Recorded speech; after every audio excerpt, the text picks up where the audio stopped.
Councilmember Bradykins, Councilmember Shade, Councilmember Griffin, Councilmember Appel, Councilwoman Jackson, Mayor Tecklenburg. Here. And if you would like to join us, Councilmember Brady will lead us in an invocation and then pledge of allegiance. Councilmember Brady. Thank you, Mr. Mayor. If we could all bow our heads. Heavenly Father, we thank you for this day and what we consider to be the greatest city in the world. With all the turmoil going on in the world, we pray for those in Afghanistan and our soldiers that are trying to help American citizens and our Afghan allies. We pray that we will remain focused on the tasks at hand and remember that we are all one Charleston, one South Carolina, and all Americans. In your name we pray. Amen. I pledge allegiance To the flag of the United States of America and to the republic for which it stands, one nation under God, indivisible, with liberty and justice for all. I was told that Councilmember Brantley Moody is in the house from Charleston County. Thank you for being with us, Councilmember. It was your dad's leadership that led to what I call the Charleston Pledge, as we say, one nation under God with no pause. So I remind him that we remember him that way. I'm sure he would feel good about that. So folks, thanks for being with us this evening. Got a lot of citizens joining us this evening. We're glad to see you. But I got a comment. Isn't this a nice new facility we're in? Woo-hoo. We're very proud of it. And Councilmember Del Chapo down to my far right, she's the council lady for this district, including Daniel Island and Cainhoy Peninsula and part of downtown. Thank you for being our hostess tonight in your district. We have just a couple of proclamations, resolutions this evening. I'm going to start with one when I saw in the paper of the passing of Mr. Jim French, who I'd known for many years. And I do believe, I hope that his daughter, she could not be with us tonight in person because she's taking care of her mother, Simona French. I believe she might be available online. I hope so. We have a resolution honoring Mr. French, who passed away recently. Whereas the city of Charleston wishes to recognize one of its most distinguished citizens, James John French, who was born on October 7, 1926, to Thomas French and Anna Miller French in Kansas City. He received his early education in Kansas, and after graduating from high school, he attended journalism school in Topeka, Kansas. He served in the United States Navy from 1948 until retiring in 1969. And while in the Navy, he was assigned as a photojournalist with the Navy's All Hands magazine and also worked as a station manager for radio and television stations at different naval bases. Throughout his long career, Jim French interviewed international figures such as President Eisenhower, even Fidel Castro, the Queen of Greece, actress Ava Gardner, and he was the first photojournalist assigned to the Mekong Delta in Vietnam with the U.S. Army 9th Infantry Division. Among his citations were the Bronze Star and Presidential Citation. On August 19, 1971, 2 years after retiring from the Navy, he founded the Charleston Chronicle, which he used as a way to distribute information about issues impacting African Americans in Charleston to thousands of readers locally and nationally. 2016, he turned the paper over to his grandchildren, Tolbert and Damian Smalls. He was also involved in the Charleston community through his memberships with Ministers Alliance, the Chamber of Commerce, Emancipation Proclamation Association, and the NAACP.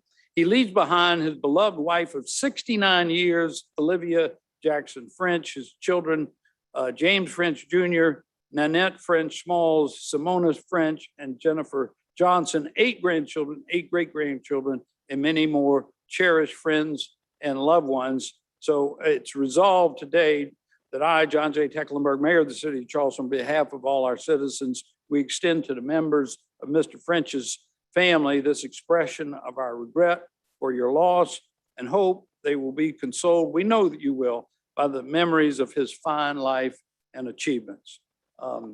Jim French, he was quite the Charleston citizen. So did we find Simona online? Was she able to join us online? If you're online, you can press *6. She may not.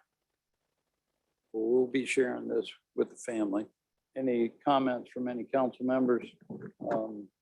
Hearing none, we will go to our next proclamation. This is recognizing someone in our presence here tonight, William Buddy Bent. And this is an amazing story of service to one's country. And Mr. Bent, y'all, is with us this evening on the occasion of his most recent 100th birthday. But listen to this story before we recognize him. Whereas William Buddy Bent was born August 7, 1921 in Charleston, South Carolina. He started working at the Charleston Naval Shipyard when he turned 18, continued there until entering the U.S. Army on October 9th of 1943. On April 6th of 1944, after basic training, Buddy Bent boarded the ship Ile-de-France and sailed to Scotland, then transferred to England where he awaited orders. Once orders arrived, he was sent to Omaha Beach on June the 12th, 1944. And upon arriving on Omaha Beach, Buddy Bent was assigned to Mortar Squad, 3rd Platoon, H Company, 41st Armed Infantry Regiment, 2nd Armored Division. And Buddy Bent spent the next 18 months fighting his way to Berlin during World War II. Along the way, he fought in the famous Battle of the Bulge. Buddy Bent was captured during the war, but escaped after overpowering a German soldier. He left Germany in October 1945 and traveled back to the United States on the USS Texarkana, which arrived on December 4th of 1945. Buddy Bent received numerous medals, including the Presidential Unit Emblem, Combat Infantry Badge, Campaign Medal, World War II Victory Medal, Army of Occupation Medal from Germany, POW Medal, Good Conduct Medal, and Belgian Fourragère. And Buddy Bent returned to his job at the Charleston Naval Shipyard, eventually retired in 1978. Following his retirement, he toured a number of Charleston area schools, sharing his experiences in World War II with the students. He's married in 1947, has 2 children, 5 grandchildren, 9 great-grandchildren. Today, he lives in West Ashley, where he spends time enjoying life with his family and friends. Now, therefore, I, John J. Tecklenburg, Mayor of the City of Charleston, in honor of his 100th birthday, do hereby proclaim today, August 17th, as Buddy Bent Day in the City of Charleston. Congratulations, Mr. Bent. Woo. Happy birthday. Thank you for your service.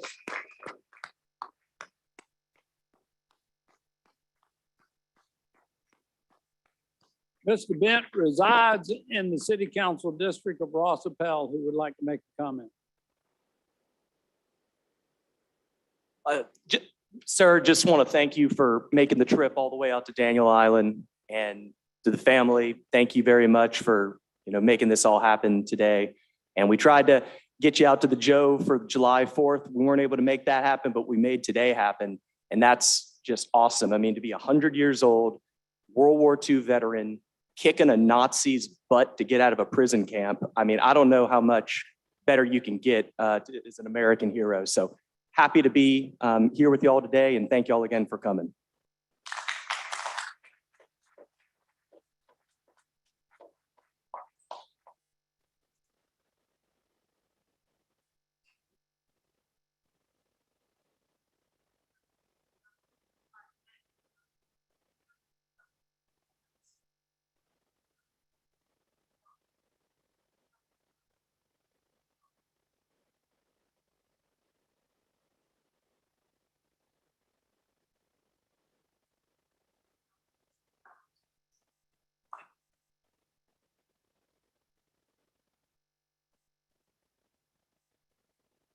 And is Chief Courier in the house this evening?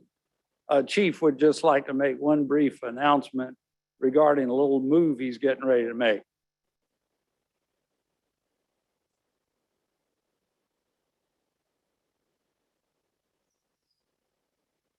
Good evening, Mayor, members of council. Actually, Jason Kronsberg should be here with me. I'm not sure if he's in the building. Not seeing him. Ah.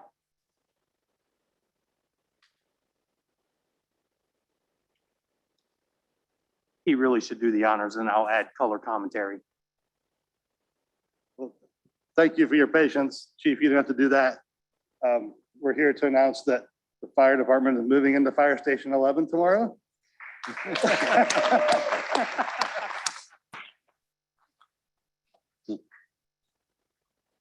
So I do have to say, as I said this morning in the department director meeting, the fire department does very little to get the building complete and get the building ready. Parks really worked hard, and specifically Beth Brownlee with Parks really deserves some credit for getting this over the finish line. So I know it was overdue, but tomorrow evening at this point, we'll be responding out of that firehouse. Thank you, Chief. We're excited to have you moving in over there. All right, next is our public hearings. We have a few of those on the agenda this evening. The first one is regarding a municipal improvement act or a municipal improvement district that is being proposed for Johns Island. Robert Summerfield with our planning department will make a brief presentation. Good evening, Mayor, members of council. I believe Christopher has a PowerPoint for us. Hopefully he's able to get that up.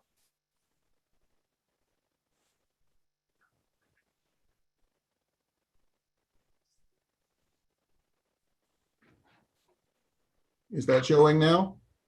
Yep, if you can advance it one slide. All right, so very quickly, I just want to run through the purpose of the resolution that's before you this evening on this public hearing.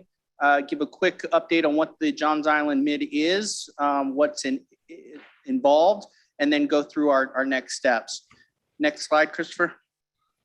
So this slide, I know no one can read this. This is just a reiteration of the statute that gives the city of Charleston the ability to create a municipal improvement district and gives the technical legal reason why we're doing this. Next slide, please. This is a much more abbreviated version of what the Johns Island Mid is. It's important to note that the Johns Island Mid will only affect new construction of housing units and commercial areas. Those will be the only ones billed, and billing will not be triggered on this assessment until a certificate of construction completion for occupancy is issued.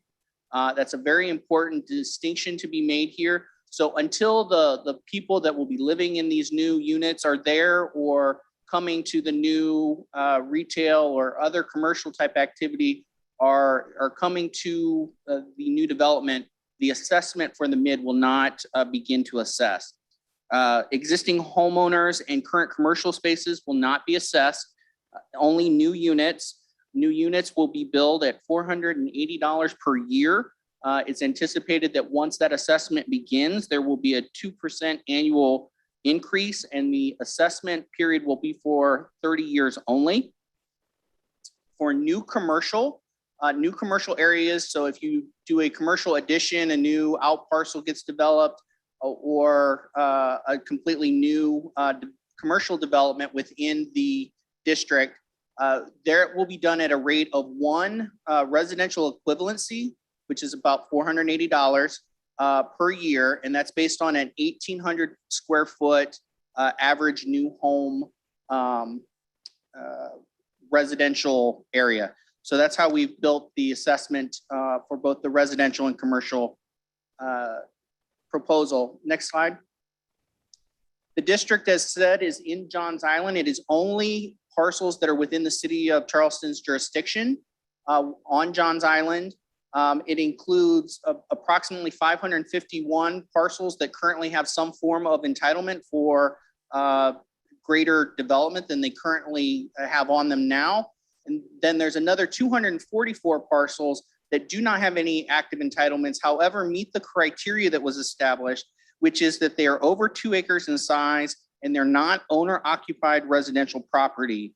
which is taxed at that 4%. So these are properties that are not currently owner occupied, that are 2 acres or greater. And therefore we see that they have potential for additional development requests in the future. So we want to make sure that they're in the mid, primarily because any property that's not in the mid as it's adopted would then require us to go back through this entire process to add them later, which is something that may happen as other properties may come forward and request annexation into the city at some future date. For a total of approximately 8,132 acres that would be a part of this, this municipal improvement district. Next slide, please. As a part of this municipal improvement district, we've put together a improvement plan as required by statute. This improvement plan was done in collaboration with the various departments of the city. Specifically, the improvement plan addresses potential projects that would be parks and recreation projects, roads and transportation projects, and finally, stormwater and drainage infrastructure projects. At present, we anticipate in the improvement plan almost $60 million worth of revenue from this municipal improvement district over the course of a 25 to 30-year implementation horizon that would be available to either do maybe smaller scale projects or help fill gaps between current funding, state funding, and other funding opportunities to make some of these larger scale projects happen. This is not meant to subtract funding that the city would otherwise be investing in Johns Island. This is really to supplement those dollars that we have already programmed for improvements on Johns Island. Next slide. So at the request of Councilman Brady, we did go out last week. We met at the Berkeley Electric Co-op building with residents of the island so that they would not necessarily have to travel all the way here for this public hearing this evening, but so that we could hear what they had to say. There were approximately 30 folks that came out to that listening session. Of those 30 folks, almost universally, we heard appreciation for the effort. Folks were happy to hear what was happening. We had about 10 people generally that were just looking for just more information. We had about 5 or so folks that had property on the island that were specifically trying to determine if their property was within the district. And then we had 12 folks, or approximately 12 folks, we didn't keep exact numbers, that wanted to provide comment on how the proceeds would be used and what improvements would be done. To that end, one of the things that we have talked about internally and we would be looking to do as we move forward in this process is to look at a citizens advisory committee to help us figure out where those dollars would get programmed, what projects would come forward, so that the citizens of Johns Island are participating in how that money gets spent once it comes in. Next slide, please. All right, so next steps. So today we have a public hearing as required by statute on this resolution. Next month, we will have the actual first reading of the ordinance to create the MID, anticipating either at the second meeting in September or maybe as late as the first meeting in October. We would have second and third reading with the adoption, again, if everything goes well. Between October and January of next year, we will be working on the next step, which is to issue notice to every parcel that's been approved as a part of the district, to provide an opportunity for any member or any property owner that is within that assessment district to come forward and appeal their inclusion in the district in a public setting and finalize those components. And then in March of next year,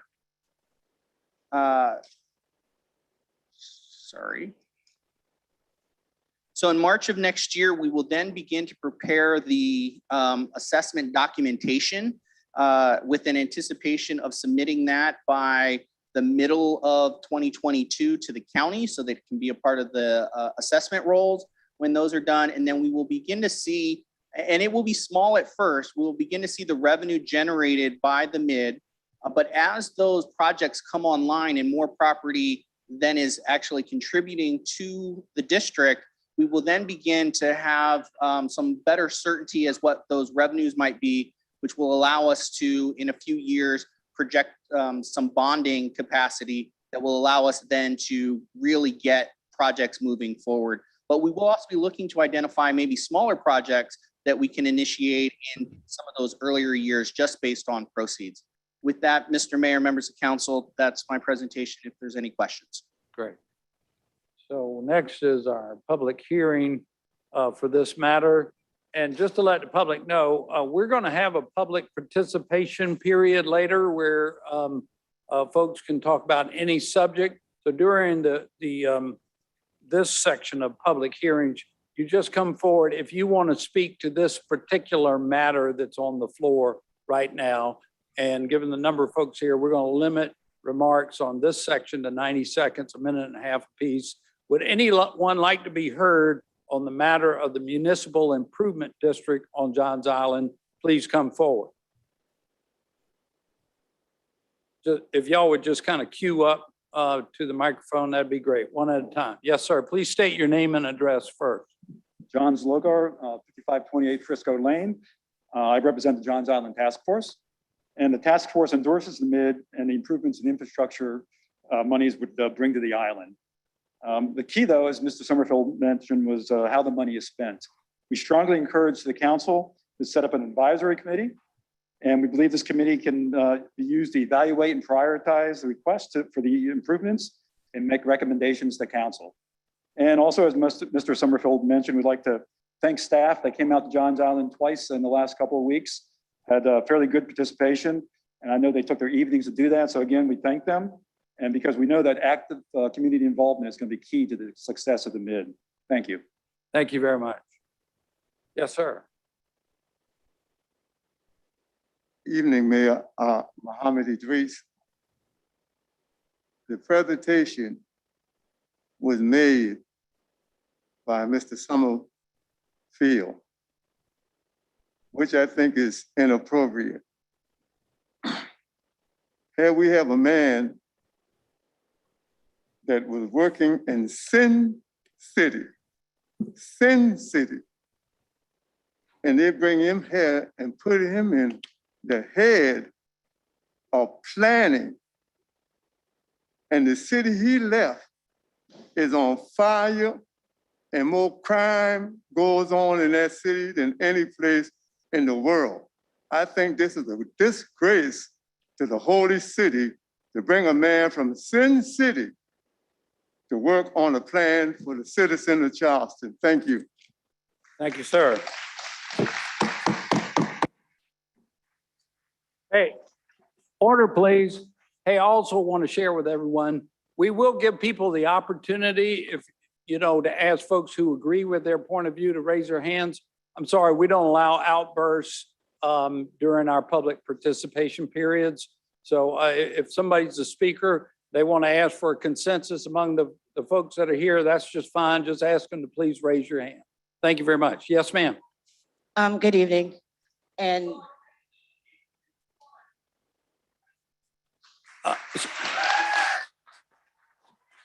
I'm going to ask for order. I'm going to ask for order. Order, please. You're interrupting a lady who's trying to address us, please. Yes, ma'am. I just wanted to say about, I guess, the meeting that they had last week, and I'm sure they probably reached out, but I'm thinking in terms of everybody else, the transparency. He said there were 30 people there, but again, just like here, the people that are actually needing the guidance and maybe the voices that need to be heard, I'm sure that weren't part of that 30 people there. So I guess going forward, we need to start making sure that when I say I live on Johns Island, that we're making sure that the information is getting out there to the people who need it most.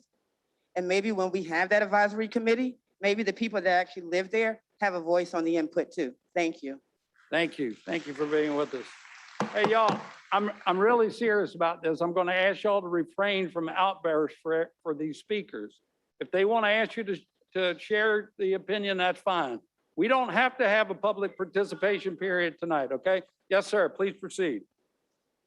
Josh Dix with the Charleston Association of Realtors. I want to say thank you, Mayor and Council, for bringing this issue up. There's some big needs on Johns Island, and Thanks, Mr. Brady, for conversations we've had. We've had some really good meetings with staff on this. A couple issues that we would like to see addressed is the fact that the equitability piece of this, putting the burden on new homeowners. We're not sure that the full potential of the mid would be addressed. I understand that there's some state limitation on making this applicable for current homeowners, but a potential opt-in option would be something that we'd be interested in. And it's been mentioned a few times, but the transparency piece on this is something that we would like to see a little more clarity on, instead of just allowing for 3 slices of the pie to be projected. Identifying projects and specific needs, we would think that that would be something that would help with the public encouragement and education piece on this. So thank you again for allowing us to be a part of the process, and we look forward to seeing this go forward. Thanks. Thank you, sir. Would anyone else like to be heard on this matter? Seeing none, it comes to council. Councilmember Brady. Yes, thank you, Mr. Mayor. And I just wanted to thank city staff for all of their hard work on this, as well as the Johns Island Task Force, the Johns Island Council, and the Johns Island Community Association, who not only helped us get the word out, but it should be mentioned as well that in addition to the meeting on August 12th, that Jim Hemphill from the city also went to the Johns Island Council meeting on August 5th. So this is the 3rd opportunity to really hear about this within the last 12 days. But the Johns Island Municipal Improvement District will vastly help improve some of the infrastructure projects that we know are coming down the pipe that will enable us through the special assessment on the new development to really get a handle on and improve the infrastructure as the developments are coming down the pipe and coming online. So I want to again thank city staff, thank the folks on Johns Island who've helped us move this along. I'd urge my colleagues to approve this tonight on first reading. I'll second. We have a motion to approve the resolution and a second. Any further discussion? Mr. Mayor. Councilmember Mitchell. Yes, I just want to say, Mr. Mayor, since we had, I know that the staff was over there, but we have some, like the young lady came up and said they probably didn't hear, but they didn't have the opportunity to coming to the meeting. So I think we need to really look at it and do a better job in getting some of the people who live on Johns Island, who was living out there for years. It's like I always inform people that my family go back on Johns Island 300 years. And we cannot forget about those people that was living back there and with the farmers and things like that too. So I think that we need to do a little better job and getting the information out to some of the people who are living there and have been living there for years and years and years. And because a lot of time they're being left out. And I've seen this over and over again, and they're calling me. So I think we need to do a little better job in getting those information out to those individuals also. Thank you, sir. Anyone else? Councilmember Waring and then Griffin. Thank you, Mr. Mayor. With all due respect to my colleague, I'm not going to vote for this. And the irony is that we're in probably one of the most successful communities in America that was developed on Daniel Island. And you didn't have to have a tax increase or a mid to do it. This gym that we celebrate for the first time being here today came as a result of a recreation bond. And all of the city paid for that. All this does is increase taxes on people who have no voice in it, the future homeowners and the future business people. There's almost 10,000 people on Johns Island and 30 people came to the meeting. And we're gonna make a decision on the results of what 30 people had to say. We're gonna increase taxes during a pandemic on houses and businesses that hadn't been built yet. That puts those, we talk about affordable housing, that tax increase is gonna be passed through to those homeowners. And not only is the tax increase, it's already got a tax increase with an increase. The $480 will have a 2% increase. You haven't even assessed the $480 yet. You're already putting a 2% increase on that. We have a stormwater fee. And over the years, the truth of the matter is the stormwater fee had been appropriated equally across the city of Charleston for various reasons, some of them very legitimate, some of them not. If you were to add up the stormwater fee that the people on Johns Island currently pay and compare that to what fee is going back to fix their drainage problems, you wouldn't need this mid. In most cases, in small businesses case, when you rent a commercial space, it's what is called a triple net lease. Tax increases is not paid by the landowner. It's pushed through to that small business owner.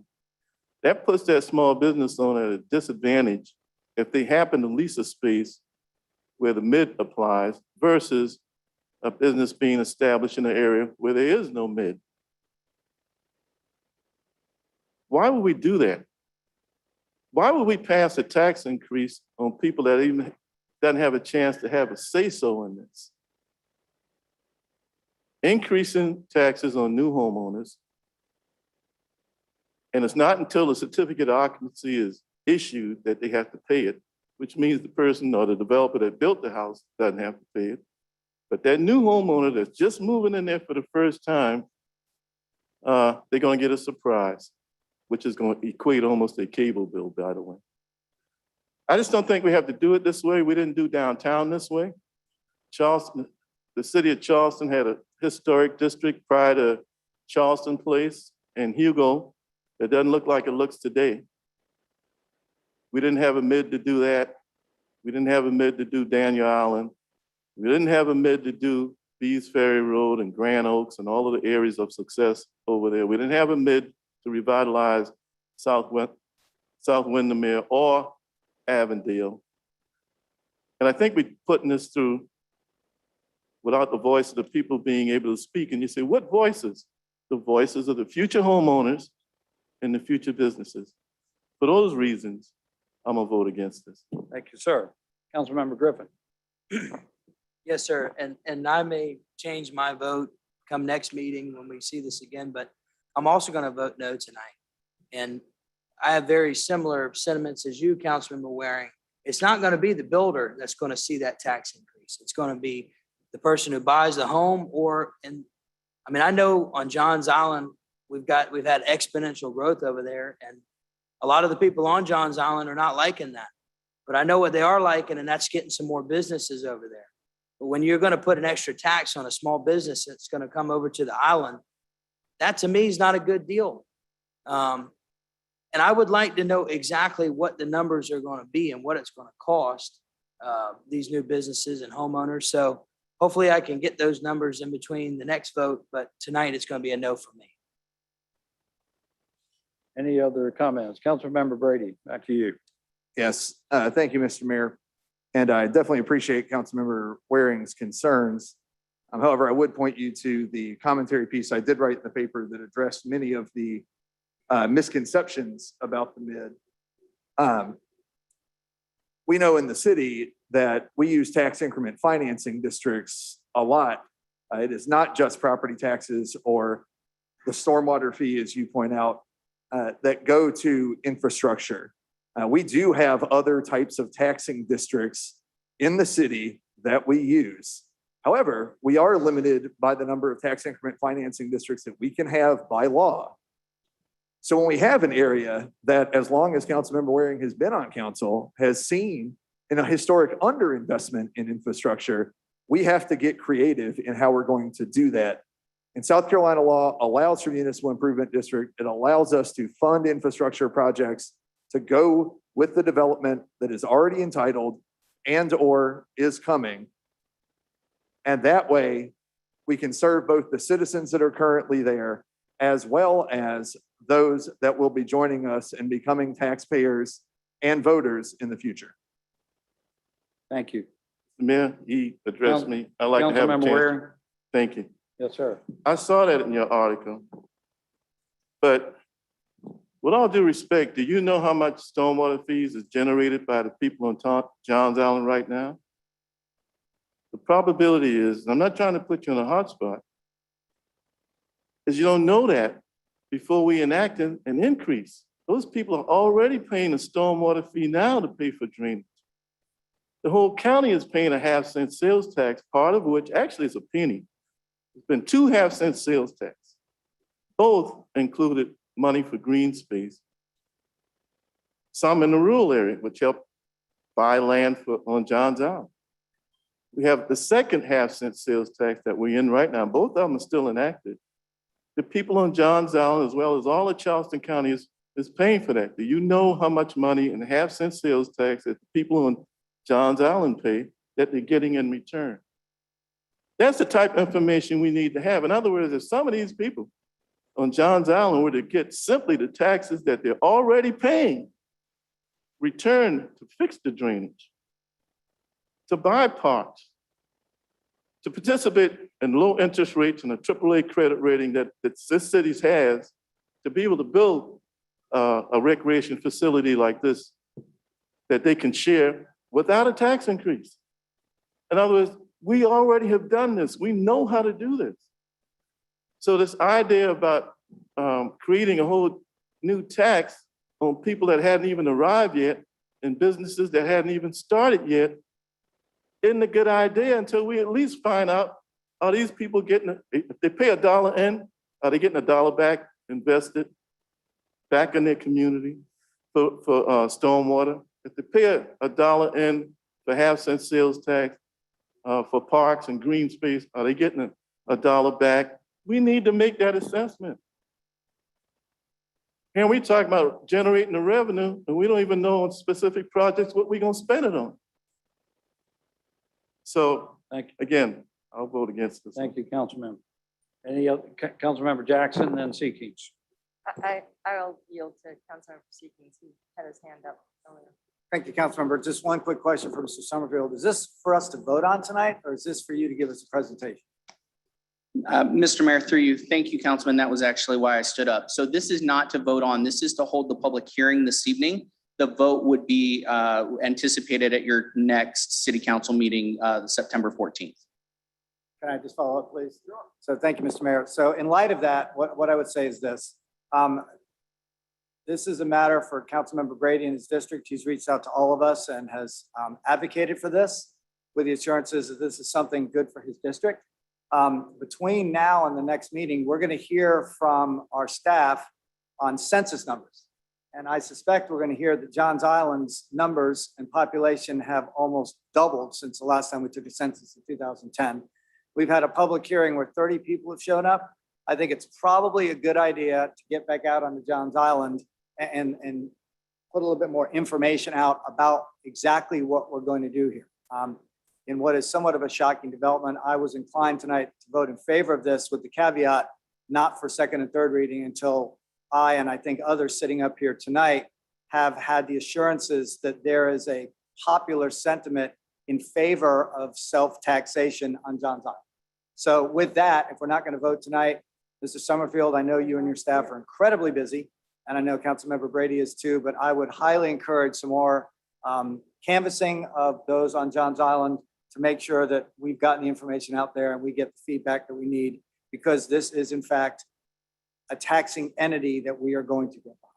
So with that, I think we're now clear on what we're going to do tonight, which is take this for information. So thank you, Mr. Summerfield, for that clarification. Great, thank you. Councilmember Jackson. Yes, sir. I do just want Bill, to. please speak right in your I'm sorry. microphone so everyone can I hear do better. just want to ask a couple of questions or maybe just get the clarification. I know we're trying to compare what our current residents of Johns Island pay into the stormwater fee and also the sales tax. But the truth is we don't localize the uses of those funds. They're spread out throughout the city. And we make decisions that prioritize and deal with, tyranny of the urgent when we have things that are the existential crisis, as you talk about for our flooding situations, but also long-term plans, as we heard a little bit from the auditor when we evaluate our drainage funds that are capital improvement projects, the capital improvements that brought this community center forward many, many years ago. So it's really, I don't think it's helpful. It might be great to know how much each of our districts pay and those sorts of revenue streams into the city, but they're not used in the same way that this municipal improvement district funding stream would be. All that money is going to stay on Johns Island. And I know that it seems taxation without representation, which is actually very true. The people who are going to be paying these fees do not live here yet, with the exception of maybe some businesses who are making a business decision to relocate to Johns Island for their own profit margins. I do think that, you know, people on Johns Island, the housing prices have gone up, even just in the 10 years since I've had anything to do with real estate here. People are going to be very smart about coming and knowing that they're paying that extra amount in order to have a home where they're preferring to live on Johns Island, and especially knowing that that money that they're paying into is going to come right back in to improve the problems that everybody complains about in that particular area. Traffic and flooding are the primary ones, and lack of community services and parks. So I think it's a very logical, I think it's a very logical technology and a methodology that I'm really glad the state legislature has still allowed local governments to choose for ourselves. Thank you. Councilmember Shade. Mr. Summerfield, quick couple of questions for you. Do we have an idea, or you can tell us, how many permits have been approved for construction projects, residential, now, as of today, for Johns Island?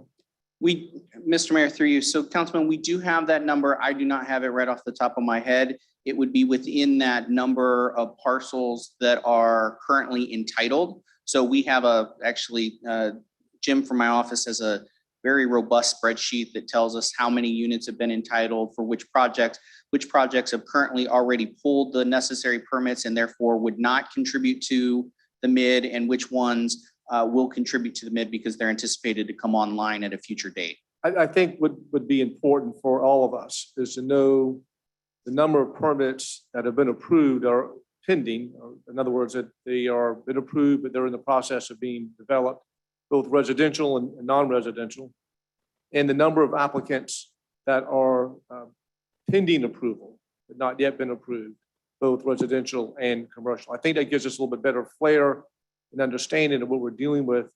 As Councilmember Seekins just pointed out, the census numbers we know are going to pretty much double, I think, from our estimate, the number of residents on Johns Island. And I want to see how that number is going to be impacted with what's coming down the pike as well. So I think that kind of information would be beneficial to all of us.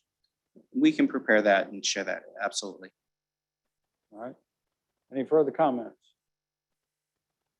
Councilmember Shealy. Thank you, Mr. Mayor. Am I out of order if I were to ask Josh Dix his opinion from his, could I do that? Josh, Okay. I hope I'm not putting you on the spot, but I heard your comments about putting burden on homeowners, opt-in options, transparency piece. I just kind of want to get a better feel for where you are. So where the association is on this? Yes, sir. This is a need that we fully acknowledge. We have some heartburn with putting it strictly on new homeowners. If there was a way to minimize the impact and, lessen the burden, that's why we feel like spreading it across, current people who are going to benefit from these projects as well would be the best route to go. But we do understand that this is a need. Now, we don't historically support tax increases, but we do think this is a unique circumstance that needs a unique approach. Thank you. Thank you, Josh. Yes, sir. Thank you. Any more comments or questions from council? Seeing none, since we're not voting on this evening, we'll move on to item number 2, the public infrastructure improvement development agreement regarding Laurel Island. Mr. Summerfield, we're going to make any additional remarks about Laurel Island. It's been presented to council before, but just was not open yet to a public hearing until tonight. Isn't that correct? That is my understanding, yes. I do not believe there's any new information related to the Laurel Island development agreement. I would look to our corporate counsel or Chip if they have any additional, Chip McQueenie, if he's available, if they have any additional information, but I believe everything is in order for that item this evening. All right. Would anyone here like to comment on the Laurel Island Development Agreement? Seeing none, it Move to comes approval. to council for Mayor? second reading. We did have a few people sign up online, Oh. and I didn't know if they were just on in case council had questions, but Robert Clement, Eddie Bello, George Bullwinkle, Gerald Pouncey, and Rhett Riddenbach. I think they're just all here available to answer any questions. Okay. I move for approval. We have a motion to approve. Second. We got a second. Any discussion? All in favor, please say aye. Aye. Any opposed now for third reading and ratification? So move. Any discussion? All in favor, please say aye. Aye. Any opposed? The ayes have it. Next to number 3 regarding the rezoning on George Street.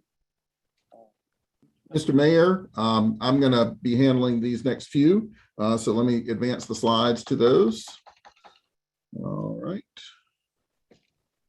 All right, so this is E3. Christopher, please speak right in your microphone wherever sir. you are. Is this better? A little bit. Okay. This is item E3. It's properties at George Street, Society Street, and King Street in downtown Charleston. It's 1.74 acres. It's a request to rezone from general business to mixed-use workforce housing, MU2 WH.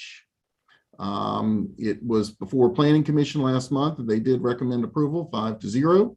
Here are the properties. If you can see my cursor here, this is George Street to the north, King Street to the west, Society Street to the south, Meeting Street to the east. The storefronts on King Street back up to the property. The College of Charleston's athletic facilities are roughly across the street. There's another MU2 development just to the east to orient you to the overall area. In the Century 5 current city plan, it's identified as urban core, the most intense category in the plan. Here's an aerial image of the property. Most of you know it as the King Street, or I'm sorry, the George Street parking lot that has a good bit of parking in it. It also opens over to Society Street. Here are some other aerial images of the property. And that's a view from George Street, short view from Society Street. And the request again was to go from general business to MU2 workforce housing. Planning Commission and staff recommended approval. Great. Would anybody from the public like to be heard on this matter? Seeing none, it comes to council. Do we have a second? Getting some feedback.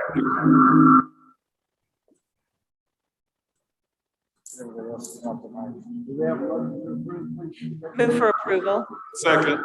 Second. Any And conversation? Mayor, we did have 3 people sign up, just Brian Turner, Brian Hellman, and Daniel Corbaba. I don't know if, okay, I don't know if they're online to speak now. When I was in high school, we had a band and we paid a lot of money to have an Echoplex machine, but if y'all could cut that Echoplex down anyway, that would be great. Thank you. Brian Turner. Brian Turner. Brian Hellman. Hi, Mayor, members of council, Brian Hellman.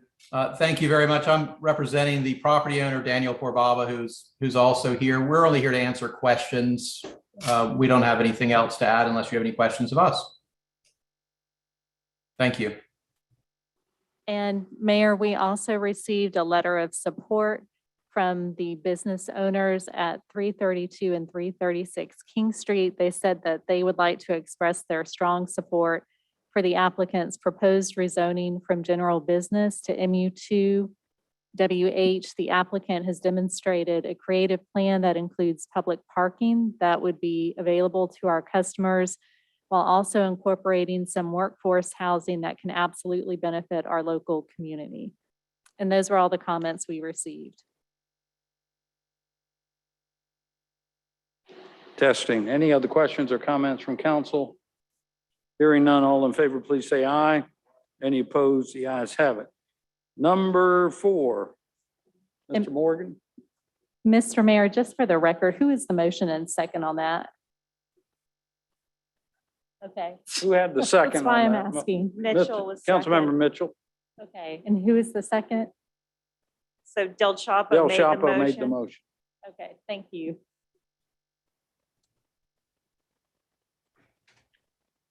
Mr. Morgan, back to you. Yes, sir. So E4, this is on Maybank Highway. It's to be known as Rhett's Cove. It's 4 parcels. It's a total of 10.6 acres. It's a request approval of the Rhett's Cove Plan Unit Development, Master Plan and Development Guidelines, and to rezone subject properties to the PUD. It's currently zoned commercial transitional in the city of Charleston, and then planned development, Maybank Highway Corridor Overlay in Charleston County. So several of the parcels are to be annexed as part of this PUD. Reviewed by Planning Commission last month and recommended for approval 5-0. And just to orient you, this is Maybank Highway, just to the west of Southwick Drive, just to the west of the villages of Johns Island, almost across the street from the old Berkeley Electric Co-op facility. Some other images, it's in our Century 5 plan as a suburban designation, and the densities that are proposed in this PUD are in line with that suburban designation. Here are the aerial images of the properties. One of them is the current Tattooed Moose restaurant, which would continue to exist in that location. There would be other development built around it. Here is a concept site plan for the property. There would be a series of townhouses in the development. This is Maybank Highway to the right. There would be buffers along Maybank Highway as well as bike and pedestrian access through there. The Tattooed Moose would be at the front, and then there would be townhouses to the rear. There would be connectivity to the east and west as specified in the Johns Island plan, and also sidewalks and buffers and green spaces. Here's a land use plan that shows where the ponds are, where the residential area is, and where the commercial area is, and the buffers. And then here's the open space plan. The open space is being shown in green. There are a lot of very large grand trees on the site, and the applicants have worked very hard to work around those grand trees and protect them on the site. There also are wetlands to the rear of the property that are protected as well. The overall development would have 59 total units for a net density of 6.9 dwelling units an acre, again, in line with the plan's recommendations for this area. The residential district would be just over 9 acres, of which roughly 7 would be the net, and the commercial district would be about 1.5 acres. And the staff did have a condition that Planning Commission passed on, that the parking lot approved by Charleston County would be a 10-year lease, and the parking rider must be completed prior to TRC approval of the subdivision. This is just some extra overflow parking for the restaurant there, and it's immediately adjacent to it, and everybody was agreeable to that. So both staff and Planning Commission recommended approval of this PUD. Would anyone from the public like to be heard on this matter? Seeing none, it comes to council. Move for approval. We have a motion to approve. Any questions or comments? Hearing none, all in favor, please say aye. Aye. Any opposed? The ayes have it. Next, if I could recommend, we'll take numbers 5 and 6 together. Okay. And these are coming to you all for the zoning recommendation here. This is 1349 and 1351 Ashley River Road. These would be recent annexation, or these would be annexations to be coming to the city. And they are moving through their zoning process now. It's roughly 1/2 acre. It's at the corner of Ashley River Road and Playground Road. The St. Andrews Park and Playground Commission play areas are to the south and to the west of this property. Currently, there is a car wash on the corner and a salon in an older structure on the other parcel here. It's across the street from some limited business. It's immediately adjacent to some general business to the east and general business to the west. The request would be for general business for the property. And it was recommended for approval by the Planning Commission 5-0. Here it is in the Century 5 plan. It's in the highway designation in the current Century 5 plan. Of course, that general business would fit right within that category. Here's an aerial image of the property. You see the car wash to the left, the salon and the older building to the right, and the fields of the PSD to the south and tennis courts to the west. And that is the presentation we have, and both staff and Planning Commission recommend approval of the general business zoning for this property. Thank you. And to let council know, the applicant has requested that we only give second reading tonight. Apparently, there are ongoing discussions about with St. Andrews Parks next door. So they're going to come back later in the year after they resolve some more questions for final reading and the annexation. But we're still in the public hearing. Would anyone like to be heard on this matter?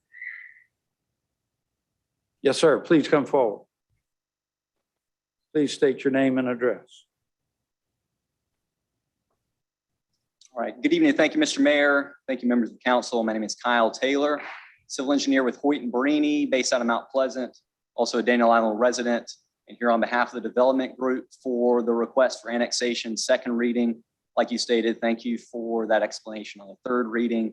The developer's under contract, and we are working through plans for a Parker's Kitchen at first reading, or rather maybe it was second reading last time, but Planning Commission hadn't yet been approved for the GB zoning, which is now approved. There were some questions at that time of what was being proposed, so we felt like it was appropriate to at least make a presence here tonight. I know we may have some refuel fans here in the audience, but we can assure you Parker's Kitchen is a very great brand, and we prepared a few words just to share with members of the council who may not be as familiar with Parker's Kitchen, if the board would oblige. Parker's prides itself on being more the convenience store. It's a place where customers always feel right at home, and where they can save time and money and find exactly what they're looking for any time of day or night, and always greeted with a warm smile. They have a powerful commitment to its customers to deliver on their slogan of fast, fresh, and friendly. They are proudly headquartered in Savannah, Georgia, with store locations expanding across Georgia and South Carolina. Most recently, they did a new store on Sam Rittenberg Boulevard, as maybe members of the council and certainly members of staff are familiar with. In addition, they proudly get back to area schools, local hospitals, and customers through refueling the community program. Customers go out of their way to fill their gas tanks, grab a snack, and enjoy an ice cold fountain drink with chewy ice. And with that, I'm happy to answer any questions, and we are excited and would certainly ask for your support for this annexation and GB zoning. Thank you. You all have very good chicken.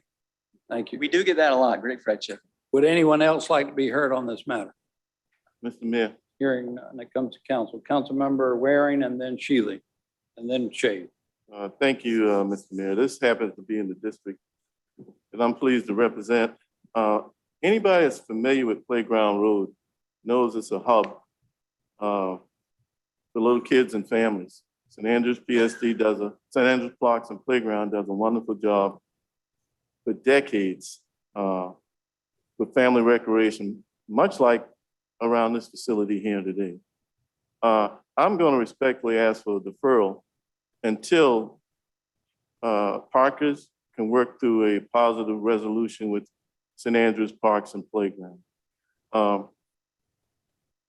We should not work against an ally. We should work with an ally. St. Andrews Parks and Playground works with our playground division with the city of Charleston.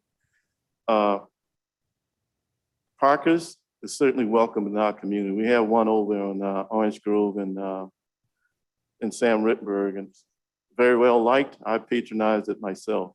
But on this location, this is an area, as a matter of fact, one of the baseball fields would back up right to a property line. So I do not want to bully our way with St. Andrews Parks and Playground. I want to work with St. Andrews Parks and Playground. And if that compromise cannot be worked out, I'd like the council to have the benefit of that before we get this on the slippery slope towards approval. So I respectfully ask for deferral on this one until Second. whatever compromise can be worked out. We have a motion to defer and a second. Councilmember Shealy. Thank you, Mr. Mayor. Eric Pullman in our planning department was nice enough to set up a meeting with the people from Parker's. It was a Zoom meeting, but and also with several representatives of St. Andrews Parks and Playground, including the head of the commission, and also with Susan Klugman and several others with St. Andrews. There was a lot of concerns from St. Andrews Playground in that meeting. They're, as Councilman Waring said, they're a great partner with the city of Charleston. We've done a lot with them. We've just got a green belt plan approved because of their help in helping us. They're in the heart of West Ashley, and they serve a lot of our city constituents who happen to choose to go to that park and playground. So we've got a great relationship with them. But this gas station design, it has a potential to attract children toward that gas station, and it causes a dangerous risk in children crossing that street or being in the street to try to get to that gas station. And St. Andrews Parks and Playground has done a great job of watching how their kids cross the street. They have one raised crosswalk area from the parking lot to the ball fields across the street. And that's for a couple of reasons. So there's one access point for safety. It's also they have a staffed person there so that anybody that comes in and out, they know and they see and know anybody that comes in and out of that area, moms, grandma, anybody that's supposed to be there. So there's a double concern here for St. Andrews Parks and Playground. Number one concern is you got a kid warming up down here and, oh, the game's going into extra innings. Well, God, I got $5 in my pocket. I'm gonna run down the street to the Parker's gas station. That kid gets hit by a car. That's their concern. There's not a safe place to cross. There's not a sidewalk, any safe way to get from the playground to this gas station.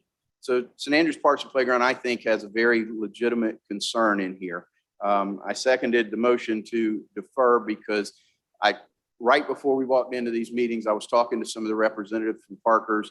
I have also yesterday talked with some of the representatives from St. Andrews Playground, and I just think it's the prudent thing to do to, for us to defer this right now until we can get all of this worked out. So thank you, Mr. Mayor. Thank you, sir. Councilmember Shade. Thank you, Mr. Mayor, and appreciate the comments from my colleagues who represent parts of West Ashley.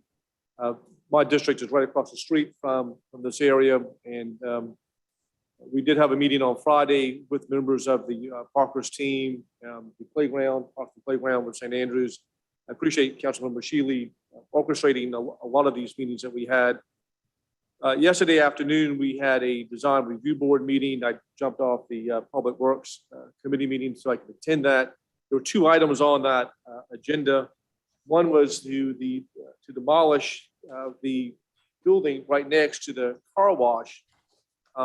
And that motion, that petition got deferred on the demolition part of this because it's a perfectly functioning building. And so I think part of the issue that we're dealing with is not only the construction of this facility, but also the demolition it would have of a perfectly functioning building.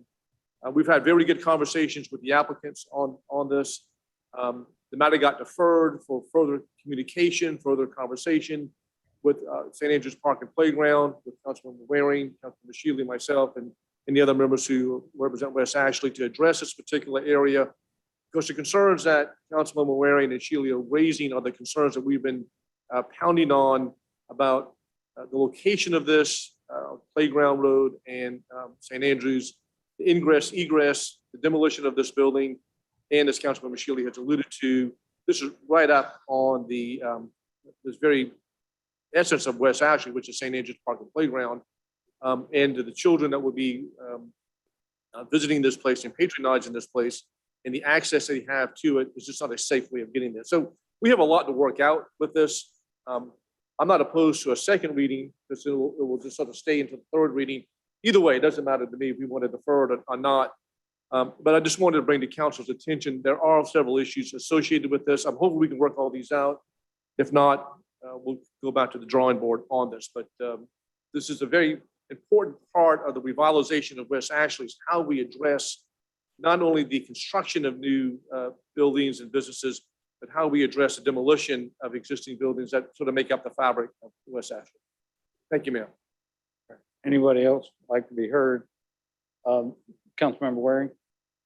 I mean, unless somebody else wants to talk. I've already I had a didn't see chance. anyone else. All right, good. One other thing that Councilman Shahid kind of alluded to, we really have to make a decision. These little villages that we tearing down these buildings house small businesses and have always housed small businesses. And right now, yeah, this one needs a little facelift.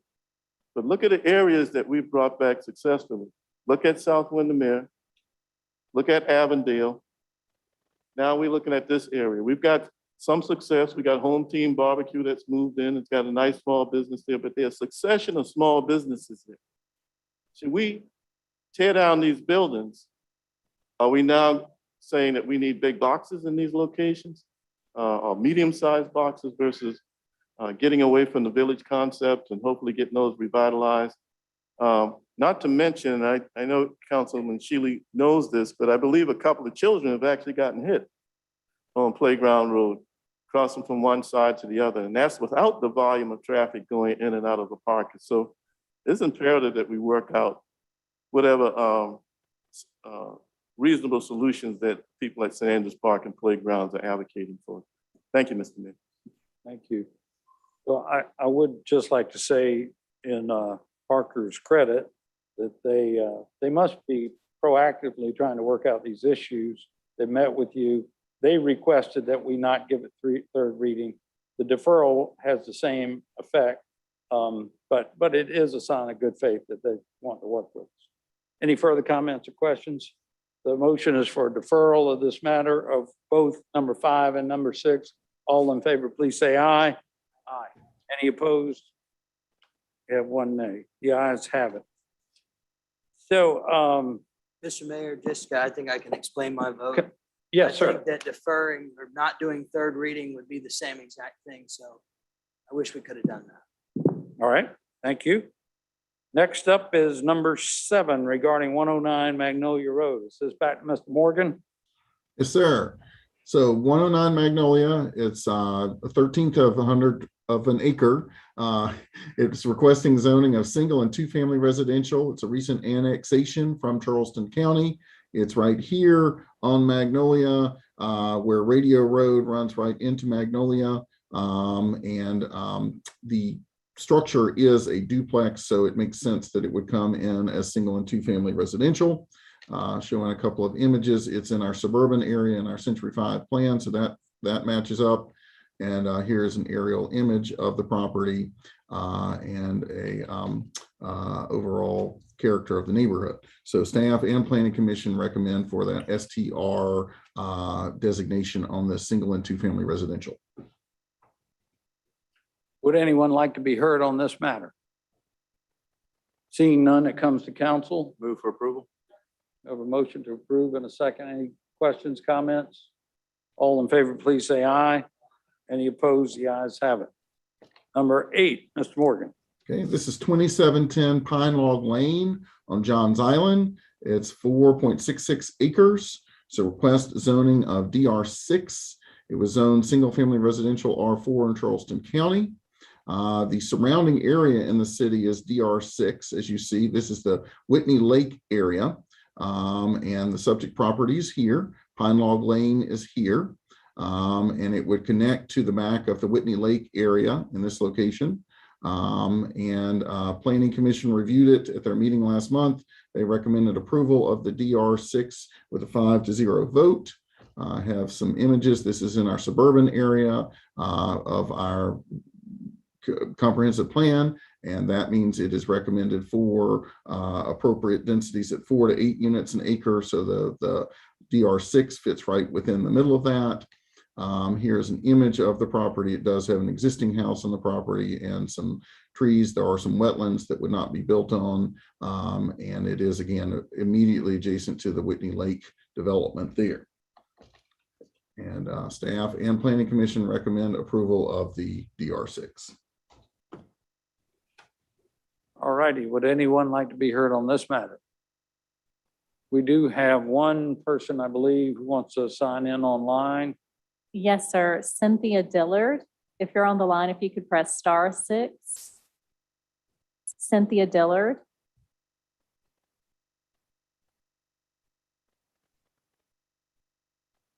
All right, and we also received 4 comments. Yes, ma'am, we can hear you. Okay. I live on Pine Log and Hampton Mill. And my concern is if there's access going to be through Whitney Lakes or on Pine Log. Does anyone know the answer to that? The access to the development would be primarily from the Whitney Lake development. Should there be any other developments to the rear of this in the future, those would connect with it and ultimately to Pine Log. But at this point in time, the main access would be from the Whitney Lake development. The Pine Log part to access is a dirt road now.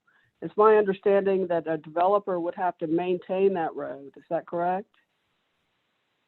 Well, the developer would build new to city standards paved roads coming from Whitney Lake for access for the development. And would maintain it? The city ultimately takes over those roads because they are, paved asphalt roads, city roads. They would just be building the roads on the property that they would be bringing into the city, not the rest of Pine Log Lane. So they would be paving the rest of Pine Log? No, ma'am. Who paves the rest of Pine Log? That would be up to the property owners or the county because it's still unincorporated. Right. My other concern is the DR6. My other concern is the DR6. I see that it's set out for a single family plan, a conceptual plan, but they can change that. Is that correct?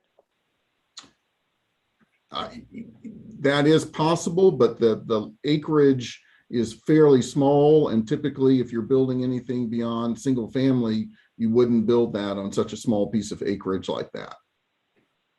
I mean, their intent is to... I'm sorry, go ahead. The intent is to replicate the houses of Whitney Lake that it's immediately adjacent to and build more of that. And that's fine. Our problem is in Hampton Mill coming through Pine Log Lane. And Hampton Mill would like it not to be accessed through Pine Log. Thank you for your comments. We appreciate it. So, Thank you. and we had 4 other comments who. Yes, we received 4 comments online. 4 people opposed the request to the rezoning. They said that the development would increase noise, pollution, traffic intensity, and burglary for the homeowners of Hampton Mill. And those were all the comments that we received. All right. The matter now comes to council. Councilmember Brady. Yes, thank you, Mr. Mayor. Christopher, I just have a couple of questions. So I actually went out to take a look at this property earlier this week. And several of the residents from Whitney Lakes that joined me, as well as some of the comments that I've received. Is the applicant requesting the increase in zoning from SR1 in the county to DR6 here in the city? Well, it's actually R4 in Charleston County, and we don't have an exact replica of that district. It's roughly 4 units an acre in the county, but there are different iterations of that. In the city, because the remainder of the Whitney Lake development essentially has been built at the DR6 level, and because that met our comprehensive plan recommendations for this area, that's why we recommended the DR6 for the site. So I guess my question is, how do we protect against, because it is a 4.66 acre site, if I remember correctly. Yes, sir. How do we protect against, right now the site plan is for 16 homes. How do we protect against an apartment complex or 2 going in on that property? Because they would have the extra units in the DR6. Right. So about third of the site, I think, is wetlands. So about a third's not going to be built on. So you're really looking at only about 3 acres that get built on. And we don't typically see apartment complexes get built on 3 acres. It's a very small tract to build such a thing on, and it would be very difficult. I mean, on 3 acres, the most number of units you could have in that would be 18 units. So apartment complexes typically build 200, 250 units, things like that. So it's just not something that we see as a practical threat to the property here. And it also would not be a practical location for apartments having to go through the middle of a neighborhood like that. I mean, you couldn't market them. So what would be the harm in doing an SR1 zoning for 4 units per acre? Because it would still meet the numbers that they're already proposing, but wouldn't allow for future denser development on that site. Those would be much larger lots than are already in the neighborhood. This would probably not happen, would be my guess. I have not talked to the developer about that. You know, the DR6 met all our plans, so we have not had that discussion with them. Okay. All right. Do we have a motion? Councilmember Jackson. Yes, I appreciate Councilmember Brady's boots on the ground, good questions. And I think we should move to defer this item so that we can get those answers and follow up to the owner who wants to annex into the city. I understand that, you know, we usually try to zone according to the context, but we're in a different world right now in terms of protective development, looking at elevation zoning, and I couldn't see on the map where Hampton Mill is. Is that a neighborhood or is that another street? But I do think that this, you know, every time we talk about a property that's in a vulnerable location, like a lot of the places on Johns Island, James Island, Outer West Ashley, even Inner West Ashley, I do think that we should be very careful to know what the unintended consequences might be and how potentially we could know a lot more before we make a zoning decision. So I would like to move for deferral. I'll second that motion to defer. We have a motion to defer in a second. I was going to recommend that myself. Any further discussion? I do have one. Yes, sir. It's Mr. Morgan. I'm gonna support the motion because I could see the concern in Councilmember Brady's face. But Mr. Morgan, the original development, was that done in a PUD? No, sir. It was done under the DR6 in our what we call our neighborhood district designation that allows for a variety of, you know, residential types. It ended up being that it was mostly done as single family. Almost all of it was done as single family. There are some townhouses too. Okay, good. Thank you. It sounds like some more conversation will be needed on this one. We have a motion to defer. All in favor, please say aye. Any opposed? The ayes have it. Next up, that's the end, by the way, of our public hearing matters. Next up is our approval of city council minutes. Move for approval. Second. From And July 20th. These are just July 20th. Just for July 20th. Move for approval. Any additions, changes? All in favor, please say aye. Any opposed? The ayes have it. They're approved. Next up is our citizens' participation period. Now, we normally just limit our participation period to 30 minutes. We have 80 people who have signed up to speak, and to be respectful, to give you just some opportunity to share your thoughts. So we would like to limit you to a minute. That will mean our participation period will be about an hour and a half long. And so I ask you, and I'll just show you how it works.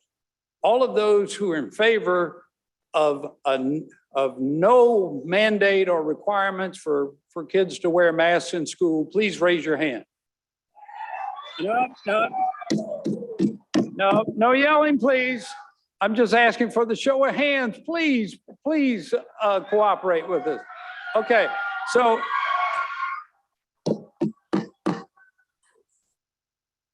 the example didn't work very well, y'all.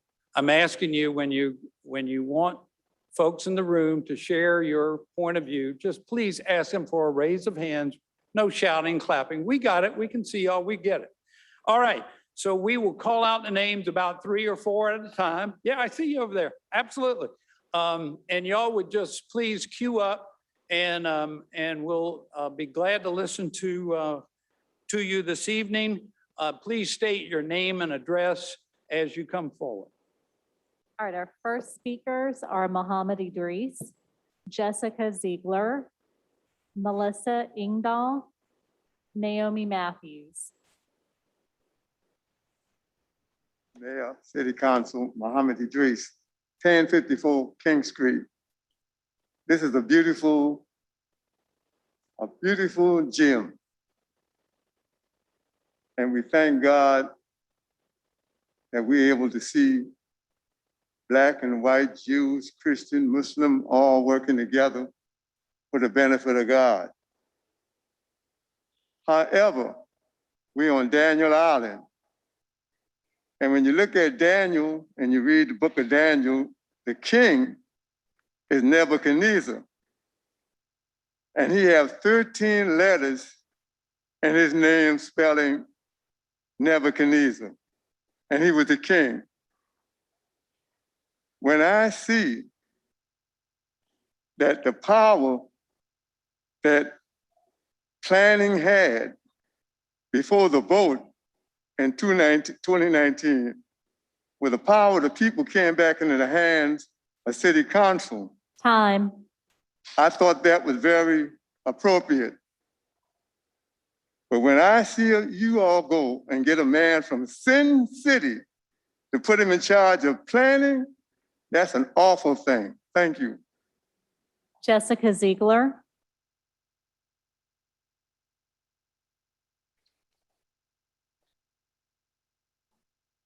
Jessica Ziegler. Melissa Ingdahl. Melissa Engdahl, 4009 Crown Point Street. I'm here tonight to talk about your idea to mask 2-year-old children at daycares and above in all the public schools. And I'm asking you to please let your fear that you have inside of you go over this virus, because I just printed this out from the CDC, and it says from 0 to 17 years old, the percentage of death is less than 0.1. We need to follow the state law. God bless Governor McMaster, because the fashion masks that you're wearing on your face have been tested in a lab, and they have the pathogens on them that cause pneumonia, tuberculosis, meningitis, sepsis, encephalitis, urinary tract infections, food poisoning, Lyme disease, diphtheria, and Legionnaires. They limit the breath, they cause anxiety, they cause panic attacks, they stunt language. If you want to help, give out vitamin D in the hospital.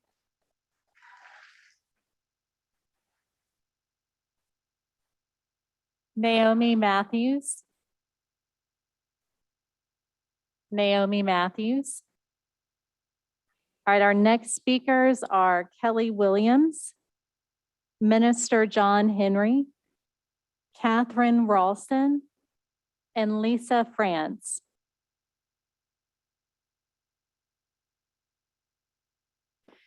Good evening. My name is Dr. Kelly Williams. I'm a pediatric immunologist. Can you speak closer into the mic, Sorry. please? Thank you. Sorry.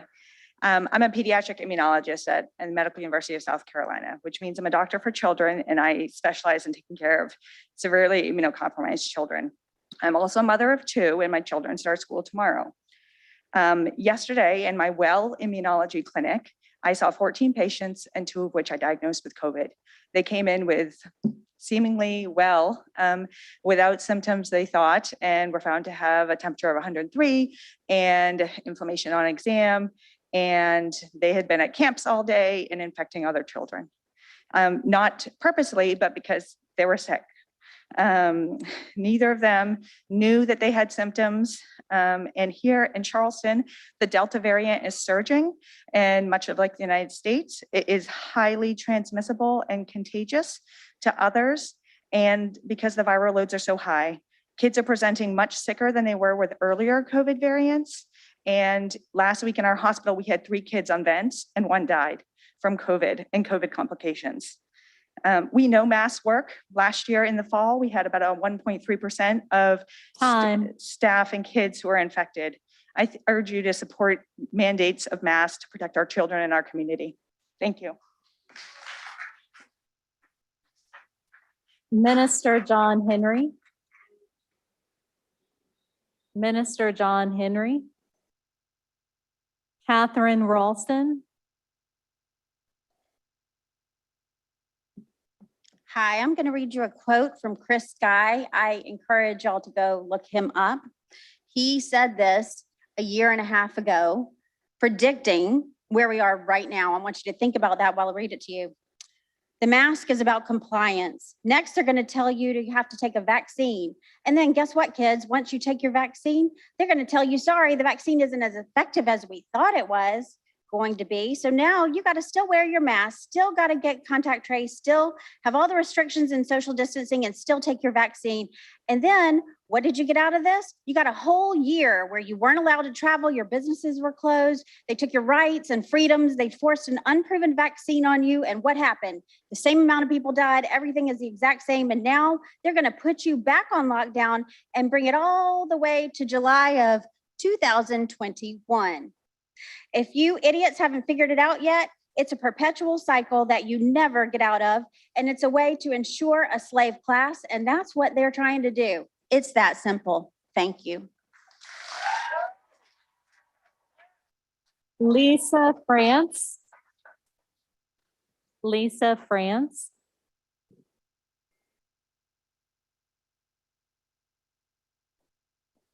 Hi. Oxygen is one of the reasons our planet has life. We need O2 to live. We breathe in oxygen to feed our organs and tissues, and the end product that we breathe out is carbon dioxide. The balance between these two gases is required, not if, not maybe, but required to maintain a healthy body. Continuous breathing of CO2 by mask wearing causes harmful and dangerous effects on the body. Hypercapnia, heart function interference, causes arrhythmias, acidemia, central nervous interference, causes developmental retardation, seizures, coma, and even death.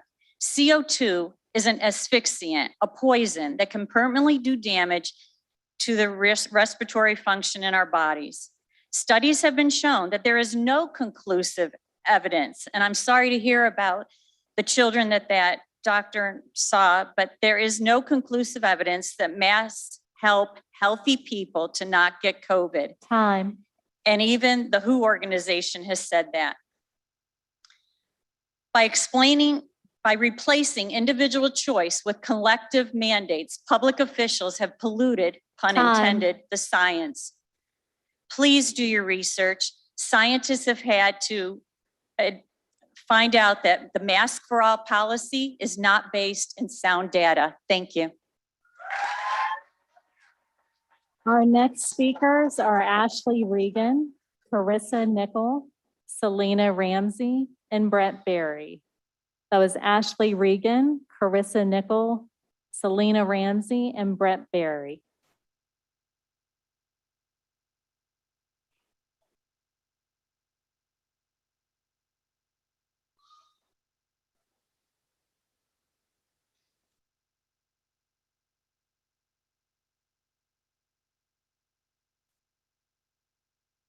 Carissa Nickel and 1385 Brickman Way. I'm here to speak for the little children.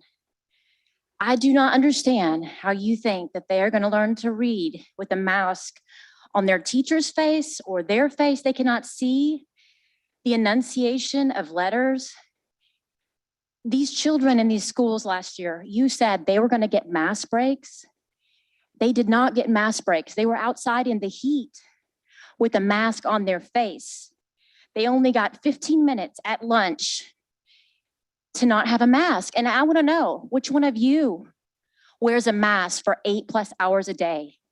And where are the studies that say in 5 years from now, whatever years from now, that wearing a mask when you're a developing child for over 8 hours a day is not going to have repercussions?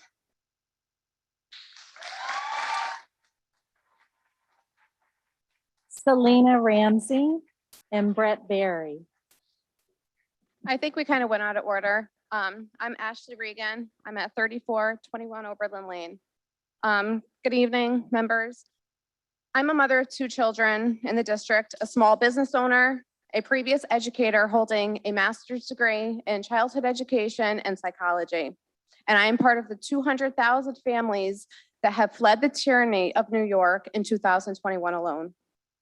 Today I'm here to represent the parents who are being portrayed as the enemy, the super spreaders, the anti-science crew, and now most recently as domestic terrorists. Nonsensical. We are here because we are defying these illogical, nonsensical, one-sided guidelines. We are parents and our job is to protect our children. No one knows our children better than us. Yes, COVID is a virus, but so is the flu, strep throat, RSV. And where were you when our children were sick from these viruses?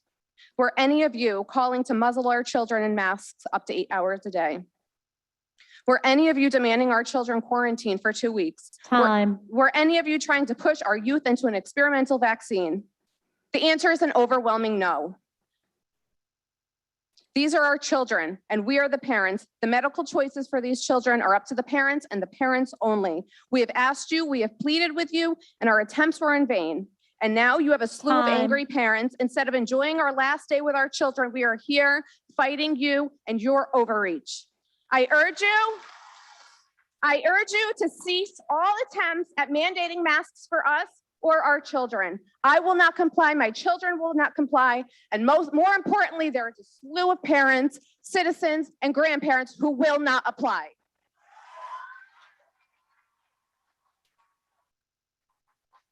Selena Ramsey, Brett Barry, and Farina Duran, or Farron Duran.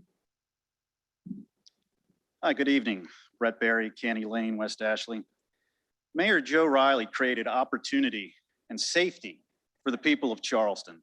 The sense of unity he cultivated is the model not only for the city, but for the entire country, especially in his last year in office.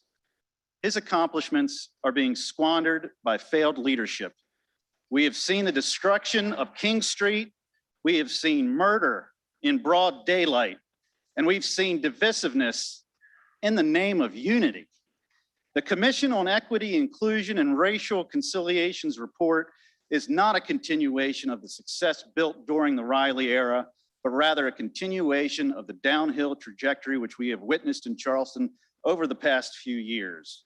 This report recommends reducing funding for our police, putting critical race theory in our schools,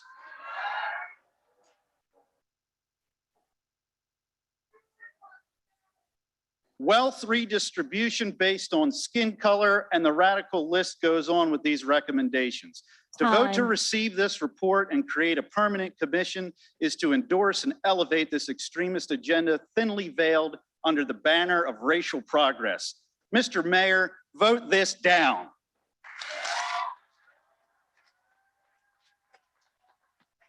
Our next speakers are Farron Duran, Jennifer Trudeau, Tara Wood, and Allison Benedetti. That was Farron Duran, Jennifer Trudeau, Tara Wood, and Allison Benedetti. Hello, good evening. My name is Selena Ramsey. I'm 857 Fairlawn Circle. I am a medical freedom refugee from New York City. I've been here for 1.5 years, and I moved my family of 5 here so that we could use the public school education system in South Carolina. And to this date, we have not put our children in school because last year I was going to enter my child, not this one, my older one, into pre-K, and I was told that she would have to wear a mask all day and during nap time and during recess. And I believe that for every child I don't put into the public education system, this county loses funding. So you really need to think about what all the parents here are saying and make a parental choice. I don't want the government being able to tell me that I can't assess the risk for my family. Thank you.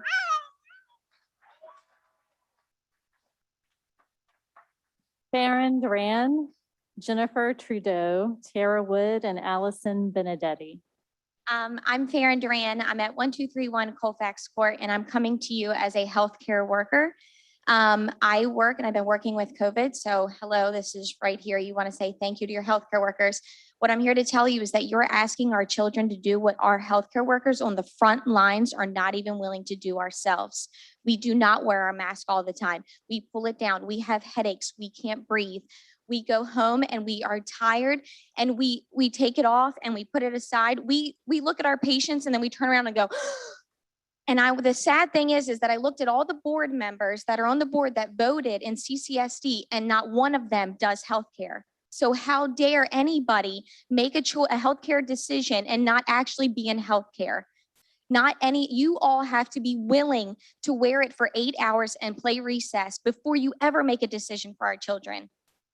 And with all due respect, every single one of you and the people back here with your mask on, you have been touching it the whole time. In a healthcare situation, we would have told you to throw it away and you would have to stop wearing it after 2 hours.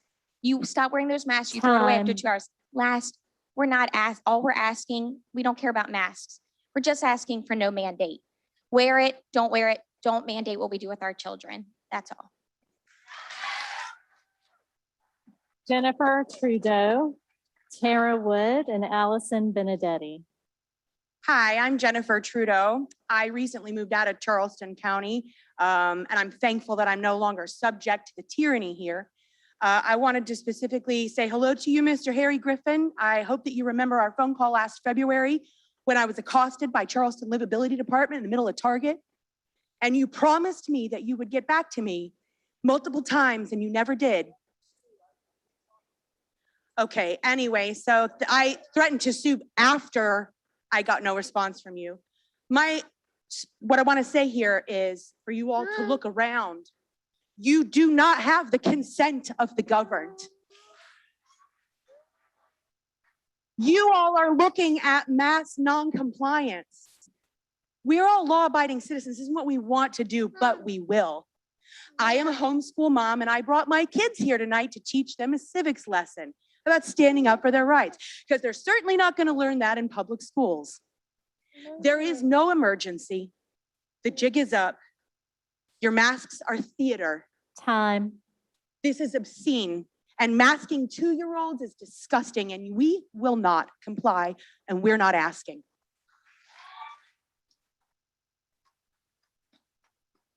Tara Wood. Okay, Tara Wood, Mount Pleasant. I'm here today to ask to see your real scientific proof that masks work. You cannot provide it because it does not exist. However, there's plenty of scientific data to support the adverse mental, emotional, and physiological effects of long-term use face coverings, especially on our children. Have you ever smelled someone's bad breath through their mask and yours? I have. So that's through 2 masks. Have your glasses fogged up from wearing a mask? This is due to small aerosol, which is responsible for spreading viruses. A mask might stop a few large droplets at best, according to Dr. Fauci. I have his video if you would like to hear it. Did you know that the teachers unions in our country, the largest 2 teachers unions, sent a letter to the CDC with the guidelines that they wanted at schools? Do you know this? Well, guess what? The CDC posted those guidelines verbatim. If wearing a face mask covering can stop this little thing here, if it can stop tiny, tiny viruses from penetrating through it, why do virologists suit up like they are walking on Mars? They should also be protected just from wearing this mask, right? We want medical freedom. Make mask a choice, please. Allison Benedetti, D. Allen Dotscon, Joe Elmore, and Blake Adams. Okay. Hi, I'm Allison Benedetti.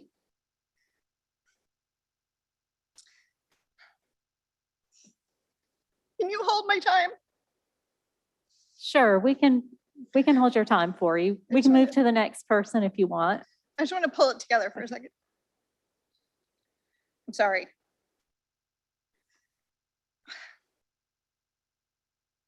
I'm a mom of 7 and 8-year-old and a former teacher. This is really hard because I moved to South Carolina for medical freedom as well when my kids were kicked out of school in New York for having missed 2 vaccines. My kindergarten was kicked out of school after 2 weeks. So I moved here 800 miles away from my family for freedom, plain and simple. I imagine that you brought some people here, like those MUSC folks in the back with their costumes for theater, to try to pull some heartstrings, but you've heard about the numbers and what's happening with kids for real. I sent my kids, I pulled them out of school and I sent them to private school last year. No masks on the teachers or kids for the whole year in the whole school. There were no cases. There were no school closures. Everyone did fine. But I collected stories from families whose kids suffered with masks in the public schools, with headaches, migraines, mask mouth, mask knee, anxiety, depression. There are consequences to your actions, and the parents have to deal with them. It is our choice, and we have had enough. Our next speakers are D. Allen Dotscon, Joe Elmore, Blake Adams, and Larry Dennis. D. Allen Dotscon, Joe Elmore, Blake Adams, and Larry Dennis. I was third, but I can go, I guess. Can you speak into the mic, please?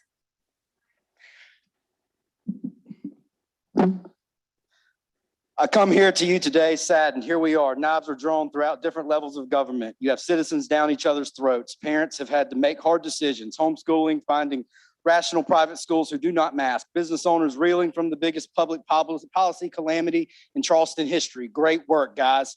And here you are tonight. You just can't leave us alone. I'm not here to make the case. I'm on how the disgusting face diapers are not only useless, but destructive. I'm here to meet people steamrolling like petty tyrants, threatening my personal choices for my family over disgusting face diapers. I've protected my children, and now you threaten their private schools based on freedom. Our school, a school that operationally and academically performed better than mass schools last year, riddle me that. I see the BS that is coming out of this council. Your majority could care less about how you affect people's lives, their businesses, their churches. Y'all are rubber stamping Marxist, racist, equality commission. I know exactly where y'all are coming from. The board has evolved from a moderate left lean cancel to piling on with the hard left. You and cooperating media stroke the fear. Your moral busybodies or ordinances have nothing to do with your safety of the public. Your virtue signal is done because you think it advances you politically. I have news for you. If you disagree on face coverings, then post your data. Show me where all the death is compared to our peak before vaccines. It's a fraction. So post your data, folks. And let's have a real debate before you start violating civil liberties, stifling business, and causing division, because the citizens aren't going to tolerate it anymore. I've been obedient, but hear the sentiment now. Just leave us alone. Go provide another permit for a hotel or something. So do what you're going to do, but some of you, your council positions are not safe. And we are coming for your seats. So continue to torment your constituents. We'll return the middle finger. Tech.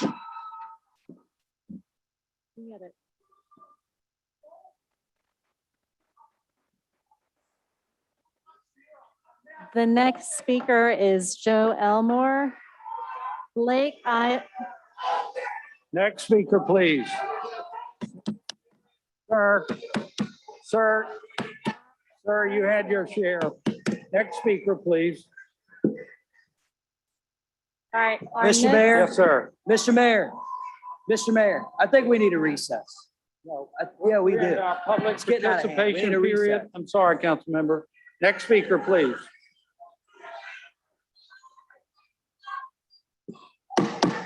40 y'all, we're in a public participation period. We're taking one at a time. Yes, sir. Please proceed. I'm Alan Dobson. And how many of y'all ran for for school board? Did any of y'all run for school board? Well, get out of school board business, number one. Number two, this racial bias order, whatever you call it. How in the world, you're not in the school business? So get out of the education, youth education. I'm all for youth support, but get out of the education with CRT or whatever, critical race theory stuff. Do y'all even know what that is? Do you know the five main points of it? No, not a one of them. You're not on school board. Do schools, city business, not school board business. Number two, it's cultural and history. Why go through the process of having somebody decide? Why don't we just continue with the totalitarian of Mr. Tecklenburg here, tear down the statues? He's already got rid of Calhoun. Why don't you just do the rest of them and get it over with? Thank you. Our next speaker is Joe Elmore. Holy cow. Good evening, Mayor Tecklenburg, council members. I'm Joe Elmore, President and CEO of Charleston Animal Society, live at 4213 Wildwood Landing. On behalf of the 2021 membership of Charleston Animal Society, representing over 18,000 citizens, we recognize the City Council has a jam-packed agenda tonight, and you'll be addressing a number of important and sensitive issues, including the special report from the Commission on Equity, Inclusion, and Racial Reconciliation, public hearings, masking mandates, an emergency ordinance, and many other things. We understand that many citizens will want to exercise their democratic right to participate by making public comments on these various issues. It is with this in mind that we respectfully request City Council to defer the first reading of the last agenda item, the safety ordinance, to the next City Council meeting. This issue is not time sensitive, and deferment causes no inconvenience to any party. In good faith, we have asked our constituents to not make public comments tonight so that you can devote your time and attention to these other very important issues. But I want to thank you very much for your efforts in representing our community, in addition to your full-time jobs. And at this particular time in history, and having served in the first Persian Gulf War, thank you for helping to make our democracy and our community strong. Thank you. Erica Coakley, Tracy Owens, Tracy Duran, and Annie Duran. That was Erica Coakley, Tracy Owens, Tracy Duran, and Annie Duran. Good evening. My name is Erica Coakley, 520 McLaren Trace. And I came all the way over here tonight because, first of all, when I looked at the agenda and what was on it, it was ironic where it was held, the time that it was held, and the people that it was actually meant for it to be. Even as I stand here tonight and I'm listening to everything that's happening, I'm asking and encouraging that you use your voices to help keep those mask ordinance exactly where they are. There are lots of us that have been walking around wearing masks. Some of us will never be able to take our mask off. We wore our mask to fit in your buildings. We wore our mask to fit into your education systems. And some of us still wear masks simply to fit into your society. So again, as I stand here and say the very reason for the meeting, critical race theory, and the things that it's addressing, nice for it to be in this lovely comfort of your hometown, where it could have been where the people that need it the most. Bring it downtown in North Charleston, bring it on Johns Island, just like those 30 people that came there, the room should have been filled just like this. So try meeting people a little bit more where they're at. And when we can take our mask off, then they can take their mask off too. Thank you. Tracy Owens, Tracy Duran, Annie Duran, and Elizabeth Brackett. Tracy Owens, I live downtown. I want to say first, thank you to the people who are responsible for implementing the mask mandate. And I would also like to say that I am in agreement with the Special Commission on Equity and Inclusion Unlike certain council members like Roosevelt, their statements, they don't want the words critical race theory and reparations to be in the literature. By doing so, City Council would be silencing Black voices and the people who built the city of Charleston. If this document goes forward with a change in verbiage, it would go against the purpose of the commission. Thank you. Tracy Duran and Annie Duran. Tracy Doran, 741 Pitt Street, Mount Pleasant. Mr. Mayor, City Council members, I am here to speak in favor of the report that is being presented tonight from the Special Commission on Equity, Inclusion, and Racial Conciliation. I was honored to be asked to serve as the chair of the Housing and Mobility Subcommittee. And there was a lot of really good work done. And we were charged with finding inequities and finding solutions. And we were told to be bold. We were told to think outside of the box. We were told to make a difference. And 40 people from different walks of life came together and volunteered their time. I'm getting a little emotional. It was hard work, but we did it. And the report that you're receiving tonight is a beginning. And we were told that not every recommendation would be accepted by City Council and move forward, but to put them in anyway. And that's what we did. So I'm here to respectfully ask that you receive this report in the spirit of understanding, and excitement that fostered the recommendations that are in it, and to forward the work of this group by allowing us to continue to work and come together to make Charleston a better place. And I can guarantee, having worked with Mayor Raleigh many years on issues of housing and equity, that he would have been in full support of what we did with the commission. Thank you.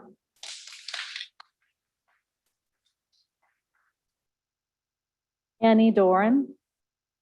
Hi, Annie Doran, 554 Rutledge Avenue. I'm here to speak in regards to the report presented by the Commission on Equity, Inclusion, and Racial Conciliation. The history of oppression of people of color in Charleston has deeply affected the city to this day. Local statistics show that there are huge discrepancies in the treatment as well as the economic resources available to people of color, and I commend this commission for the thoughtful, thorough work to come up with solutions and empower thousands of underserved Charleston citizens. Racism and its legacy is a pervasive problem requiring bold and groundbreaking solutions. I understand that this report will face opposition. However, I'm here to ask you to put solutions over the status quo. Look forward to a time when history will reflect on this moment. Charleston has an opportunity to be a leader and a model. Do you want to be remembered as the council who rose to the occasion or who shrunk in the face of change? I'm asking you to respect the immense work that went into this report and to please receive it for consideration. Thank you.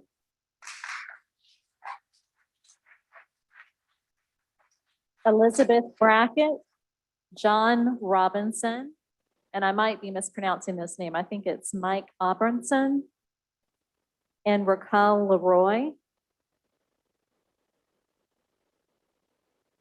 Elizabeth Brackett, 161 Beardsford Creek Street.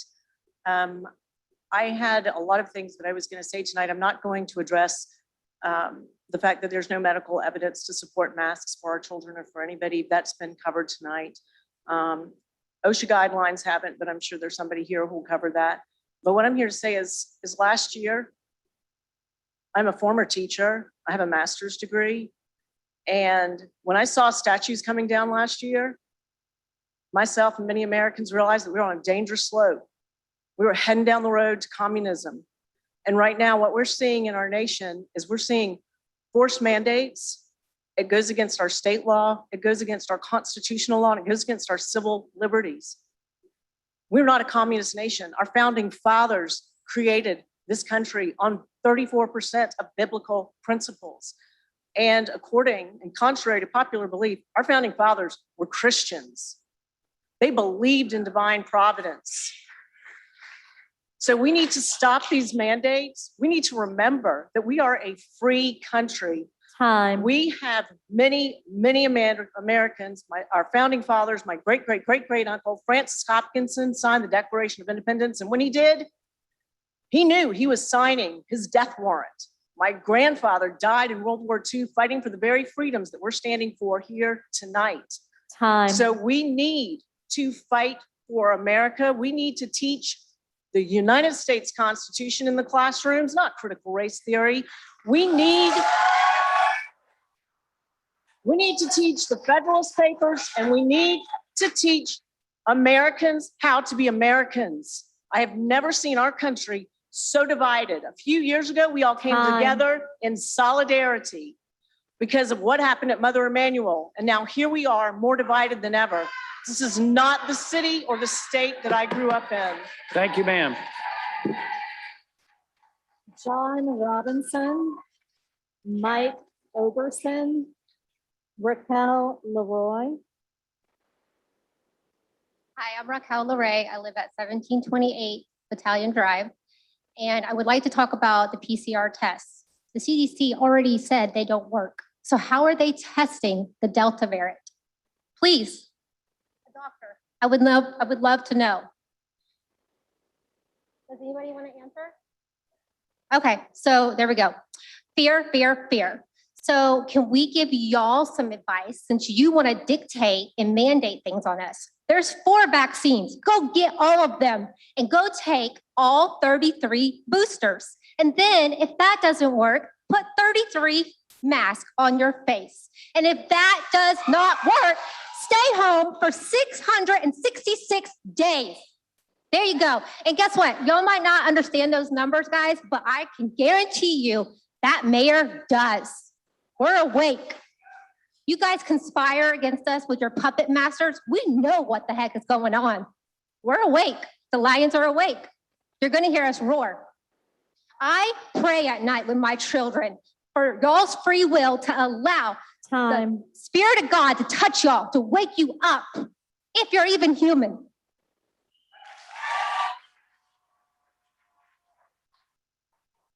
James Bessinger, Pringle Franklin, Linz Piper Loomis, and Richard Morris.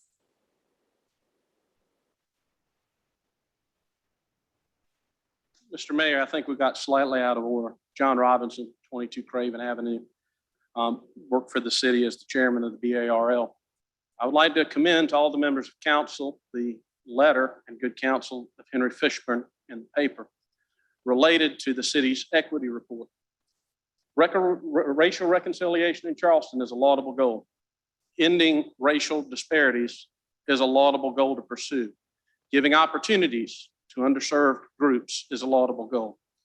The report as presented is using a sledgehammer where we should be using a scalpel. I very respectfully request that this council adopt the report as information to consider it, but not take the additional step of actually implementing these things, because I believe that the division that you've heard here tonight, the division that we've continued to see in Charleston as a result of the events of last summer, is only going to be expanded and exacerbated if this report is adopted as published.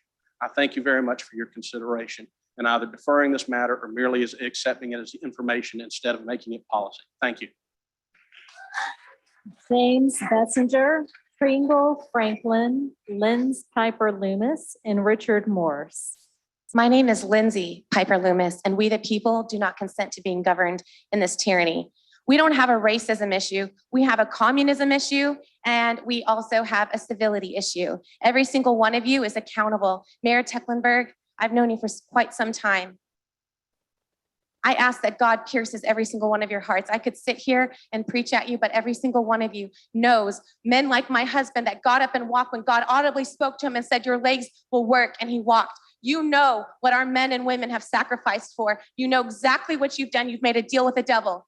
Dear Heavenly Father, I ask God that you would pierce every single one of their hearts, God, that you would pour out your spirit. Where your spirit is, we have freedom, God.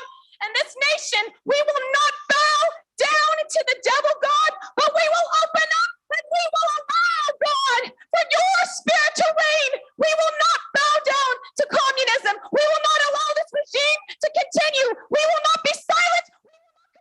We civilly disobey every single one of your orders. You know Governor McMaster and what he ordered. I know exactly what's going on, and we do not bow down to you. We only bow down to God, and our oath is to the United States Constitution.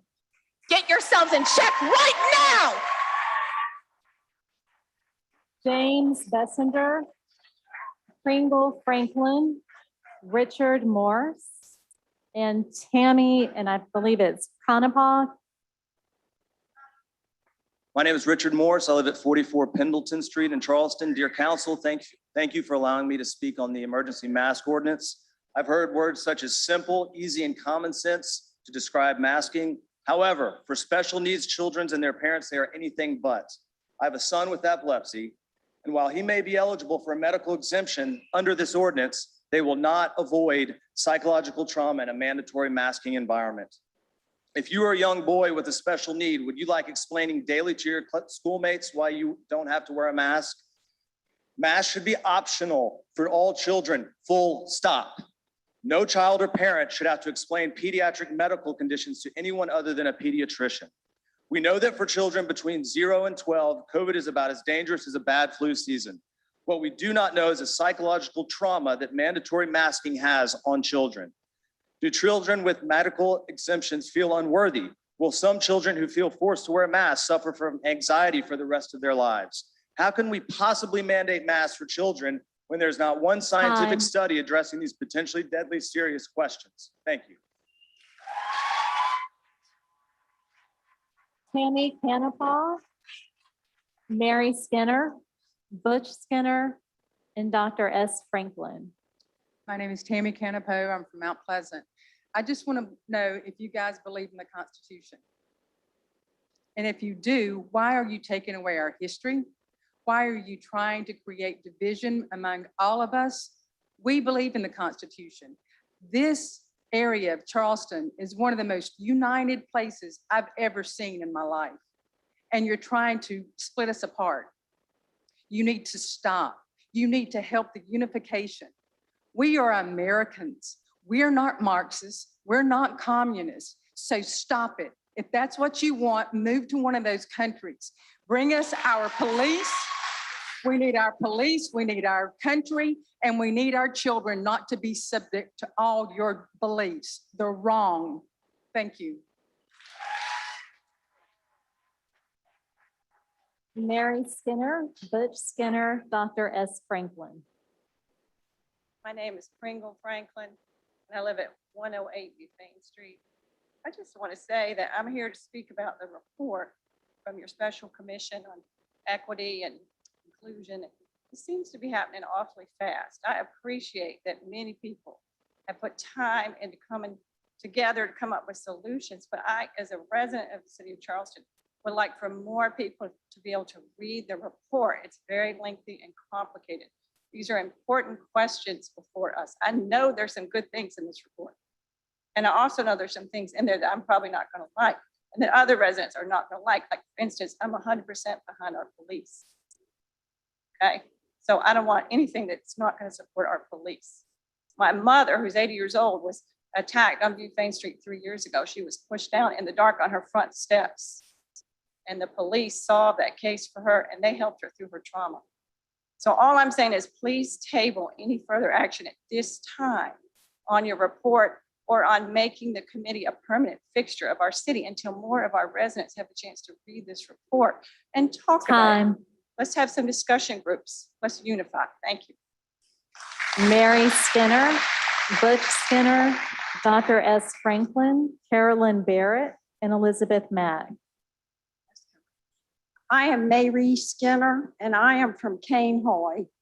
I'm a fifth generation Cane Hoy resident. Mayor Tecklenburg, thank you for having given me this time, and other gentlemen that I know, Mr. Seekings, Mr. Waring, Mr. Gregory, and most of all, Mr. Mitchell, who fought for Cane Hoy for so many years against so much.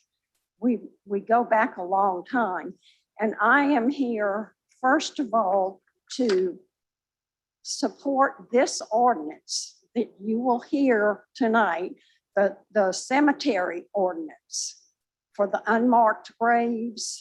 And anyone who reads the Charleston paper knows that their cemetery in Cane Hoy has been front page news for many, many copies lately. But over the past, since 2097 or something, 1997, we have fought for that. So Time. please support that. I also would just quickly like to address the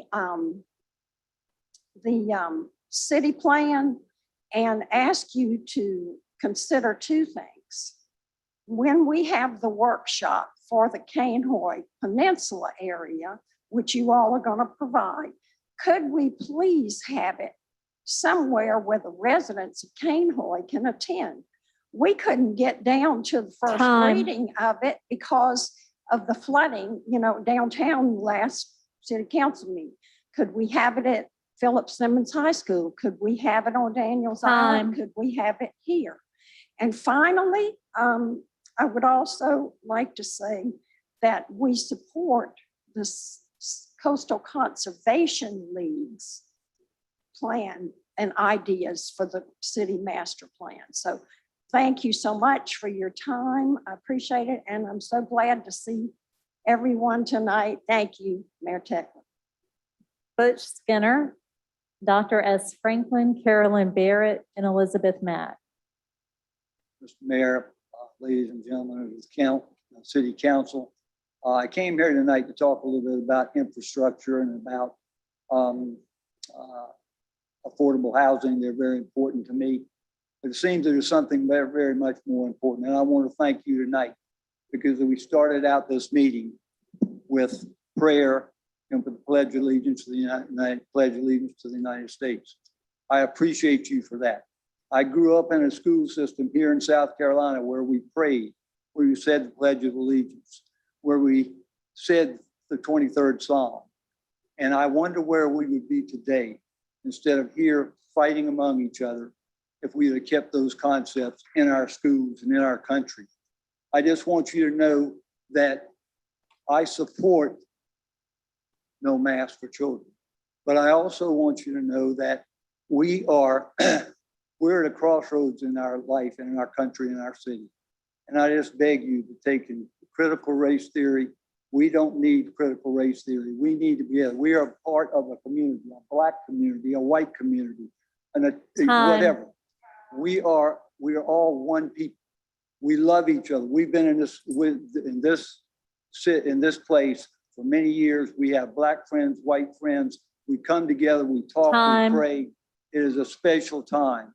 So please, before you consider critical theory, let's go back to the Word of God and take what He has to say and use that to make our decisions. Thank you.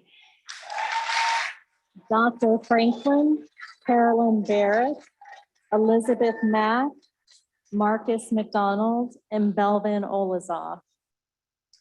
Good evening, Mayor and council members. Thank you for inviting me to speak. My name is Dr. Elizabeth Mack, and I'm a board certified pediatrician and pediatric critical care physician here in Charleston. I do wear a mask at least 12 hours a day, as do my colleagues. And I've been caring for children with COVID and MIS-C and many other conditions for the last year and a half here. And I serve with great privilege, and I'm so grateful that you trust us for your most precious gifts. As you may have seen, several of us participated in a press conference earlier today with State Superintendent Spearman, DHEC's epidemiologist, Dr. Linda Bell, discussing the safe return to school. And as we all know, the Delta variant is incredibly contagious. My colleagues and I are concerned that we will soon encounter more preventable deaths and the hospitals will be beyond capacity, and we have the power to stop this. The science supports the universal masking of students greater than 2 years of age, staff, and teachers in schools, regardless of vaccination status, particularly in a community like ours, where the rates are soaring. This week, across this country, children's hospitals have had a record rate of rise, 121,000 new cases last week. On top of the usual causes of pediatric hospitalization, I ask you to consider what's good for kids, which is in-person safe schooling. And I ask you to consider what's bad for kids, learning loss, COVID, and MIS-C. Children need to be in school safely and consistently. And your help is needed to support universal implementation in our schools. Thank you so much. Thank you very much. Elizabeth Mack, Marcus McDonald, Belvin Olazoff, Ruth Zelter, Good evening. My name is Sam Franklin. I live at 108 Buffane Street. I'll keep it short and sweet. I'm here in response to the Special Commission on Equity, Inclusion, and Racial Conciliation. While I respect all the hard work that's gone into a report like this, it is 545 pages long, and I think it requires a little more study and especially input from the local community before a document like this is incorporated into the philosophy of the City Council. Thank you so very much for your time.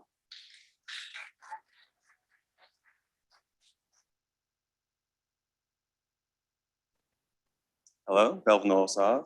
I urge you to accept the recommendations of the Commission on Equity, Inclusion, and Racial Conciliation. The median white family in this country has 11 times the wealth of the median Black family. You can walk from the East Side to King Street to Gadsden's Green and see quite easily that we live in a profoundly unequal city. The peninsula is a patchwork quilt of white wealth and Black neighborhoods in need of repair.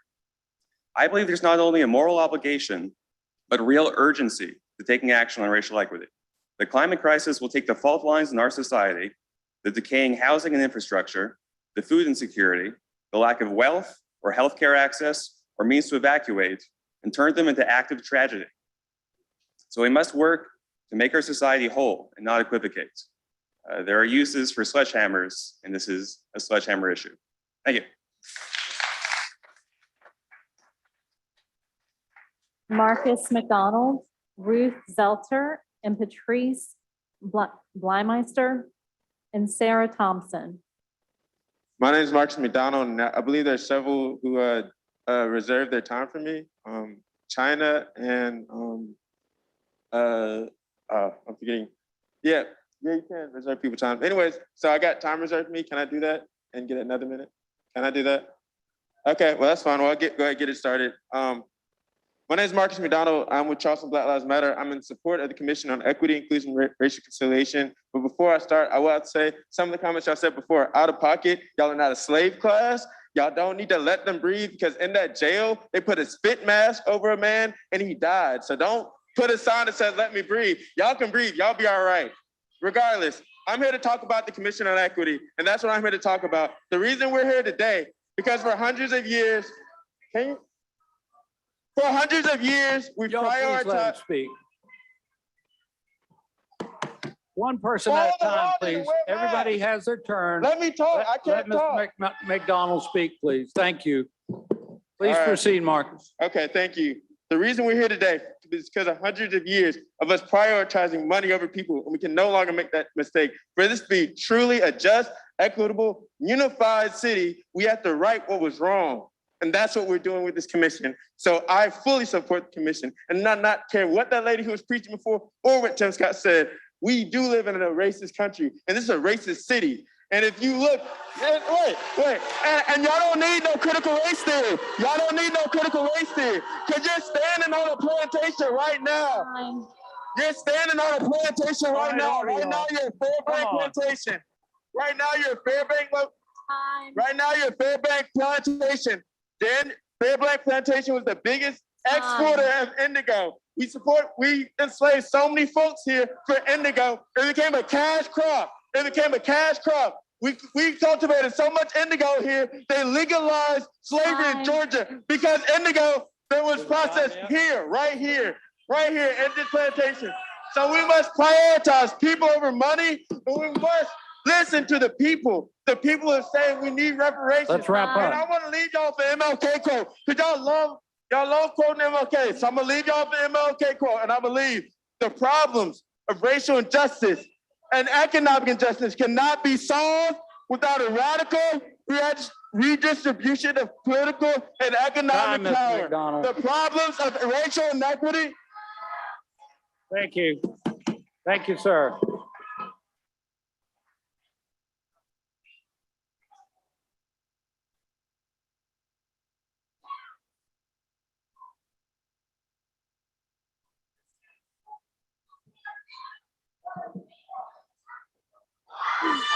Ruth Zelter. All right, ma'am. Patrice Hey, Blymeister, order everybody, one person at a time. Sarah Yes, ma'am, please Thompson. proceed. Hello? Hey, y'all, come on. Everybody's entitled to their opinion. Come on, let them have a chance. Yes, ma'am, please proceed. Good afternoon.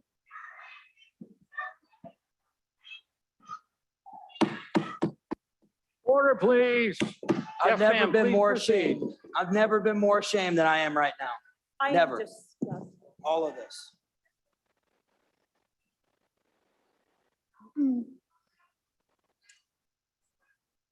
Yes, ma'am. I am here as a mother of 2 children in the CCSD schools. I live in Chathamos in West Ashley. I do not support the mask mandate. This is not a one-size-fits-all solution. We are asking for the choice to make parental decisions for our individual children.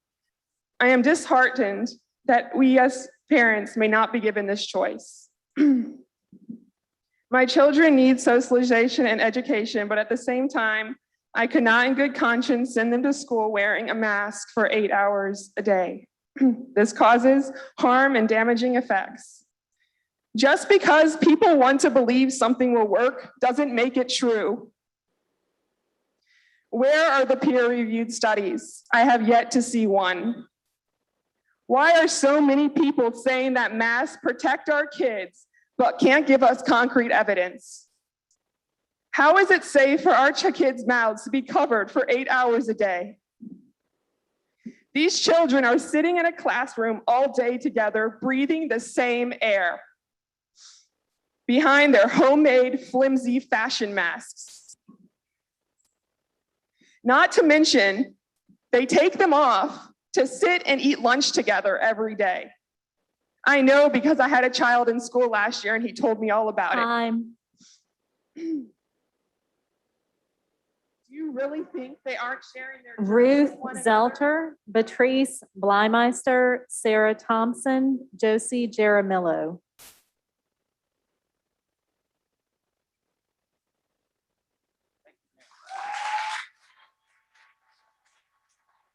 Ruth Zelter, Patrice Blymeister, Sarah Thompson, Josie Jaramillo. Sarah Thompson, 14 Poinsett Street. Hello, my name is Sarah, and I'm a student at the College of Charleston here to advocate for Black Charlestonians and in favor of the Commission of Equity's recommendations and expansion. As a mixed-race student at CFC, I can tell you there's 2 views on the reality of being Black in Charleston. From my white peers to former bosses and friends, you'll hear comments such as that side of town and be told to never consider living past Line Street on the east side downtown because it's not safe and that it is scary. But what they mean is that it's not predominantly white and that it is Black. It shows me that the gentrification, economic disparity, and prominent other mentality in the city and the horrors that have worked against Black people are vividly seen but not cared for in the slightest.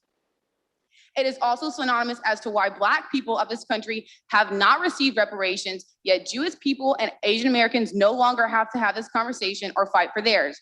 It shows me that this privilege and anti-Black agenda that this city is plagued with. Meanwhile, when I'm with any Black friends or POC peers or very few white allies, we talk about how many out-of-state licenses we are seeing and apartment complexes going up. We talk about the looks and glares these tourists and gentrifiers cast down upon the Palmetto Road sellers as if they are the ones who do not have the right to be there. And seeing the heartbreaking eeriness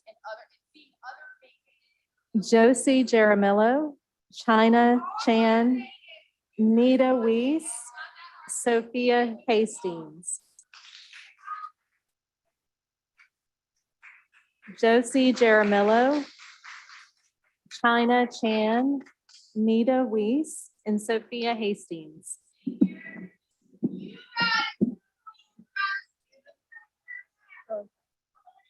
Josie Jaramillo, 119 Spring Street. I'm just gonna say that I'm sure everybody's here has been to downtown Charleston. It's beautiful, all the restaurants, the shops, everything, but I need y'all to ask yourself how it got to the way it is today.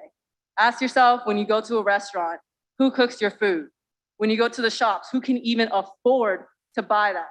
Ask yourself how many people you've kicked out your home, how many Black people you've kicked out their home to build all these new houses and businesses that only help white people. To answer my first question on how downtown Charleston became the way it is, it's the continuing oppression of Black people.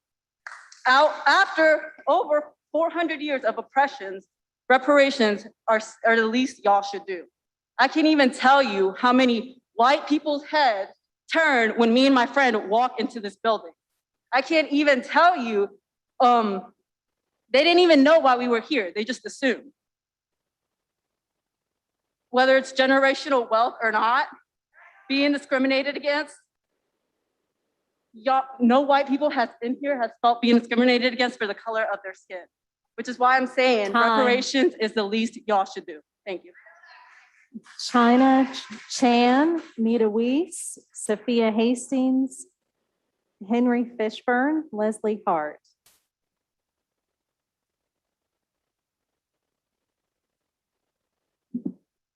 My name is Sophia Hastings, and I live on Johns Island. Can you speak into the mic just a little bit closer? Yes, ma'am. Thank you. I have 3 boys, 2 of which are at home right now with my husband. I'm not there enjoying dinner with my son who just had his first day of kindergarten, hearing about the joy of his first day. Instead, I am here pleading with y'all that you vote no for this mask mandate so that he can return to school tomorrow with the joy that he experienced today. While up here, I'd like to cover 6 points. 1, masks' effectiveness. There are multiple studies that show they simply cannot prevent the small particles from passing through. In surgery, doctors must switch their N95 masks every 10 minutes for them to be reliable. We cannot expect our children to wear a mask all day, every day. Point 2, in our school last year, we had a no mask mandate. No children wore one, no teachers wore one, and not one day were we closed. Time. 3, the risk of carbon dioxide. Henry Fishburne, Leslie Hart, Carolyn Milan. Henry Fishburne, Leslie Hart, Carolyn Milan. Great, we have George Washington. Ronnie Forsberg, and I believe this says Rubu Bucker, I'm not sure. Nathan Nagel.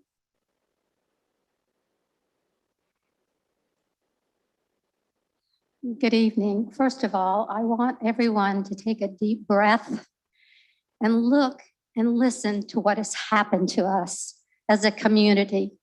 We have never been more divided, and it is so distressing. I was a teacher in Charleston County Public Schools for 28 years. I can tell you that children are taught to see other people. They don't see color. They don't judge their peers by the color of their skin. And anything that we do to try and stop racism by creating racism and pitting one race against another is very, very wrong. We have things to do. We have steps to make, but this is not the right way to do it.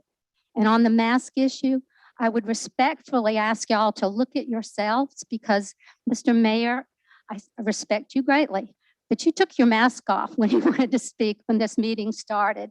And just think about being a 5-year-old in class, the first time you're away from your mommy, and you want your teacher to see you and to smile at you.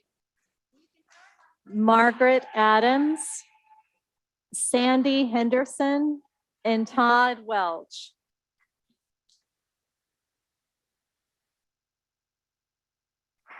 Margaret Adams, Sandy Henderson, and Todd Welch.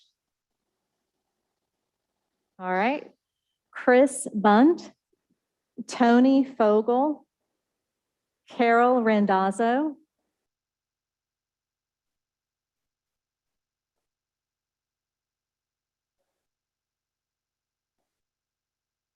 take this off just so you can all hear me. Move this up a little bit too. My name is Todd Weschler. I am a resident of Daniel Island, 1545 Mitchell Wharf Street. I'm also the chair of the Libertarian Party. If you're not familiar with the Libertarian Party, we are a party of freedom. We are a party of rights and right of choice. We, as a libertarian, as the chair, our views are against the mandate, but it's also about responsibility. I wear an N95 mask and I've been wearing it the whole time here, except for when I'm speaking here. My wife is a physician in town. Her colleague tested negative early last week. Ended up getting symptoms, ended up testing positive, and in that window, my wife was in close contact with. My wife tested negative this morning as of 8 o'clock, and it was a breath of fresh air because I didn't know whether I was gonna get it, whether we were gonna give it to her parents, which we just saw this weekend. We don't know, but the masks work. So you have the choice, you have the responsibility. You make your choice, but you have your rights and responsibilities. All right. Tony Fogel, Chris Bunt and Tony Fogel. Good evening. My name is Chris Bunt. I'm a husband, father, son, I'm also a physician and a veteran. There are 3 things we can do to help stop the spread of this pandemic. One is social distancing. The other is vaccination. The first 2 are not things that we can do in our schools very easily with our young children. The third thing we can do is try to mask. I'm in support of the mask ordinance as a physician. I thank you for your time. Tony Fogel, Carol Randazzo, and I believe this is Sue or Sue Ann Azia. And I'm sorry if I mispronounced that. Good afternoon, Mr. Mayor, members of City Council. I'm a Charlestonian. I'm proud to be one. I don't agree with the mask mandate. I'm not going to contemplate on that. Too many people have, I believe, already. A couple other things I just want to bring to y'all's attention. I work for the finest mayor and the police chief ever in this town, Mayor Riley and Chief Greenberg. And I've never seen things like they were right now. And it's a racial conciliation program that you folks have come up with. I think it needs some more time. I don't know if there's 5 members that were on this here thing besides the city council that's even here tonight, but I think y'all need to take some more time. I'm asking you for that. As a former city employee and a citizen here for all my life, I would ask you to do that there and give the civil ability people some more time also, because they have an important job as well in this here character. Thank you. Carol Randazzo, Nicole Trimmer, AJ Gardner, Carolyn Randazzo, Nicole Trimmer, and AJ Gardner.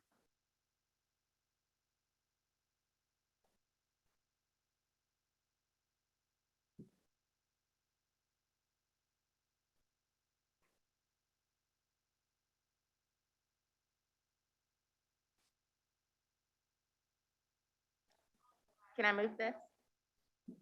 Yeah. Hi, I'm a little nervous doing this. I'm nervous about public speaking, but I figured this was important. My name's Nicole Trimmer, 304 Marrington Circle. I'm a military spouse. I'm a mom of 4.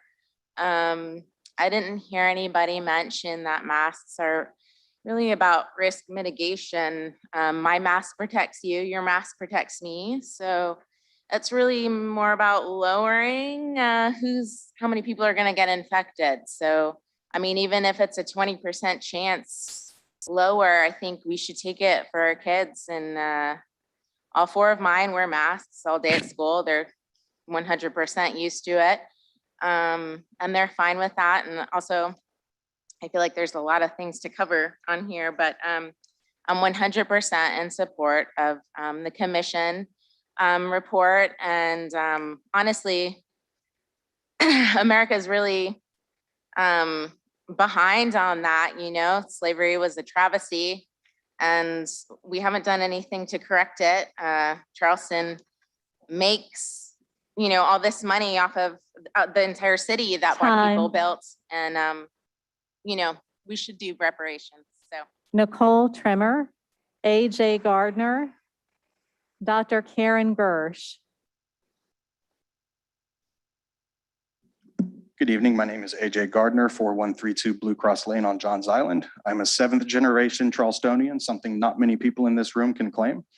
You let quorum go at the beginning of this meeting, and as soon as the Charleston Black Lives Matter president spoke, you started cutting microphones. I want you all to inflect on that. We sit here on Daniel Island, albeit annexed, still in Berkeley County, one of the wealthiest and most whitewashed areas in the Tri-County area where students are zoned for Hanahan, to discuss moving forward with your strategy on improving equity, diversity, and inclusion. I am here in support of the committee, mask mandates, reparations, critical race theory, and moving law enforcement budget to prioritize mental health and social services. Ending segregation was also fear-mongered as Marxist and communist. There are people in this room who say that we've never been as divided as we have been, but they are old enough to have used segregated water fountains. You allow these people to go over time, break quorum, yell at city council members, which I know Mr. Griffin has not allowed in the past. You've tried today. Why don't you gavel them, Mayor Tecklenburg, and shut their microphones off? Just because one group is louder does not make them the majority in this town. They're the only ones who know about it. There are more people here in support of these things. You need to outreach, you need to communicate, and you need to be open with them. This room will be flooded when you do. Thank you. Susan Caesar, Dr. Karen Gersh. Susan Caesar and Dr. Karen Gersh.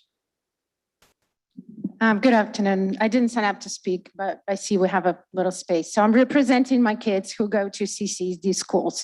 And all last year they had to wear masks. So and unfortunately in our school, when the mask mandate was lifted, they were in minority. So let me say my daughter experienced headaches all year pretty much and nauseating coming into the car. She's only 4. So my 7-year-old suffered balance issues. Also, they were bullied for not having a right mask or for having a right mask. If there is parents who support it, let them choose. But if there's parents who believe that no mask is a better decision for their kids, we just want our voices heard, and we want to make our decisions for our own kids.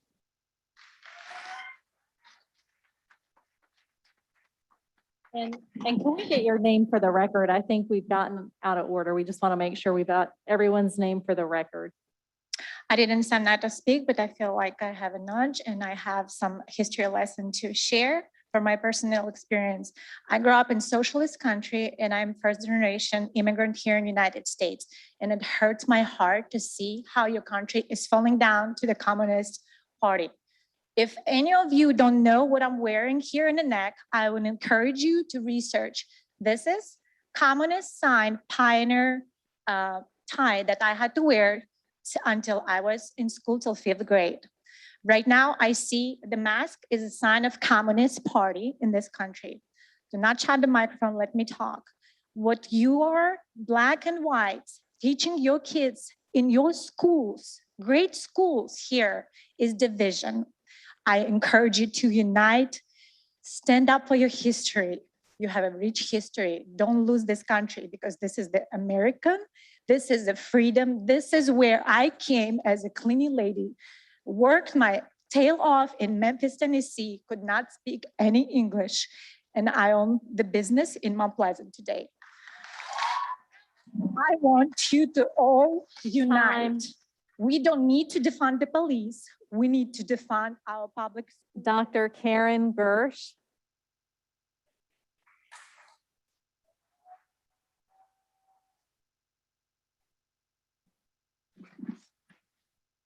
Good evening. My name is Karen Gersh. I'm a practicing cardiothoracic surgeon for 14 years here in Charleston, not at MUSC.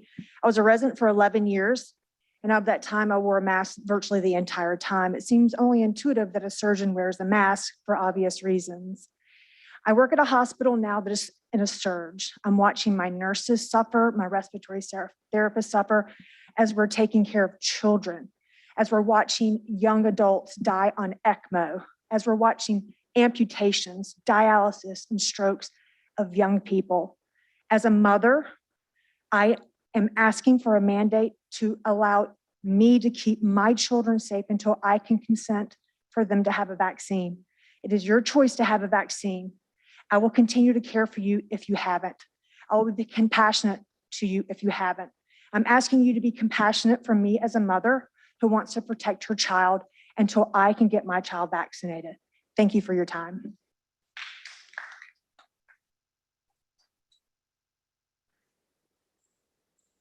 Hi, my name is Gina Holbrook. I did not sign up to speak either. I got here a little late, being that you're so far away. I wanted to thank council members that were on the commission. Hello to my community. What an amazing time we are in right now to be able to speak to you in a public forum in this time as a woman, as a minority woman, and to come together with my community members of those that I don't see eye to eye with to talk to you about how we feel and what we think is best for our community. I want to say thank you to the council members for being here and listening to all of our opinions. What a wonderful time we are in. I want to say that that I am in agreement with the commission. And for those of you, for the critical race inclusion, for whoever said it was really long, yes, it is 500 and some odd papers, majority of them being photographs and graphs. It's not long if anyone wants to read it.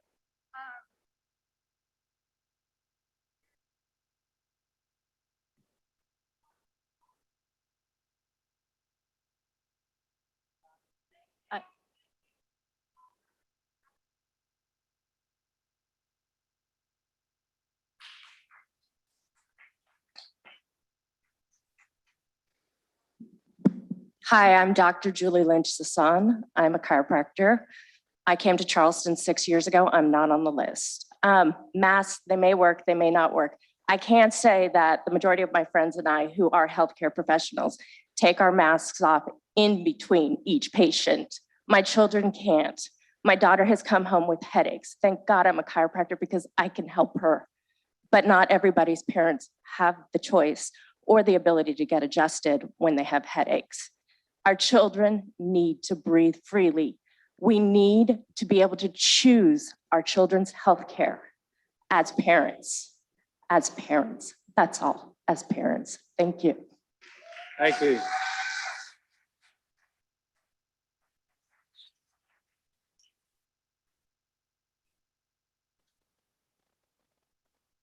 Just to record my name and whatnot for the record, I'm Joel Sadler. I live at 3 Dewey Street downtown. My wife and I own a retail store and coffee bar on Line Street.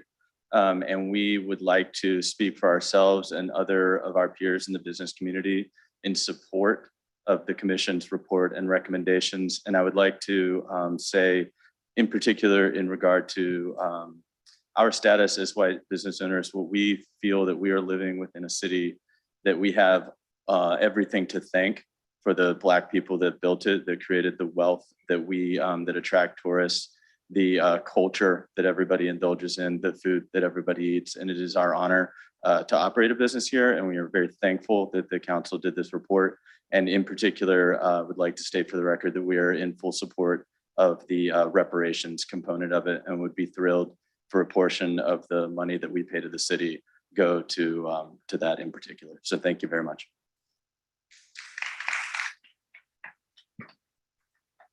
Last but not least. Hi, my name is James Palladino. I'm sorry, I took the list away. I'm a former senior firefighter and paramedic. I'm not here to berate you. You can all take a deep breath. I just want you to know that, you know, I'm here for freedom. Really, it's really why I settled here. I brought my family, I brought my friends. It's such a great place to be. But to be told you have to do something, and to be told your child has to do something, it's not really the numbers. All right. We all know as parents staying at the bus stop, in 2 weeks, the kids are going to start tapping out because they all start passing around the crud. It happens every year. It's no mystery. And then 3 weeks later, they start to get sick again. All right, so let's not push this issue that COVID is jumping into the kids. They're going to infect everyone else.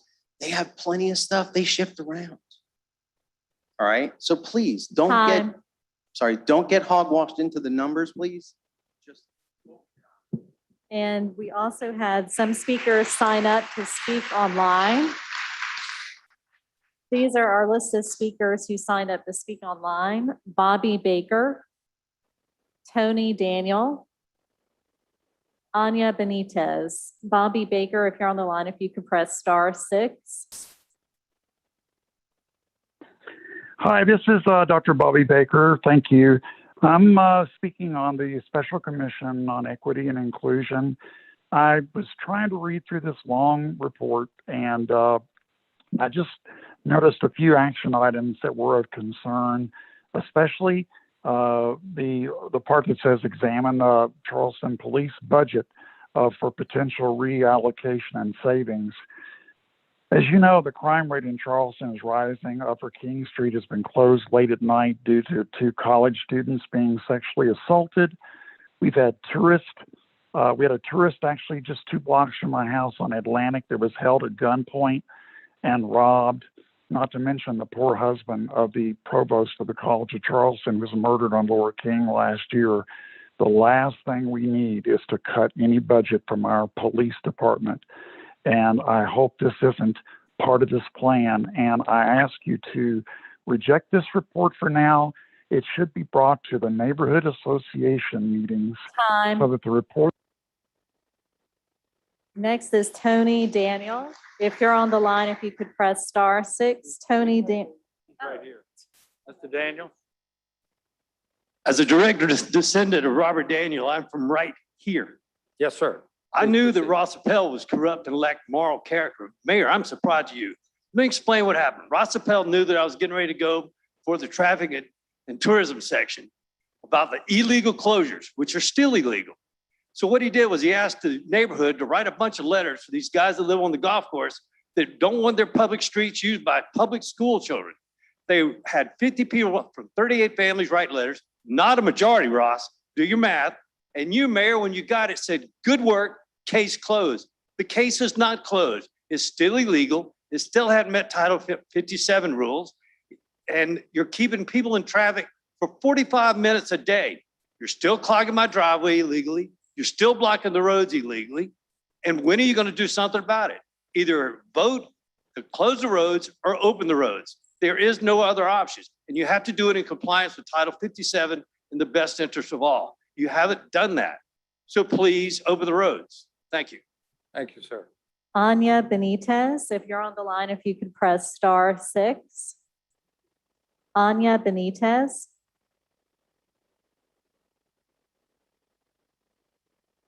Katie Minot, if you're on the line, if you could press *6.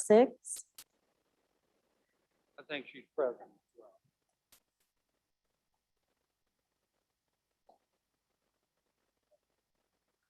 Good evening. Good evening. Thank you all for having me. My name is Katie Monick. I'm an attorney, I'm a business owner, and most importantly, I'm a mom to a rising kindergartner and a rising 3rd grader. We live in Wagner Terrace and we love our public school. I'm here tonight because I want my boys and all of our kids to stay healthy and to stay in school so that I can continue to work and so that their in-person education is not disrupted this year. I echo the physicians who have spoken and who have been before you many times. It's indisputable at this time that we find ourselves in a public health crisis. I'm here to urge you to meet the urgency of this moment and to pass the mask ordinance tonight. Today's Supreme Court ruling made clear what some of our local legislators have been saying all along. There is no mask ban. Universal mask mandates are lawful.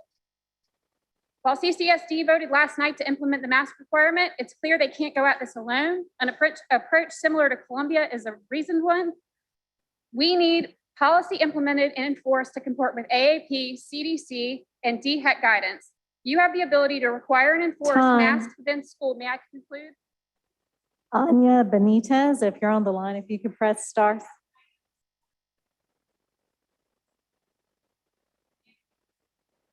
Dr. Eliza Vardy. Time. Thank you, Ms. Monick. If you're on the line, if you could press *6. Dr. Eliza Vardy. Liz Martin, if you're on the line, if you could press *6. Liz Martin. This is Liz Martin. We can hear you. Okay, thank you. I live in on Grove Street in Charleston. And while I'm not a parent, I have some very strong opinions I'd like to share. It is a parent's job to feed, provide shelter for, and clothe our children. It is a school's job to educate our children. Parents and only parents have the right to decide what goes in their child's bodies or on their faces. If the city is adamant about requiring masks in schools or face coverings, only a clear face shield will not cause further detriment to a child's ability to learn, socialize, and remain as clean and safe as possible. Masking our children will cause them more harm than good, and that sure sounds like child abuse to me.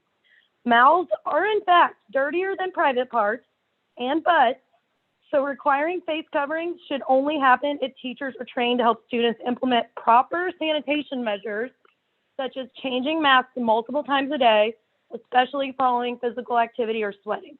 Let's have our teachers stick to what my tax dollars pay them to do, teach. Their job is to educate our children about building strong immune systems via hand. Thank you, ma'am. So did we miss someone? Please come forward. Thank you, Mr. Mayor. My name is Ann Beecham, and I live West Ashley on Dollarton Circle. I've heard a lot of people talk tonight. I would like to say one thing that I have not heard. I've heard media suppression of the known treatments, early treatments that cure COVID. I've heard suppression by the medical community for failing to administer the proper treatment that can cure these diseases. And I've heard no one that has spoken up for the peer-reviewed studies by the American Frontline Doctors. We need to listen to the other medical people. The folks in the hospitals are not listening. They refuse to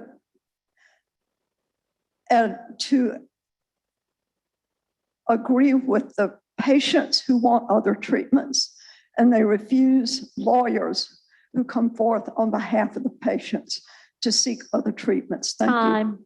Thank you, ma'am. And we did receive some comments from citizens. We had 3 people that said the city should remove transportation recommendation number 12, which advocates for the extension of I-526 from the draft city plan.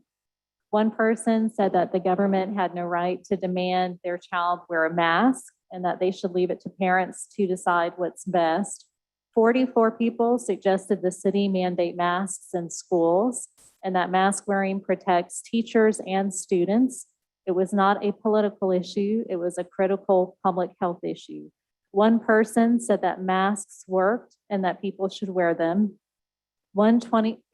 24 people asked to implement a mask mandate for several months until children had the option to get vaccinated. 3 people said to keep mask wearing optional. 2 people said to mandate masks in public buildings. 1 person said cloth masks did not work against airborne diseases and that mask wearing should be kept optional. 2 people said to vote no on recommendations from the Equity, Inclusion, and Racial Conciliation Commission and that the policies were discriminatory. 1 person supported the adoption of the proposed ordinance to create the new Commission on Equity, Inclusion, and Racial Conciliation. 1 person said the average wealth of white families was not $919,000 and that the median net worth was $180,000 and that the numbers from the Economic Empowerment Report recommendations were false and misleading. 1 person said that City Council and the mayor refused to remove illegal roadblocks near Harborview School. 2 people said the recommendations from the Equity, Inclusion, and Racial Conciliation Commission were communist. 1 person asked that masks not be mandated in schools and that masks were medical devices and it was illegal to force children without medical supervision. And those were all the comments that we received. Thank you, Madam Clerk. That will be the end of our citizens' participation period tonight. Thank you all for coming out and sharing your thoughts and feelings with us. Next up is our petitions and communications. We have a few appointments. First up to the Housing Authority of the City of Charleston, Ms. Kathy Nelson. Ready to, I'll make a motion that we approve items A through D. Item 1, A through D. I'll second. And I'm sorry, I couldn't hear Councilmember Griffin. Which I'll make a motion that we take item 1, A through D, all the way through, and I recommend approval of all A through D. Second. All right. Any discussion or comments? All in favor, please say aye. Aye. Any opposed? The ayes have it. Thank you. Next is approval of a mediated settlement that just occurred, mediation that occurred this morning. Julia Copeland is going to share that with us.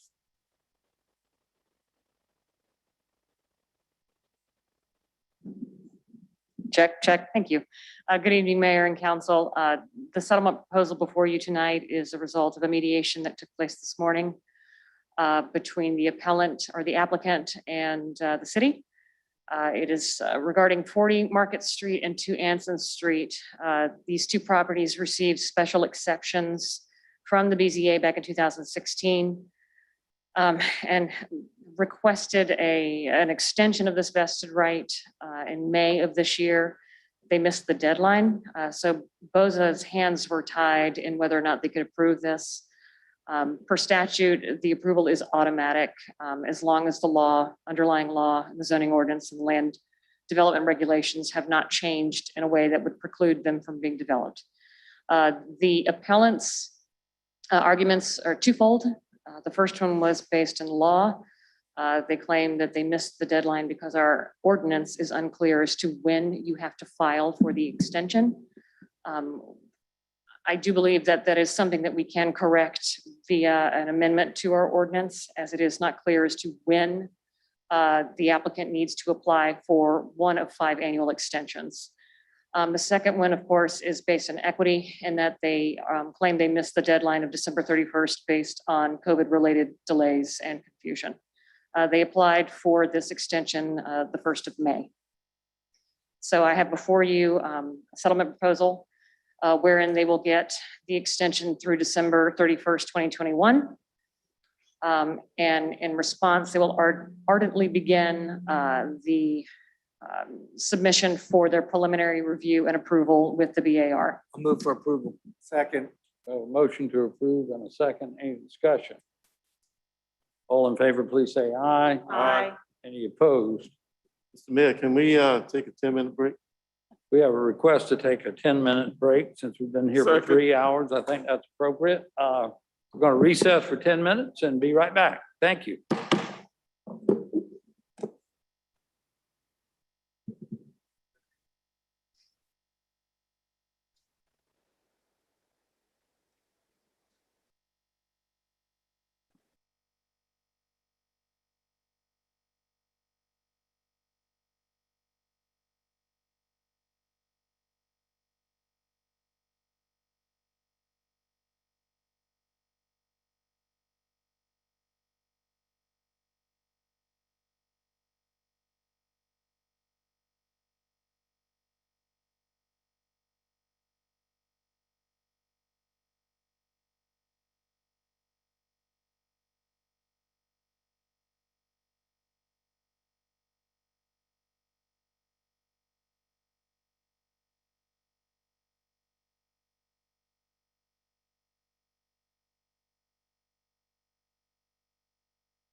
All for your patience.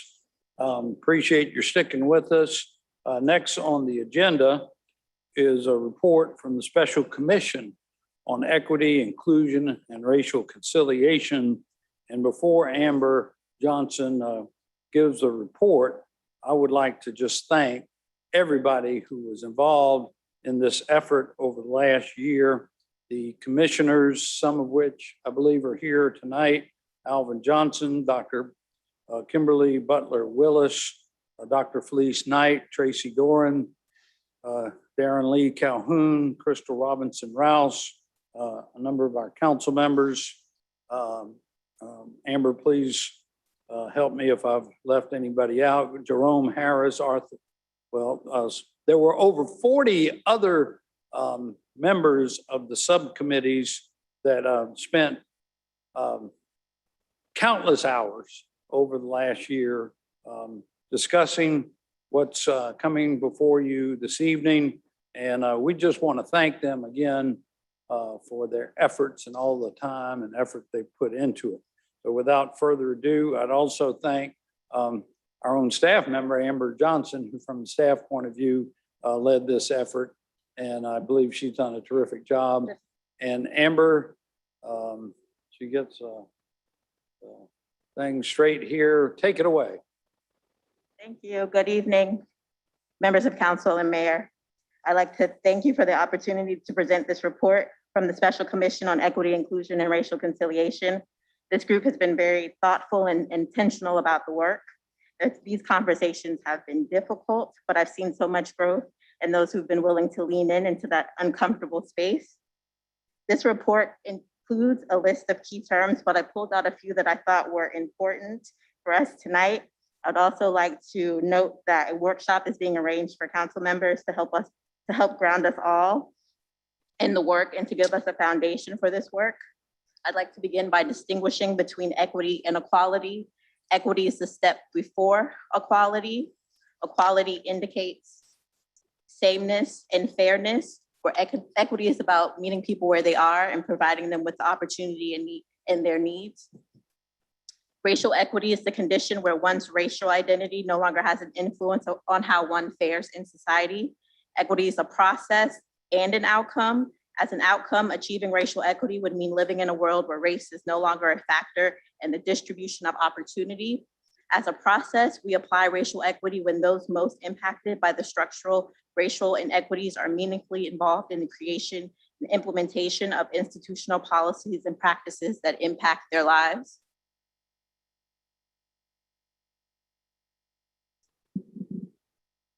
Gotcha. Inclusion is not just about welcoming people and inviting people in, but it's about making them feel welcomed, respected, and supported, and like their opinion is fully valued.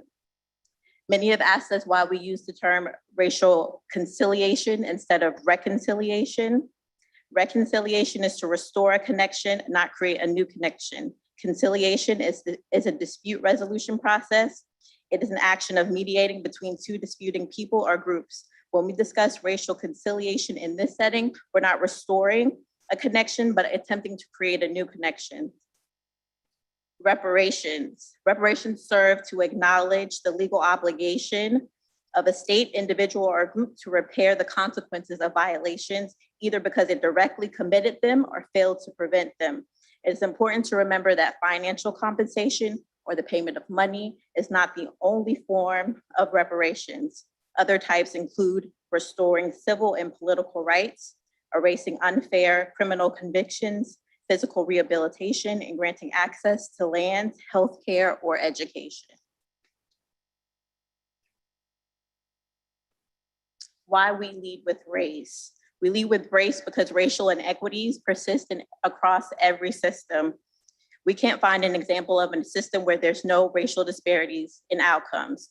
We see it in healthcare, in local government, criminal justice, housing. It's baked into the creation and ongoing policies. We lead with race because when you look at other dimensions of identity, such as gender, sexuality, education, ability, there are inequities there based on race. So knowing this helps us take a more intersectional approach while also also naming the role that race plays in people's experiences and outcomes.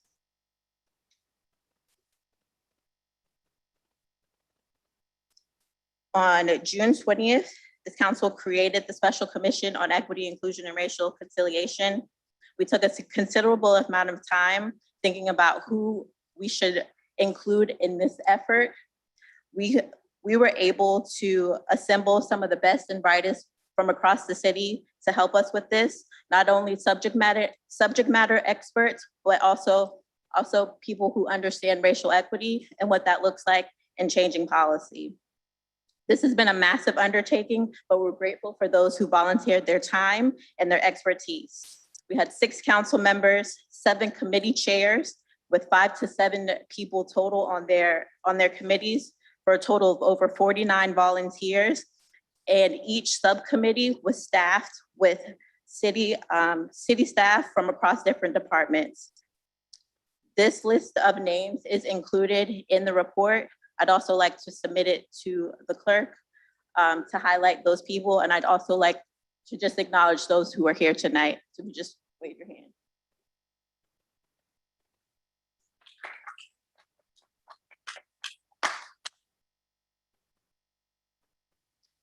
Using the Avery Research Center's report entitled The State of Racial Disparities in Charleston County, we developed the focused areas for these subcommittees. The different areas included criminal justice, economic empowerment, health disparities and environmental justice, history and culture, housing and mobility, internal review, and youth and education.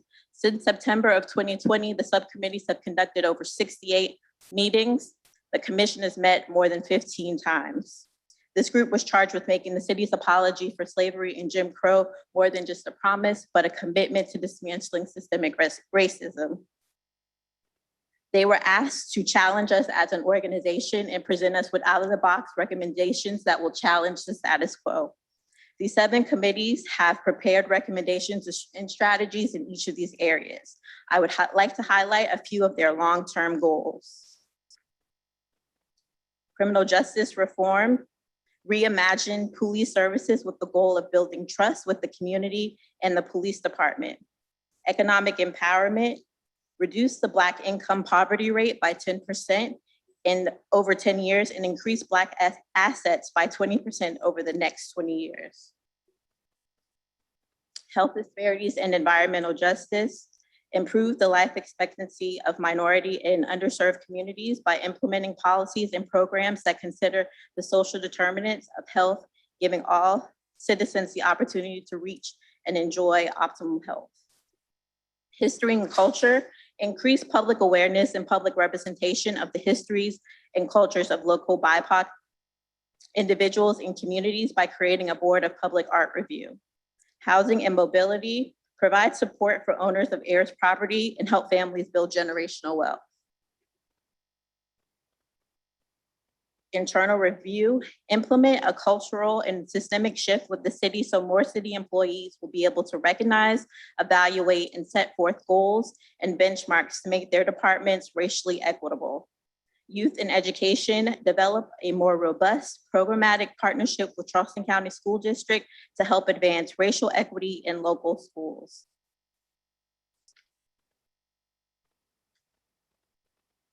These recommendations and strategies will be distributed to the appropriate standing committees after tonight if this council decides to receive this report as information.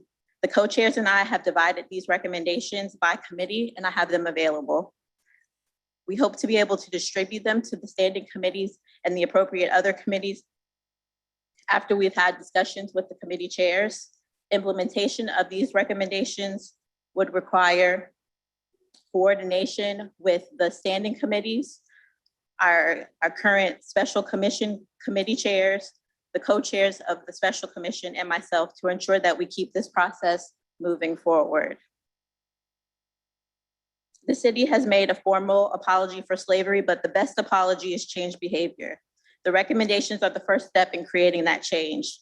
The work is not the responsibility of one person, one mayor, or one city council. It will take all of us to embed this work into the fabric of the organization. Thank you for your time and the opportunity to create a report with recommendations to help the city advance racial equity. Thank you very much. Any questions for Ms. Johnson? Well, I would like to offer just a moment of historical perspective of my own as to how we got here tonight. This city last year celebrated its 350th birthday. We didn't have much of a party because of COVID, but it was our 350th birthday. And just a few years ago, as Amber mentioned, this city approved an apology, not for what anybody did individually, but what this city government did as an institution prior to 1865 to directly administer the institution of slavery in this city and in the Low Country. So we apologize for what the city did.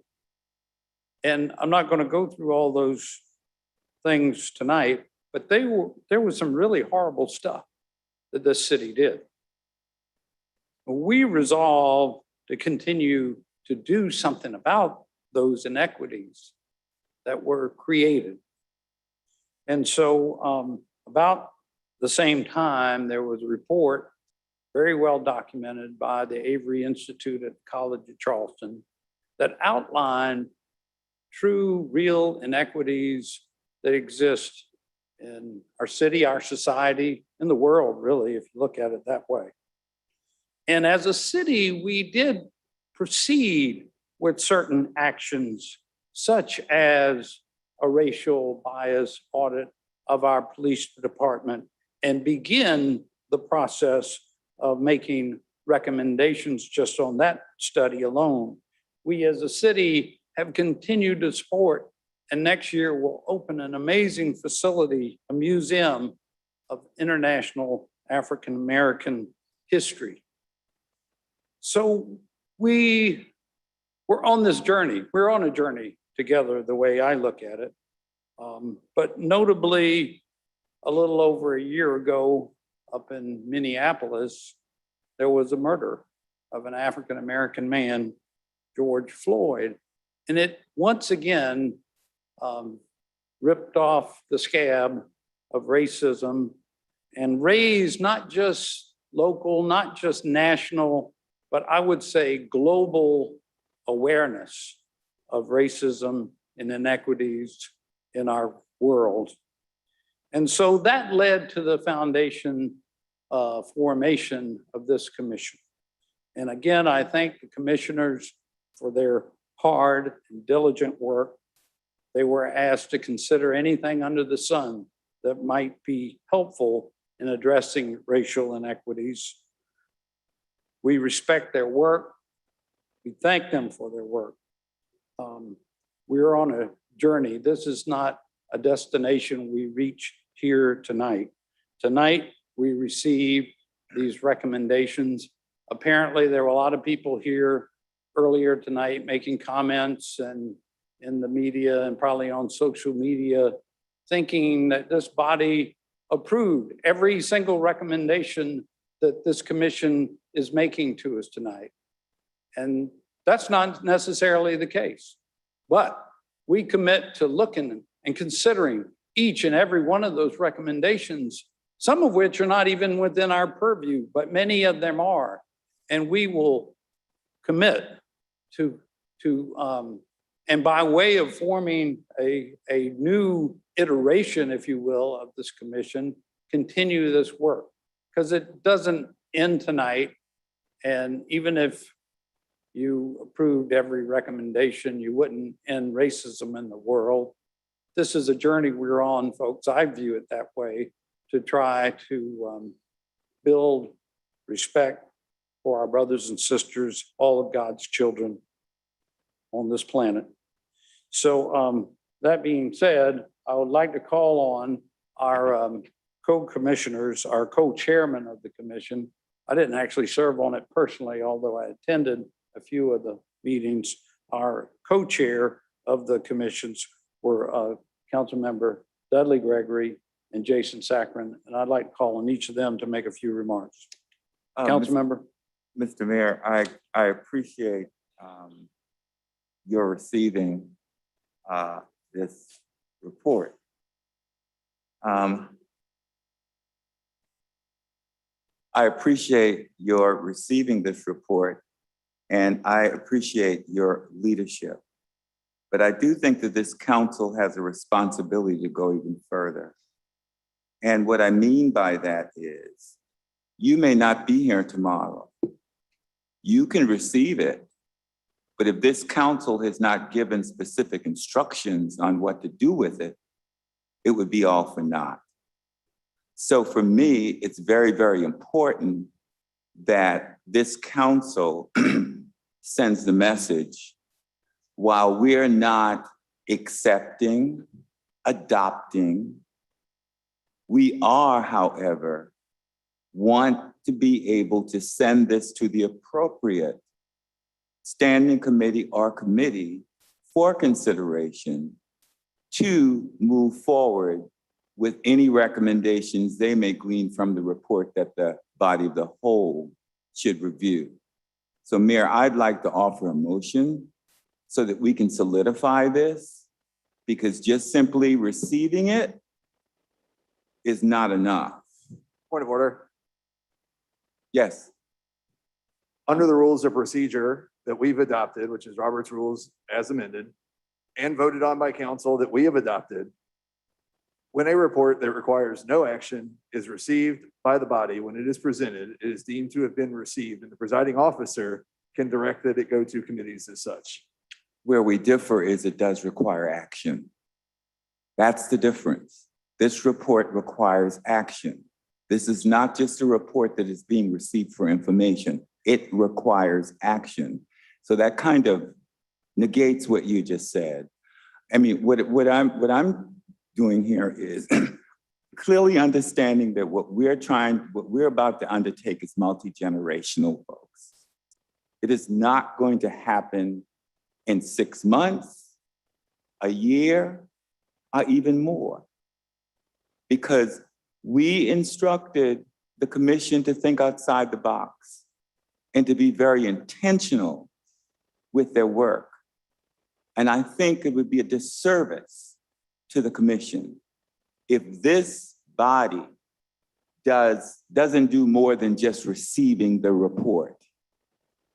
This council should provide instructions so that if the mayor's not here, or any of us are not here, this council has moved forward with a charge for the committees to undertake. So I'd like to offer a motion, Mayor. As a point of order, that motion would be out of order, and I would ask the mayor to rule on that because of the rules of procedure that have been adopted by council. A motion has not been made yet. I would like to point out to Councilmember Gregory that we do have next on the agenda an ordinance creating a new commission or a new iteration, as I mentioned, and that does give the marching orders, as it were, that you're asking for. And I would respectfully say that I think we could have a concurrence. I'm receiving the report. I'm putting it to committee as appropriate, as we've discussed, as the commission has discussed in addition. And also we have on the agenda an ordinance making those directions as to the purpose, duties, and responsibilities of the new iteration of the commission going forward. I understand that clearly, Mayor, but and maybe it is a point of order. I mean, I'm not a parliamentarian, but I think that what you just said, that if we receive something that does not require action, and I'm saying to you that it does require action. It does require action. It's not going to just sit as information. Well, if you want to make a motion, I'll rule on the point of order. Okay. I move that council formally receives the report from the special commission for the purpose of charging the standing committee or committees with reviewing the recommendations therein in conjunction with the commission, and once completed, provide to the full council their conclusions and recommendations. That's my motion. I'll second it. Is there a second? I'll second it. I'll rule that I will accept the motion because honestly, that is what I was intending to do as mayor. I respectfully appeal the decision of the chair. Any further questions or discussion? All in favor, please say aye. Aye. I'm sorry, you didn't. Councilmember Griffin? Yes, sir. Thank you, Mr. Mayor. You know, I remember that meeting quite well when we apologized for slavery, and it was probably the most disappointing meeting because of the way that it got out of control, only to be topped by this meeting tonight. This is, I'm just totally embarrassed at how out of control things got tonight. It's obvious that we need to do a better job of bringing people together, because here we are 3 years later and we're worse off today than we were at that meeting. I'm thankful for all of the hard work that the commission members put in over this last year. I mean, they worked for free. They put in so many hours. I'm really, really thankful for all of the hard work and the goodwill that they brought forward. I'm disappointed that they didn't have, I think, the direction that a normal commission would. They were basically told that they could come up with any recommendation they thought was right, and it now is presented to us as a final report. You just said that we're going to try to implement, at least look at every single one of those recommendations. One of the recommendations was to allocate $100 million for reparations. How on earth are we going to pay for that, Mr. Mayor? Why are we going to support critical race theory? Why are we going to support the 1619 project? Why are we going to tell people that we're going to accept a livable, whatever the terminology is, a livable working wage of $16.41 when we can't even pay our employees $15 an hour right now? I'm disappointed that we are going to accept the report that we are not prepared for. We're going to give the commission that worked for a year some sort of hope that we're going to somehow come up with some of these things that just are not a reality.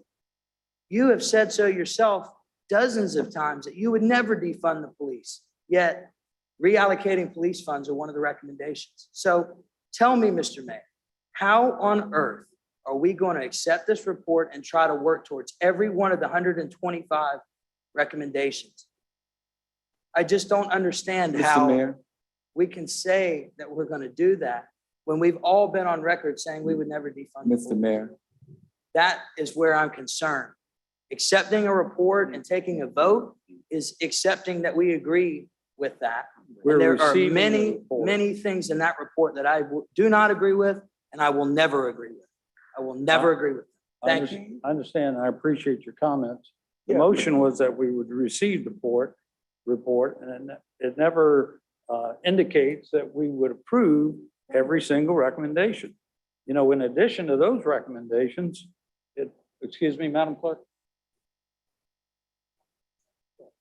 In addition to those recommendations that you mentioned, it also recommends create new funding sources to support affordable housing, optimize Charleston Housing Authority's repositioning strategy of public housing, ensure the low country low line is equitable and inclusive, improve mixed-use workforce housing in our fee and lieu system, provide support for owners of heirs property and help families build generational wealth, increase the number of high-quality subsidized healthcare providers in Charleston, sponsor consistent and sustainable vaccination, prioritize flood mitigation strategies that address racial equity and environmental justice, address climate change and systemic inequities. So, I mean, there are many recommendations, some of which we are already taking action upon, like the formation of a minority business incubator, we've taken that recommendation and council has already approved some funding for the creation of that incubator. So I hear you loud and clear. That's why I prefaced my remarks. I believe that's why Councilmember Gregory's motion is that we receive the report and disseminate it to the appropriate council committees and other appropriate committees for further review and recommendation back to this council. So there's not a single recommendation here that we are approving tonight. Now, when they come back to us one at a time, we'll have recommendations to approve some of them and we can take action at that time. So this is just part of a process that we are part of a journey, as I tried to describe, that we are embarking upon. Councilmember Saccharin, I'm sorry I didn't get to you, the other co-chair.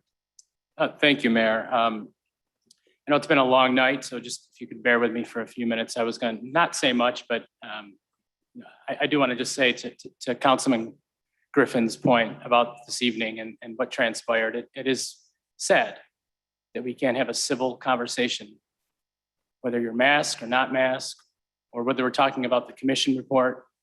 I would urge all of us to pay attention, read it. Before you pass judgment on terms that you do not understand, read it. So I just want to say, I want to personally thank the mayor for asking me to co-chair the commission. And it would be remiss if I didn't say, as a white co-chair on this special commission, I think it's important to acknowledge that conversations around race and equity are not easy and they are not comfortable. And I've felt very uncomfortable many times, and that's okay. I also want to acknowledge that the work allowed me to wrestle with some of my own stereotypes and misconceptions and subtle biases. Throughout the process, and because of the nature of the work, I have felt humbled, I felt honored, I felt confused, I felt uncomfortable, I was upset and dismayed, and yeah, I even felt angry at times, just like us tonight. But in the midst of everything, tonight I feel proud and I feel hopeful that we are at this point in Charleston's history to have this discussion and push this on to standing committees. And the mayor is right. We are not deciding on anything this evening. We're simply acknowledging the hard work of our volunteers and the tireless effort that they put in this year. I just want to thank Co-Chair Gregory. His wisdom was critical, and his fire and his passion are still evident, even after and from 2018 with the apology slavery. I want to acknowledge Amber Johnson's tireless work. We wouldn't be at this point this evening without her work. So Amber, thank you for your leadership. The naysayers and the doubters, we kept our head down, we got the work done. So thank you, Amber. I'd like to recognize our attorney, Wilbur Johnson. Wilbur. Yeah, Mr. Mayor, just Lift that up. Mr. Mayor and council, just a parliamentary procedural point, I think, that needs to be made. There was a point of order raised. The mayor effectively overruled that point of order. And so the mayor's ruling was appealed. So at this point, parliamentary procedure would require that the council vote on the appeal that has been made as to the point of order that the mayor overruled. Thank you. Appreciate that. Can I finish my comments I stand later? corrected. There's a appeal to my ruling not to accept the motion, which I have. So I guess we to settle the appeal, we would have a vote amongst council members whether you want to accept the motion or not. Would that suffice? Yeah, the appeal would be whether or not the point of order is valid. Yes. The mayor has said that the point of order, you've overruled the point of order and allowed the discussion to go forward on the adoption of the motion. The point of order was to not have the motion adopted. And so the mayor has ruled that the point of order should be overruled according to the mayor's ruling. And that ruling, the mayor's ruling, was appealed. And so now council has to vote or should vote on whether or not the appeal should be upheld. Okay. And if the appeal is not upheld, then presumably the motion goes forward. Right. So we have a matter to honor the appeal or not. So if you vote yes, that means you don't want to consider the motion. That's right. And if you vote no, you agree to consider the motion. Correct. Okay. Any discussion on the matter before us? Councilmember Appel. Thank you, Mr. Mayor. And I had the privilege and honor of serving on this committee for a short period of time. And I want to say what I said, you know, I forget if it was last week or the week before, that I respect this effort. I respect this work. This was important work. This was courageous work to undertake in a city like this. And I want to see this work continue. Y'all have heard me speak about what we can do around things like land use, zoning, affordable housing. I mean, the legacy of racism in these institutions is clear as day. And those are the things we can work on as a council, through our various committees and commissions, to make meaningful progress. We could have done this 3 months ago. I mean, there's nothing stopping us from getting to work on that tomorrow. But as we saw here today, the public in this country right now is extremely charged, and people are losing their minds, okay? That's my take on it. I want this work to succeed. If we vote on accepting a report that includes things along the lines that Councilmember Griffin has in it, defunding the police, $100 million reparations fund, that is going to send half this city up the wall. That is going to make this work harder. I remain committed to this work. I want to see the city of Charleston become a national leader on race and equity issues, on things like affordable housing, et cetera. The list goes on. And the mayor's, noted several things that the city is doing already. We're in the parliamentary procedure portion of this meeting. This meeting has had a little bit for everybody. I mean, if you're into parliamentary procedure, we got you. If you're into what we heard earlier, we got something for you there. My question is this: what does this vote do other than what would be accomplished if the report is simply received and sent to committee? This report is already in front of every committee, every single committee chair, whether it's the Public Works and Utilities Committee, whether it's the Community Development Committee. You can pick this report up and run with it yesterday. I think if we vote on this report, you can call it accepting it, you can call it receiving it, whatever the case may be. I think that in this information age that we're living in, at a time when it's been harder than ever to have reasonable, candid, honest conversations with people, when you have people in the community intentionally trying to mislead, trying to scare, trying to distort, trying to get people tearing each other's necks out, it will do damage to this effort, right? I don't think the public is going to understand the difference between receiving a report versus accepting everything in it. I understand the difference between that. I think this work will be made more complicated if everyone on this council is forced to take a vote on this issue. We don't need more division in this city right now. We have a wonderful report. I don't agree with everything in it. I agree with a lot of what's in it. So my question is this: I'm sorry I've spoken for a little longer than I anticipated. The way I understand the rules, the report has already been received and it's already before all the commissions and the committees. I don't understand what this vote does. We don't take idle votes. We don't vote just in the abstract. Someone explain to me what this vote does versus what we've already done by having the report received. Thank you. Thank you. Councilmember Saccharin, did you not finish yet? Or do you want to respond to that as a co-chair? No, I did not get a chance to finish, but I'm going to defer my time, and I may add to the conversation, but I know Councilman Gregory had his hand up. I'll try to answer the question, what does it add to vote on? what it adds is institutionalizing the process. If the administration changes, if anybody on this body changes, that could be removed with a stroke of a pen. So for me, why it's important that council votes on it and gives specific instructions is because it institutionalizes it. If the mayor's not here in a year or 2 or 3 or 4 or 5 or 6 or 7 or 8 or whenever, another mayor may not have the same passion for this effort.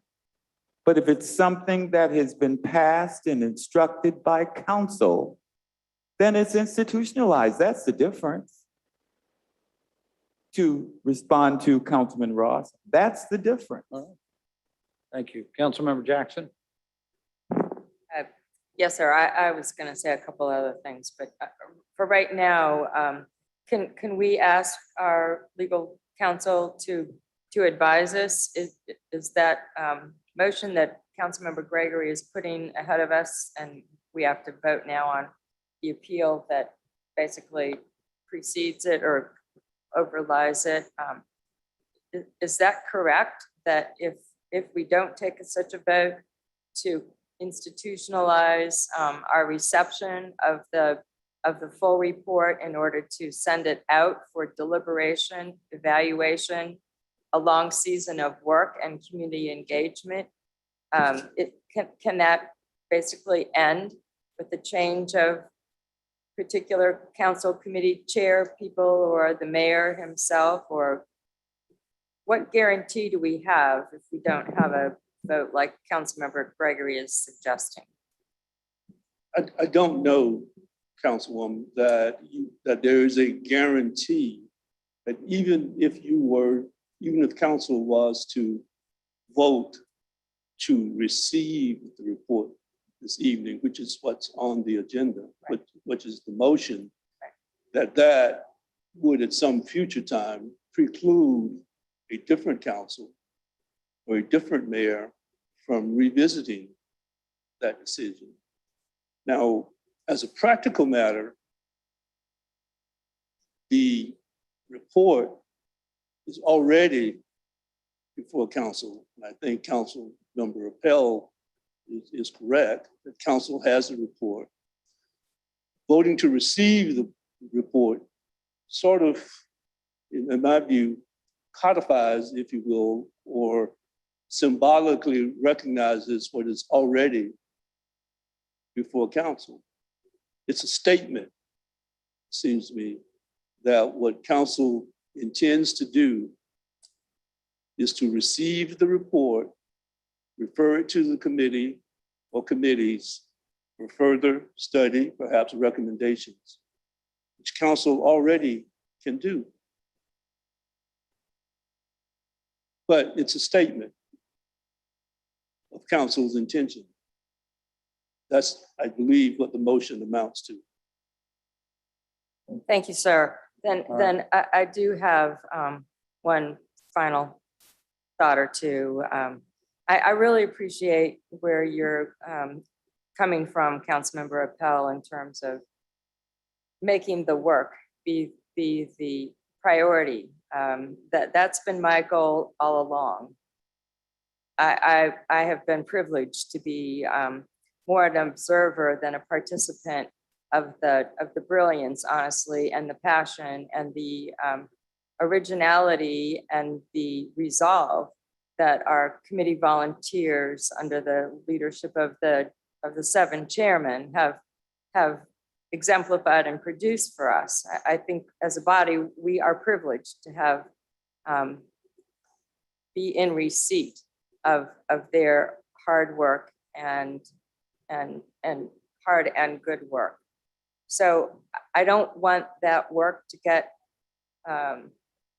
bowled over by the sentiments of the kinds of comments that we heard tonight, or what I understand is going around on social media that I don't read. And but on the other hand, I did have emails today, as I'm sure a lot of us did. And when I wrote back, the truth about what we were doing tonight was receiving the full report out of respect and honor for the work effort that has been done for the last year. And then it's going to be immediately forwarded to the appropriate committees and commissions and outside experts again for the deliberation and the evaluation and the hard work that we're going to have to do as leaders to make something out of this. So, I heard back from several of the people who said, well, thank you for explaining it that way.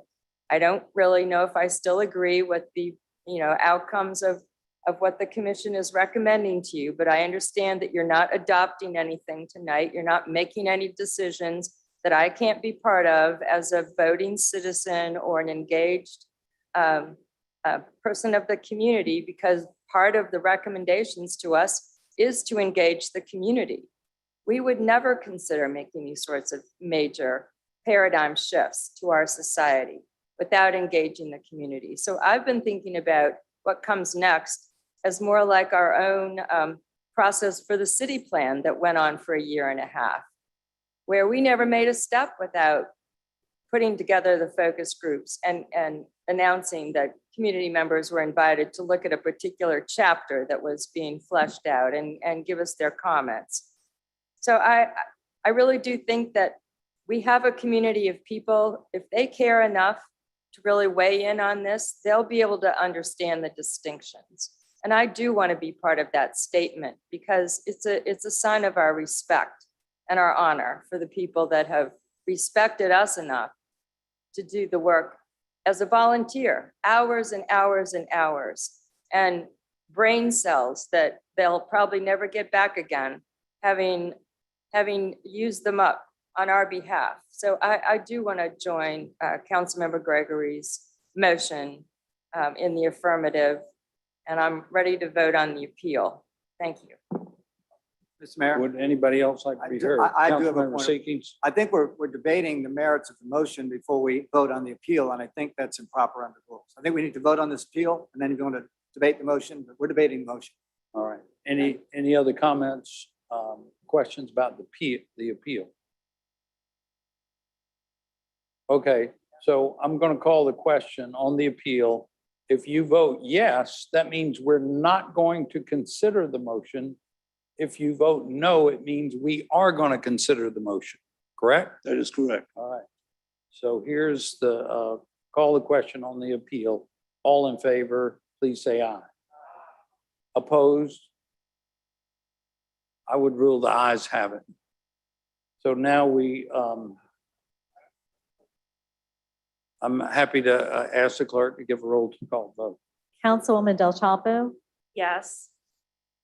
Councilmember Shealy, Aye. Councilmember Saccharin, No. Councilmember Mitchell, Right. Councilmember Brady, Yes. Councilmember Gregory, Councilmember Waring,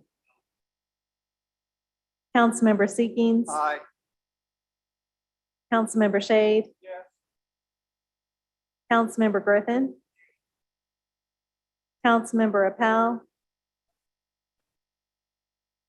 Councilwoman Jackson, Mayor Tecklenburg. No.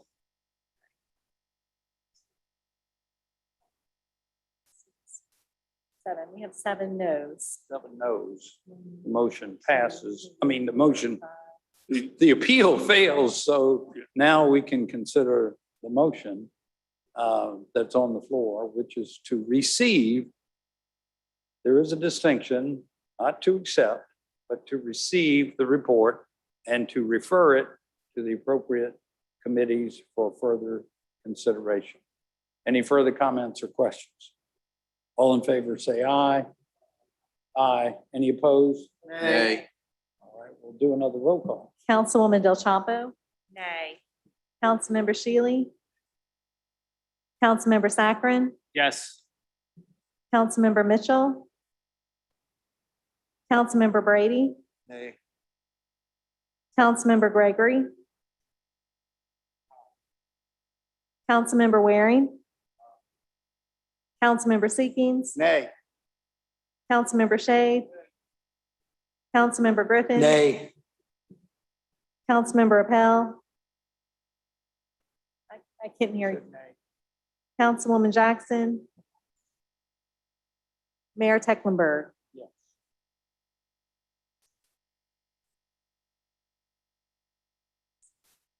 The motion fails. Motion fails. The mayor receives your report, and I will direct it to the appropriate committees for their review.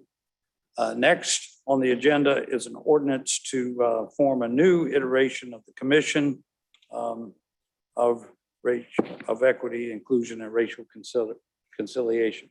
Can I entertain a motion? Move for approval. We have a motion to approve. Is there a second? Any discussion? Councilmember Griffin. I'm all in favor of supporting this commission as it moves forward, but I want to know what that commission is going to be pushing for, because I heard, I listened to the final meeting of the commission. And, there was a lot of talk about, if we're not going to do it the whole way, then we're not going to do it at all, and we'll do it our way. And I'm just wondering whether or not we're going to be able to find people that are going to be willing to compromise and work together as a city and say, you know what? We don't need to be shooting for the stars and throwing everything out there at the same time, even if it doesn't make sense. Let's see if we can find people who are going to come together and look at all of those recommendations, like you said, Mr. Mayor, that we're already doing, that are low-hanging fruit, start going after those issues and not get stuck on $100 million in reparations or, reallocating money to the police department from our police budget. Those kind of things are going to be a distraction, and it's just going to supercharge this crowd like it was tonight. And I don't want to see that moving forward. So what is going to be, especially now that we have some dissension about how we're moving forward in some of the terminology in here, what is this commission going to look like? What is it going to be tasked with doing now that we have we've got a council who's questioning some of the terminology?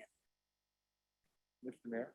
Well, the ordinance is pretty clear as to the purpose of the commission to prioritize racial equity, and will work with city government and partner with outside agencies in an effort to encourage and ensure diversity, fairness, equity, and inclusion throughout the city. In furtherance thereof, the commission should identify and assist in addressing all forms of institutional and community discrimination through education, advocacy, and policy recommendations. That's the purpose of the commission. Yes, Councilmember Gregory, Mitchell, and Waring. Yeah, Mr. Mayor, it's unfortunate that, we have council members now that are talking things that are not true. I mean, in all due respect, Councilman Griffin, you're now perpetuating it, because the commission's report are just recommendations for discussion, and you're acting as though they have been adopted. You're the one now pushing false information, Councilman Griffin, for the record. Councilmember Mitchell. Yes, Mr. Mayor, I wasn't going to say anything, but I wish that some of the people who was here making all these noise, talking and making all these, throwing these things up at us was still here. I think I'm one of the only persons sitting on this council right now have been through what they call racial discrimination, even back when I was coming up. I think I'm the only one beside Councilman Waring that was out there when I got locked up 25 times, right here trying to make a difference in the city of Charleston. I was here, and they talking about it's racial here in the city of Charleston. It's more so now than ever.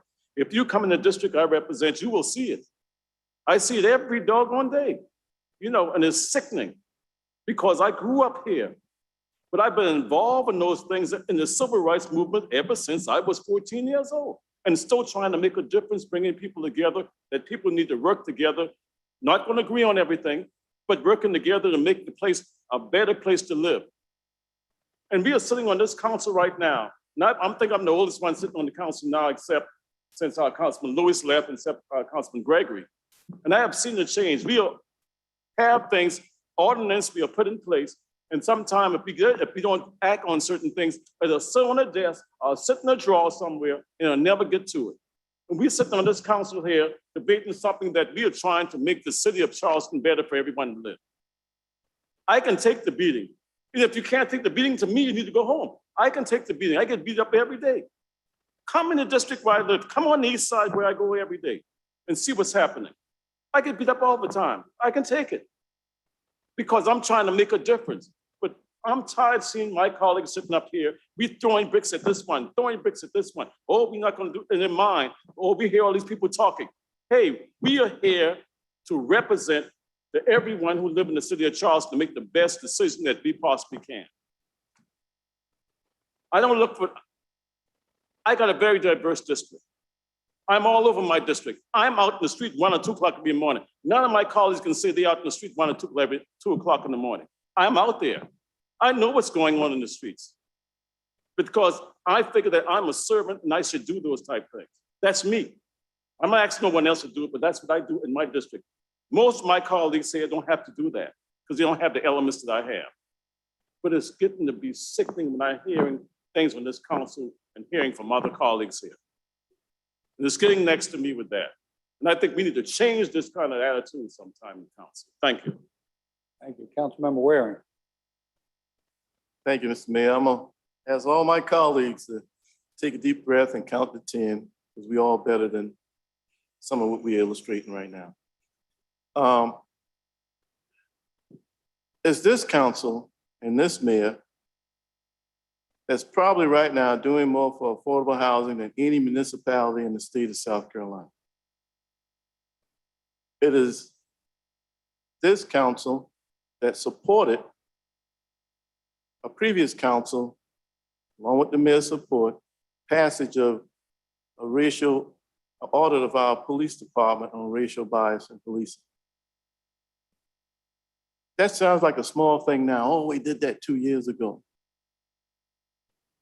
In February, I asked our chief of police, and he didn't know the question was coming.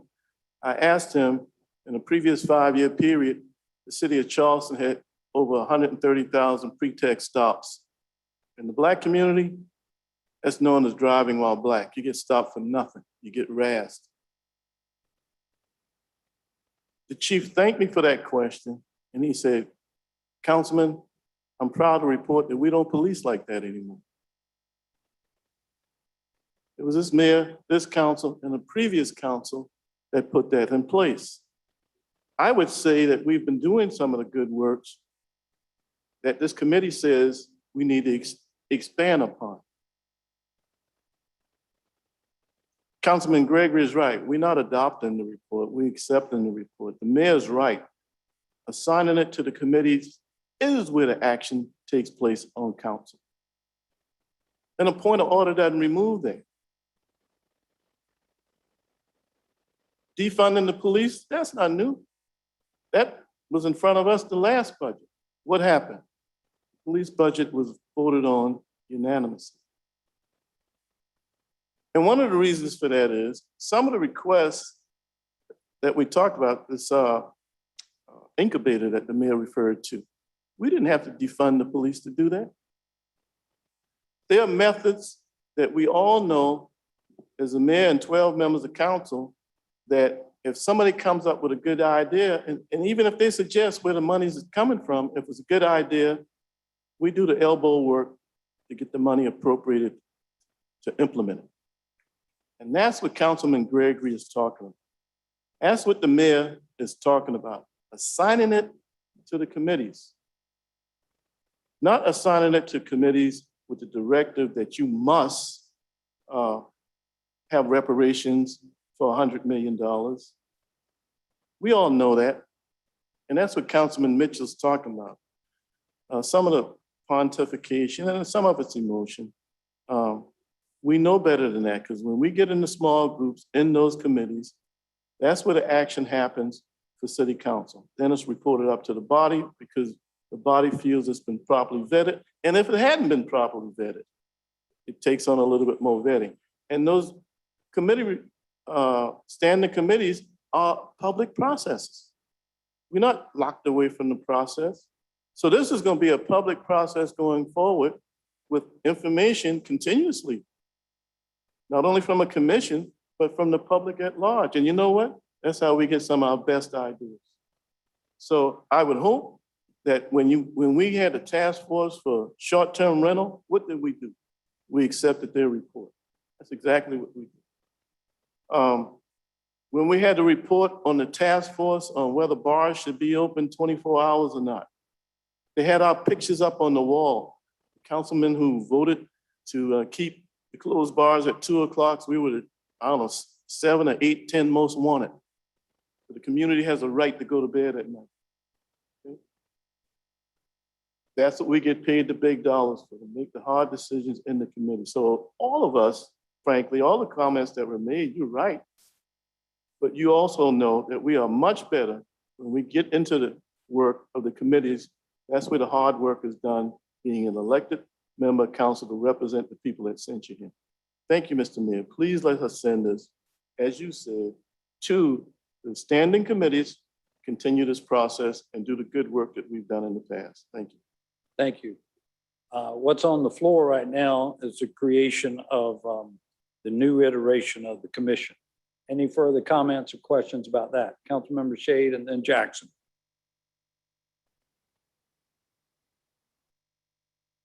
Lost my hearing aid, excuse me.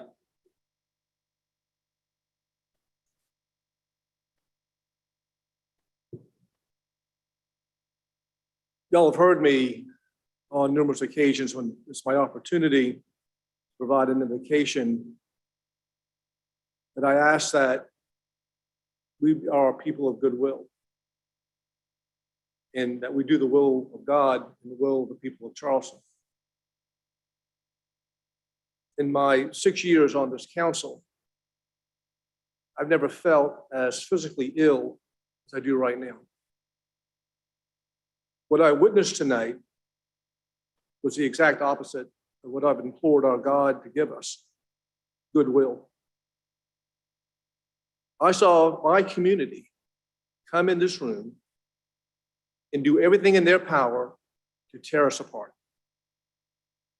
On numerous occasions, the mayor asked the body of folks who were here to respect one another, to allow people to talk, to respect the time limit, to not jeer and cheer and hold up signs, to not ridicule another person when they spoke.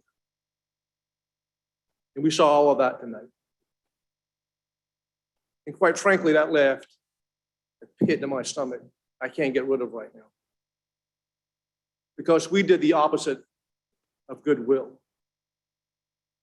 When the mayor made reference to the 350 Commission, it came about when I was a guest speaker at the West Ashley James Island business meeting.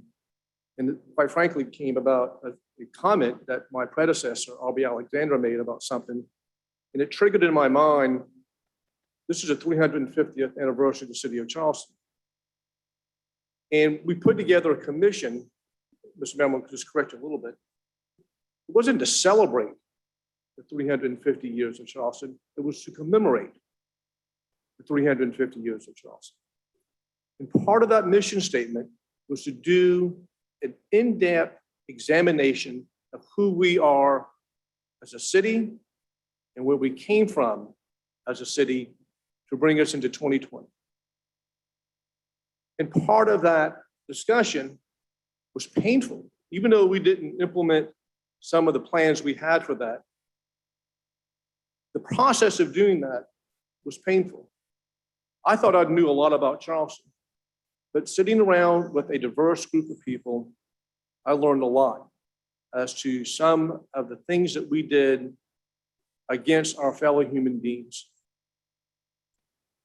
And I was looking so forward to the events that we had planned because I thought that was an opportunity in a very peaceful manner to celebrate our diversity, to recognize the harm that we did to one another over time, and to come together as a city to propel us for the next 50 years. So when the 400th anniversary came along, that generation could see the progress that we made to become a more unified city. And unfortunately, I got curtailed. I voted for the slave apology because part of that resolution in that apology talked about creating this reconciliation commission. And I voted for the creation of this reconciliation commission when it came up last year. And the report that we have is a wonderful report. I mean, it's got some wonderful ideas and suggestions in there. And as Councilmember Griffin and Councilmember Rappel and some others have mentioned in this, there are certain parts of that that I can't accept. I can't support the funding the police. I know what the budget is on the police. I know how much money is allocated to that. I know after my conversations with Chief Reynolds as to how we're strapped already. And for me to communicate to my constituents and to the city of Charleston that I'm going to institutionalize a report that talks about defunding the police or approving $100 million in reparations is going to create more problems. And that's why I voted the way I did. But the issue before us now is just to provide this new commission, sort of redefined a little bit, but you look through it, you see what's been struck out and what's been included. That commission, if we vote on this ordinance, is not institutionalizing the report. And that's important. If I thought it was institutionalizing the report, I would vote against it. But the ordinance as it stands right now is simply just to redefine the commission and take out some of the things that the commission has already accomplished. I'm going to support the ordinance. But I just want to reemphasize something that Councilman Moran said. We need to catch our breath, take a step back a little bit. And we as leaders, the 13 of us up here at this podium, we go out to the folks who were here earlier and listen to what they had to say. That was democracy out here today. It was ugly, it was brutal, it was painful, but it was democracy. And we have an obligation to listen to one another and respect one another and be people of goodwill so that we can do the will of the people. We can't do that divided. We can only do that united. Thank you, Mr. Mayor. Thank you, Councilmember Jackson. Thank you. I too am going to support the ordinance. I just wanted to put on the record, this is for a first reading, so it will come back to us before adoption for a second and third reading. And I think all of us received the comments, and I actually forwarded them earlier this week from one of our committee chairs, Mr.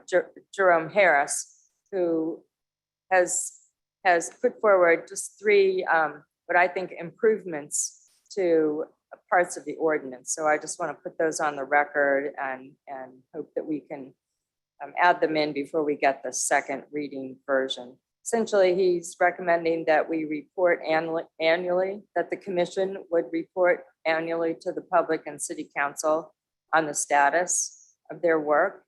And in addition, the commission will be supported not only by the our city's manager of equity, inclusion, and racial equity, other city staff as needed, and consultants as needed. So he's suggesting we add in outside consultants as needed.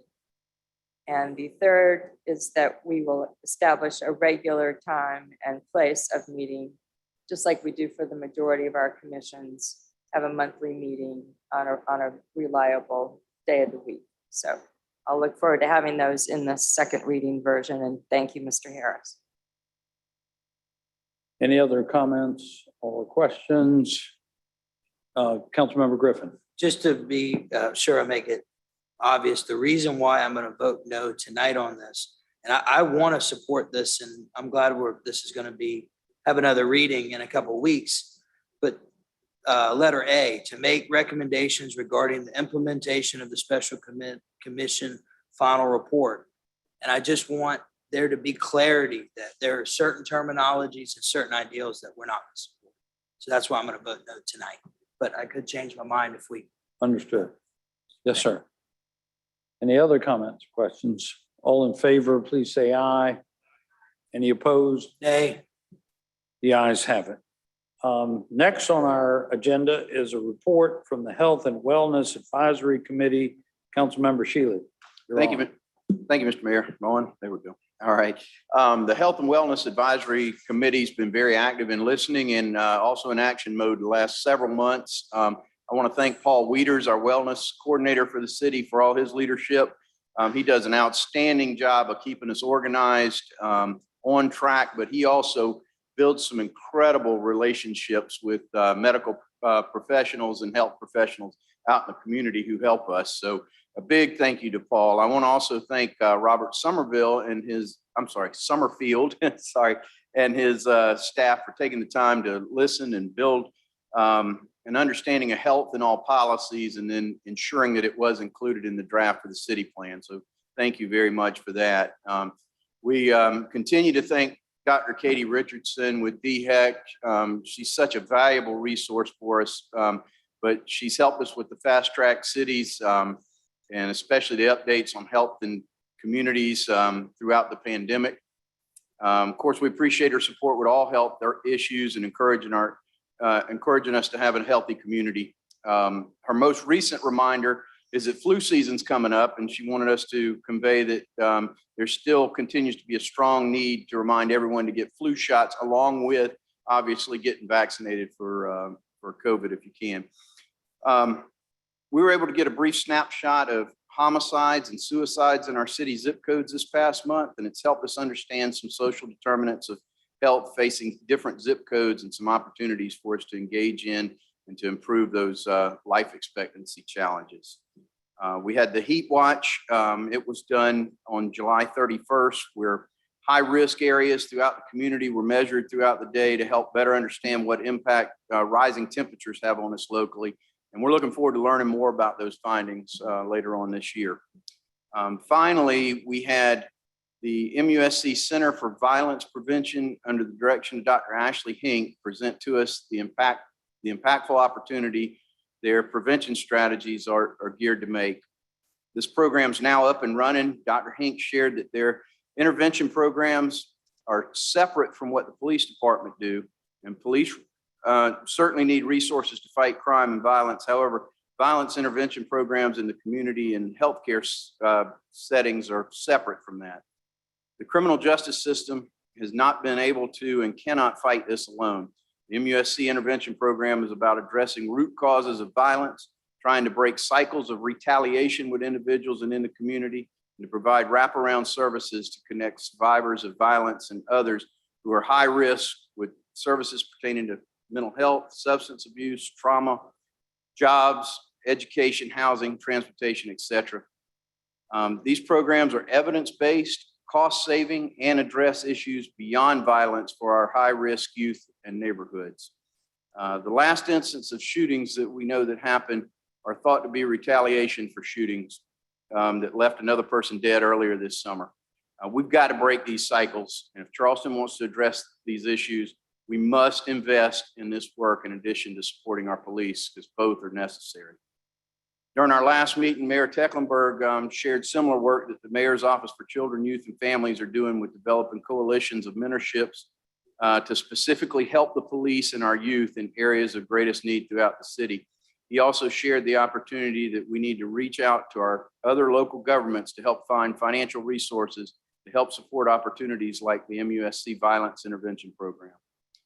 And as the chair of our Health and Wellness Committee, I'd like to invite you to listen to our last meeting on YouTube and learn more about the exciting strategies and opportunities that are being offered to help turn the corner through violence prevention by offering tools to address violence with real solutions. I'd also like to ask council to consider funding opportunities to ensure we keep this program in place to help lead us through our efforts and make change a reality.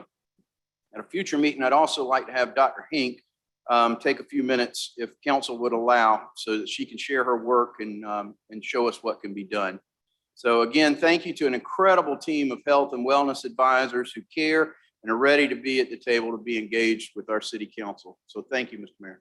Thank you, Councilmember Shealy. You're doing a terrific job, and I really would ask y'all to take a look at that meeting. There's a lot of great work going on there. And Councilmember Shealy has picked up the baton from Councilmember Seekings, who led this committee for some time.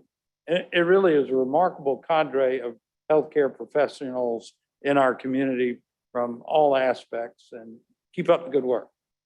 Thank you.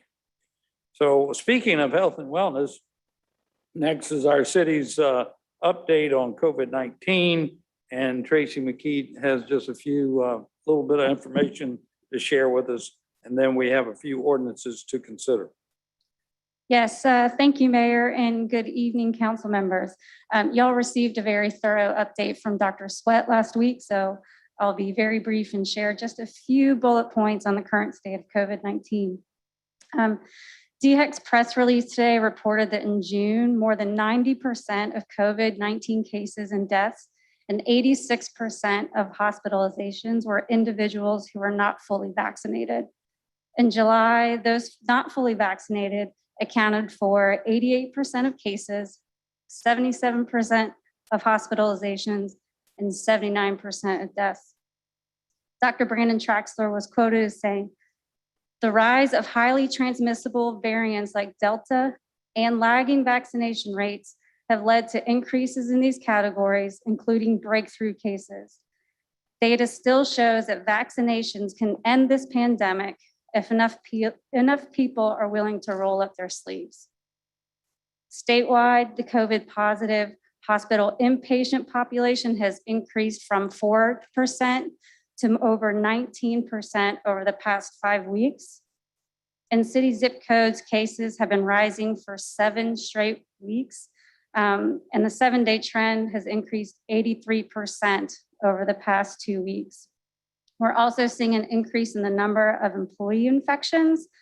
As of earlier today, we have 14 positive cases and another 13 that are waiting for test results due to a positive exposure. And I'm happy to try to answer any questions y'all may have. Any questions for Ms. McKee? Hearing none, the first emergency ordinance we have to consider an extension of is for our own meetings. And Julia Copeland, I think you're going to share with us kind of where we are with that and how long what we have now lasts. I guess I believe that it's pretty apparent with the rise of cases that we weren't quite ready to go back to City Hall council chambers yet. And it would just, in a way, in my mind, be, do y'all want to consider continuing to meet in a large setting like this where we can distance and still have the public available to us, or go back to a pure virtual meeting? But Ms. Copeland. Thank you, Mayor. So ordinance 2020-40 was the ordinance suspending the requirement for physical presence at council meetings for council members. So that was, I believe, I'm actually trying to figure out, we did extend at the July meeting, Jennifer, was it this particular one or was it the one Yes. for all boards and commissions? We added this one to the July agenda and we Okay. extended it. I think it expires in the beginning of September. Right, So- yeah, it was 30 days. So if we don't vote on that tonight to extend it in any way, it will eventually expire prior to our September meeting. And then also 2020-49 is also suspending the rules for our appointed boards and commissions, including Planning Commission, to allow for Zoom attendance if necessary. Does that need to be extended? Yes, sir. Yes, sir. And currently, as I have them written, is for 60 days, but if you want to trim it down to a specific time frame, please let me know. I move for approval, Mr. Mayor. We have Of a the- motion of- to of approve the- and a the second. ordinances. 60 days? Correct. Both of these are written for 60 days at 6 this and moment. 7. We're asking for an extension for 60 days. It doesn't mean that we can't stop sooner. but it just gives us the ability to go that long. Councilmember Brady? Who is the second on the motion? Was there a second? Councilmember Shea, Councilmember Brady, and then Councilmember Griffin. Okay, there we go. Technology. Speaking of technology, I was hoping we had talked at the July meeting when we were going to extend the virtual aspect that we look at incorporating, especially for committee meetings, it into the rules of council going forward. And I was wondering if we had made any progress on an ad hoc committee or something that could come up with recommendations to come to the full council on that. For the standing subcommittee meetings, so that we can do those electronically. Later on, we had talked about coming back to council with a recommendation on changing the rules of council potentially to allow for virtual attendance. Okay. That would be just the rules of council and not a ordinance requirement. So, It would correct? require a change, it would require a change of the code because it is, the rules of council are in the code. Oh, okay. So there you go. So I would like to volunteer myself for an ad hoc committee if there are other council members that would be interested in putting that together. You're the chairman. Great. Yeah. Councilmember Griffin? Yes, sir. I'm not volunteering to serve on any more committees.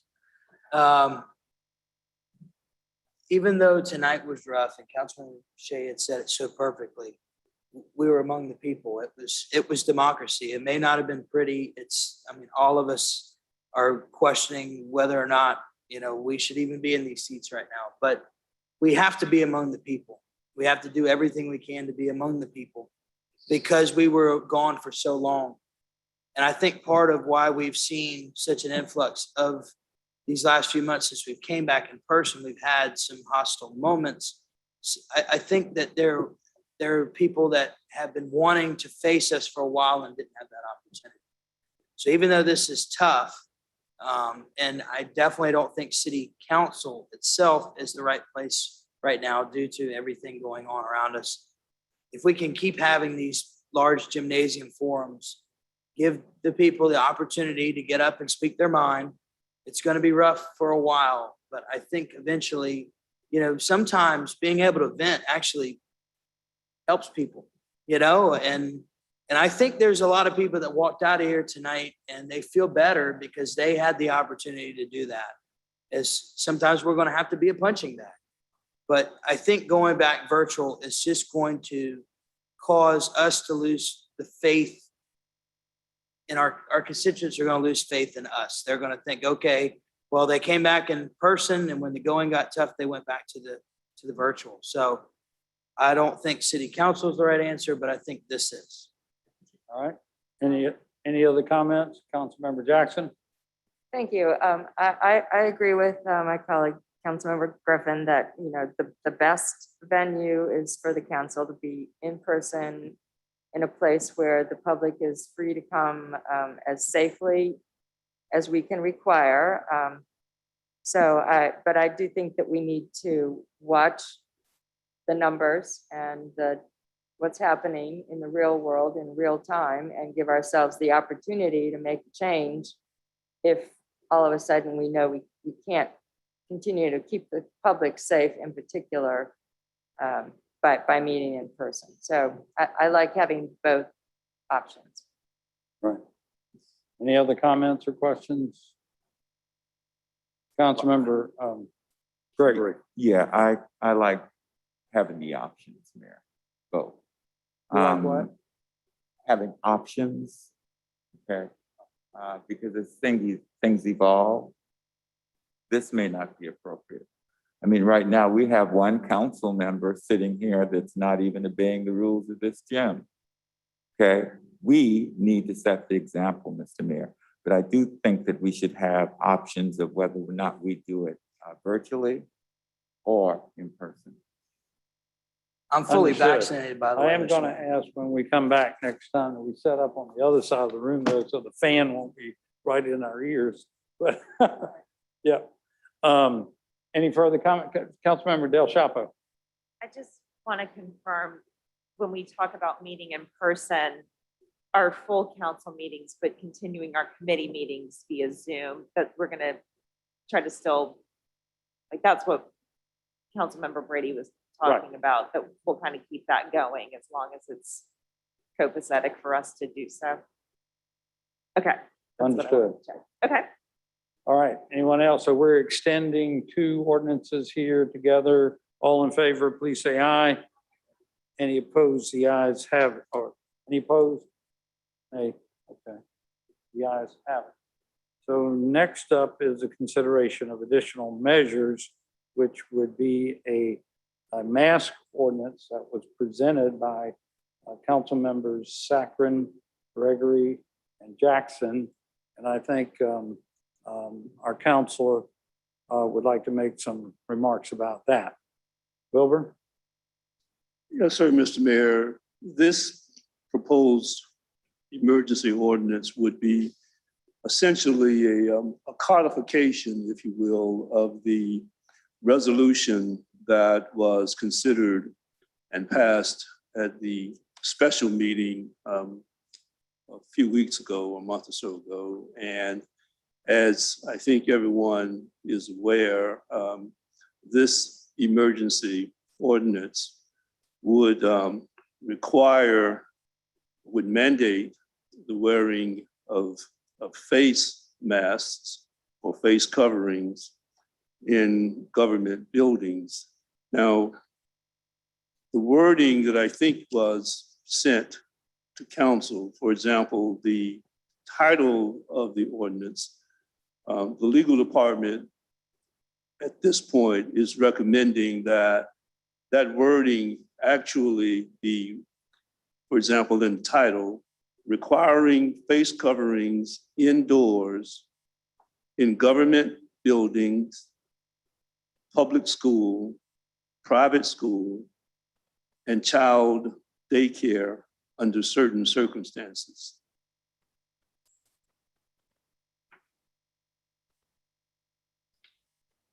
Concomitantly, on page 2, section 2, which is entitled face covering or mask required in all indoor settings, that paragraph would be recommendation from the legal department. The paragraph would be the use of a face covering or mask is required by every person within the boundaries of the city of Charleston in public schools, private school, and daycare.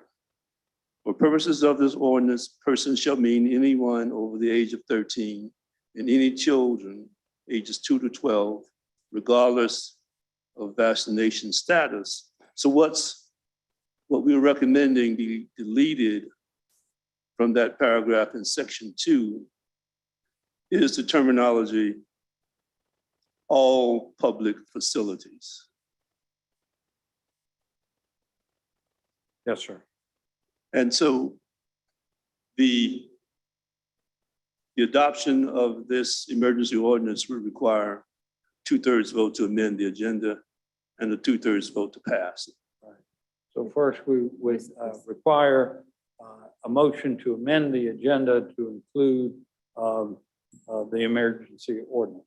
Mr. Mayor, Can can I I ask entertain a motion? our council, I think he meant to put in section 2 to repeat the title and add in government buildings, right, in that paragraph? Take Yes. out public facilities, but add in government buildings. Yeah, any government building, that's correct. Yes, sir. I'm sorry, I don't think you read that to us when Okay. you read that I may section have 2. I may have omitted So that. it mirrors the title that you did correct for us. That's correct. And then might I ask, would government buildings, would the public libraries fall under that category? Yes, it seems to me that that's a government building. Yes. Can So I we're not first saying- entertain a motion to even amend the agenda so that we can entertain the ordinance and then we can talk about it Okay. further? Anybody want to move to amend the I'll second. ordinance? I mean, amend the agenda. I got a motion here and a second. Yes, sir. Any discussion about just adding this to the agenda? All in favor, please say aye. Aye. Any opposed? You don't want to roll call because 4 votes would be enough to, if you turn your mics off if you're not using them. All right, Madam Clerk? Councilwoman Del Chapo, Nay. Councilmember Shealy, Nay. Councilmember Saccharin, Yes. Councilmember Mitchell, Councilmember Brady, Councilmember Gregory, Councilmember Waring, Councilmember Seekings, Councilmember Shade, Councilmember Griffin, Councilmember Appel, Councilmember Jackson, Aye. Mayor Tecklenburg. Aye. So that's on the agenda, and now we can entertain a motion to accept the emergency ordinance. Mayor? I got a motion and a second over here from Councilmember Gregory and Waring. Any discussion on the ordinance itself? Councilmember Griffin.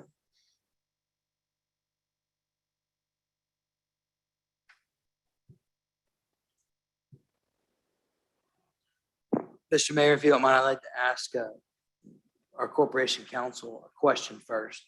And I can understand if you don't want to answer this publicly, if we need to go in executive session. What made our legal department decide to make that change this afternoon? As to public buildings, Right, to go from. yeah. Well, Because from what I understand, and correct me if I'm wrong, Yeah.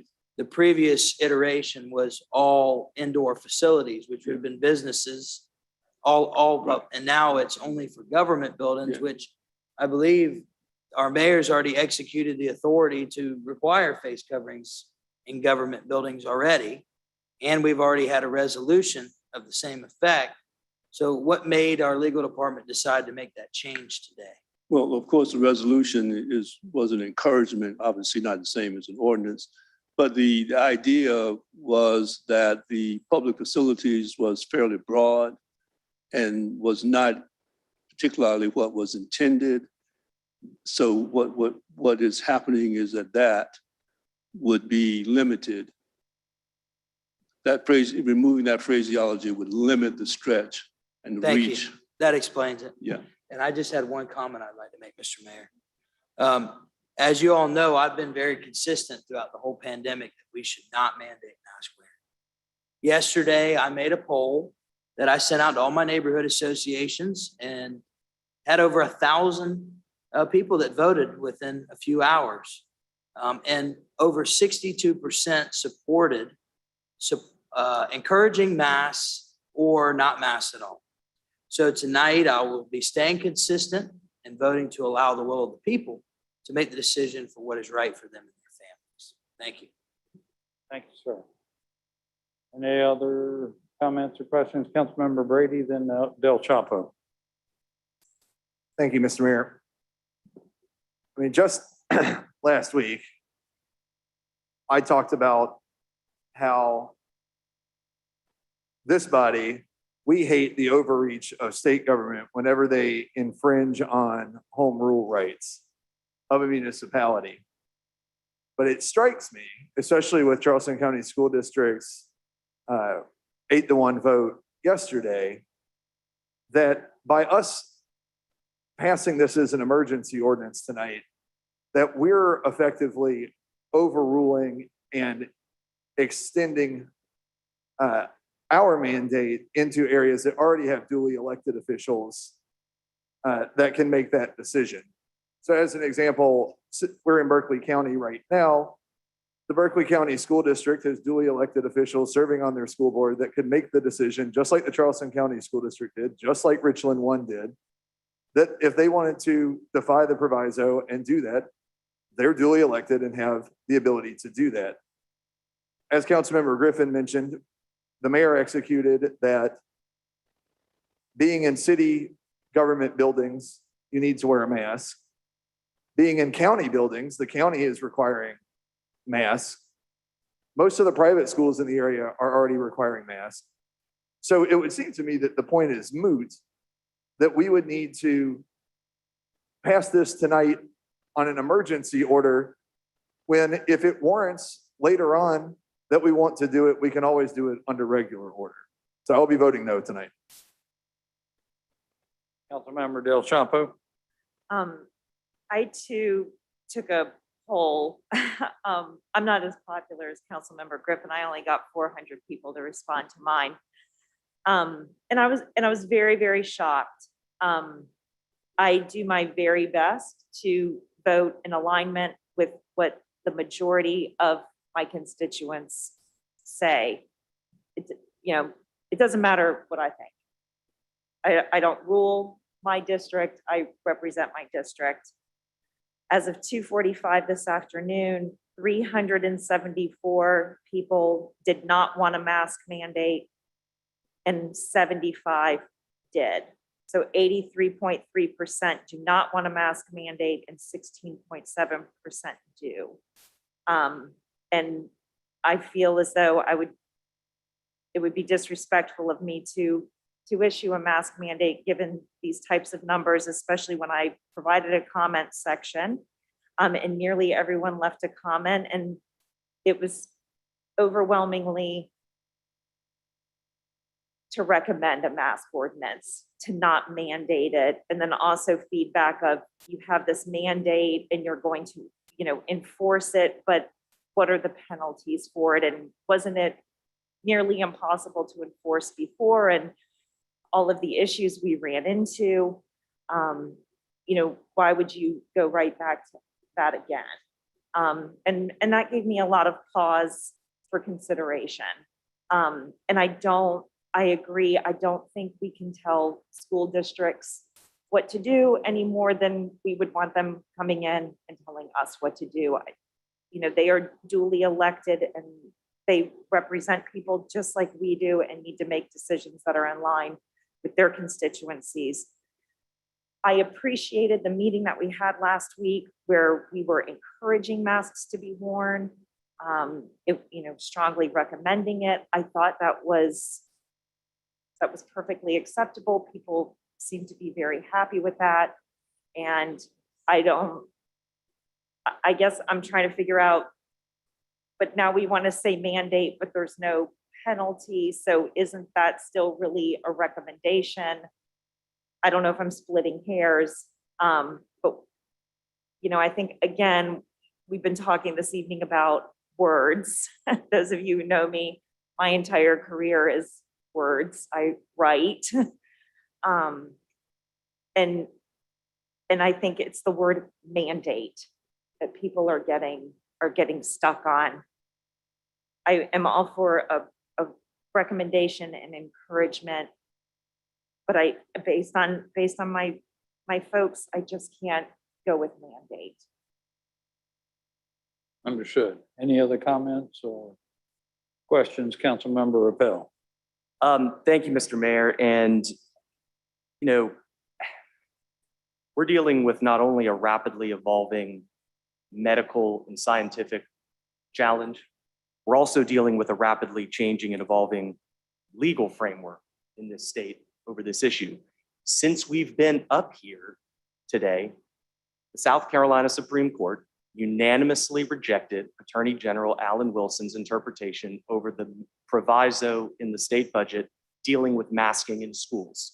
Since we've been sitting up here today, the College of Charleston has imposed a mask mandate, Clemson has imposed a mask mandate, and I'm sure there's countless others.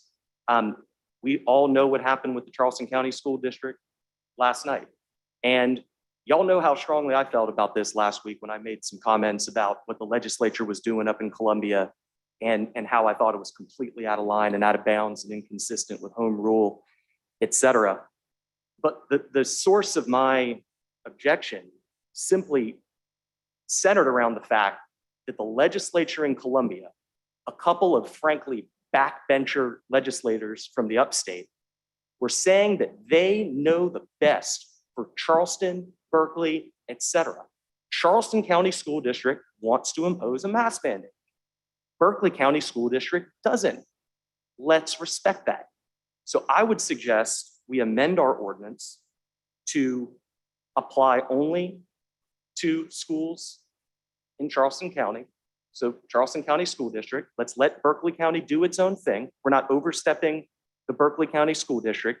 We are coming to the aid and support of our friends and colleagues in Charleston County School District who overwhelmingly support masks. I had an unscientific poll on my Facebook page, and the support was overwhelmingly in support of masks, okay? I'm looking right now at a letter signed by 1,378 pediatricians, not in the country, not in the world, in South Carolina, supporting masks. We need to come to the aid of the folks that want to impose the rules as they see fit for their schools. Charleston County School District. The overwhelming majority of private schools in Charleston have imposed mask mandates of their own. A handful of schools haven't. I think we should also take out private schools from the ordinance. Let the private schools do what they want to do. The vast majority have already required masks. Let them make the decisions for their schools. So if it's possible, I'd like to can I make an amendment or propose an amendment to the motion? I'd like to amend the motion or the ordinance on the table to eliminate the reference to private schools and craft some language to say our ordinance applies only to the public schools in the jurisdiction of the Charleston County School District, not Berkeley County. Let's let Berkeley County do what they want to do. And I think that charts a measured path forward on this issue. There's going to be further legal developments on this issue. The Supreme Court is probably going to weigh in. And frankly, based upon some of the things I'm hearing and what I was seeing on the way in here today, it's not entirely clear the Charleston County School District is able to fully implement what they wanted to do last night. So if this ordinance provides aid and support for the Charleston County School District, I think it's worth passing tonight. But let's let the private schools do what they want to do. Let's let Berkeley County School District do what they want to do. I've got friends on the Berkeley County School District board. They're good people. They've got a different district than Charleston. And my whole thing is about let the schools decide for themselves. The legislature overstepped by trying to say they know best for the entire state in Columbia. That's bad policy. It's unlawful. And to the extent our ordinance can help rectify those wrongs and nudge this state in the right direction, I think it's worth doing. So that's my proposed amendment for this ordinance this evening. Thank you. I'll second. We have an amendment and a second. So the I was maker of the motion, Councilmember Sacrin, do you want to address that? No, I was going to second it. Thank you, Councilwoman Jackson. Can I make a few comments? Yes. Yeah. I'm going to support the vote tonight for the mask mandate, and I'm not going to get into a debate about whether masks work or not. And I feel like I'm beating a dead drum. What I will say is the path we are headed, Georgia, 11 schools closed. Pickens County, schools closed within open in 9 days. So whether you want a mask or not, that is the direction we're potentially headed. So guess what? All of our kids are going to be unmasked because they're going to be home with us. So when we talk about supporting small businesses and our local business community, well, guess what? That's going to be a huge interruption to your workday as parents and my workday. So it's just a different take on things. We need to do everything we can to make sure our kids are in school, they're safe, and school continues to run uninterrupted. Because where we're headed today is school interruptions and virtual learning. We're going to be back at it. Those are my comments. Thank you. So I do need to ask the maker of the motion if they will accept the amendment. He will not. So we need to vote on the motion that's on the floor. And then, Mr. Mayor, I Yes. have a question. Councilmember Waring. I'll ask this about council. We passed an ordinance for the city of Charleston. Can we pass an ordinance that applies in one part of the city that doesn't apply in another part of the city? So the question, as I I understand. thought ordinance is supposed to apply from one end of the city to the other. Yes. So in this case, we're going to amend the motion. Well, it wasn't accepted, but the mask mandate would apply in the city of Charleston, but this is Berkeley County that we're in right now. It wouldn't apply to Berkeley County. I thought when we passed an ordinance, it applies to citywide. I understood the amendment to say that it would apply to the city of Charleston, right? To public schools, as I understood the amendment, within the jurisdiction of the Charleston County School District, as I understood the motion. Well, his thing wasn't going to apply to Berkeley County, but Berkeley County is a part of it, is in the city of Charleston.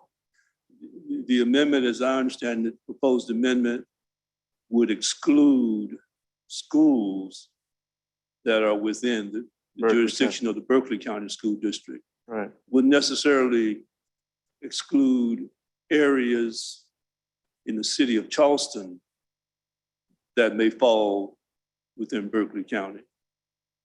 So we can pass an ordinance that apply in one part of the city of Charleston that doesn't apply in another part of the city of Charleston. No, as I understand the amendment has to do with the schools that are within the jurisdiction, the public schools within the jurisdiction of Berkeley County. But the motion, the ordinance itself will apply throughout the city of Charleston, including those parts of the city of Charleston that may fall within Berkeley County. Okay.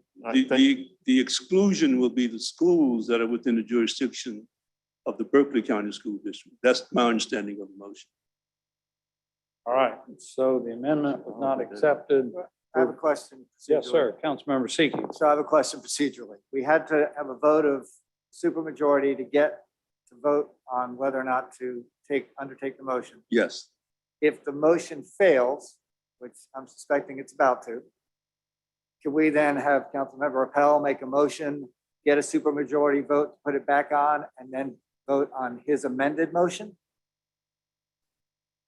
All right, so the you follow me? supposition. As long as we got 2/3 votes, I Right, think so we I can mean, do we're that. just going to start again and Yeah. get a 2/3 vote to put the Appel version up, Yes. which excludes the Berkeley County School District, which has said they don't want our help. I mean, essentially all we're doing is lending our support and sort of having the back of the Charleston County School District, right? And as was pointed out, as we've been sitting here for hours tonight, there's been a ton of developments out there that essentially make this a motion of support rather than anything of enforcement. There's no enforcement mechanism anyway, Yeah. right? And by the way, thank you for the 1,300 doctors not coming here tonight to speak to us. Mhm. That was awesome. But I just want to make sure we can pass on that because Councilmember Gregory won't accept the amendment. Yes. With the 2/3 vote. Okay. With All the right. I mean, I think- 2/3 vote, I think yes. the Appel way of doing it satisfies a lot of the concerns that council members have about what we're about to pass. I think that would be a good thing. All right. So Councilmember Gregory. Yeah, I'm not clear.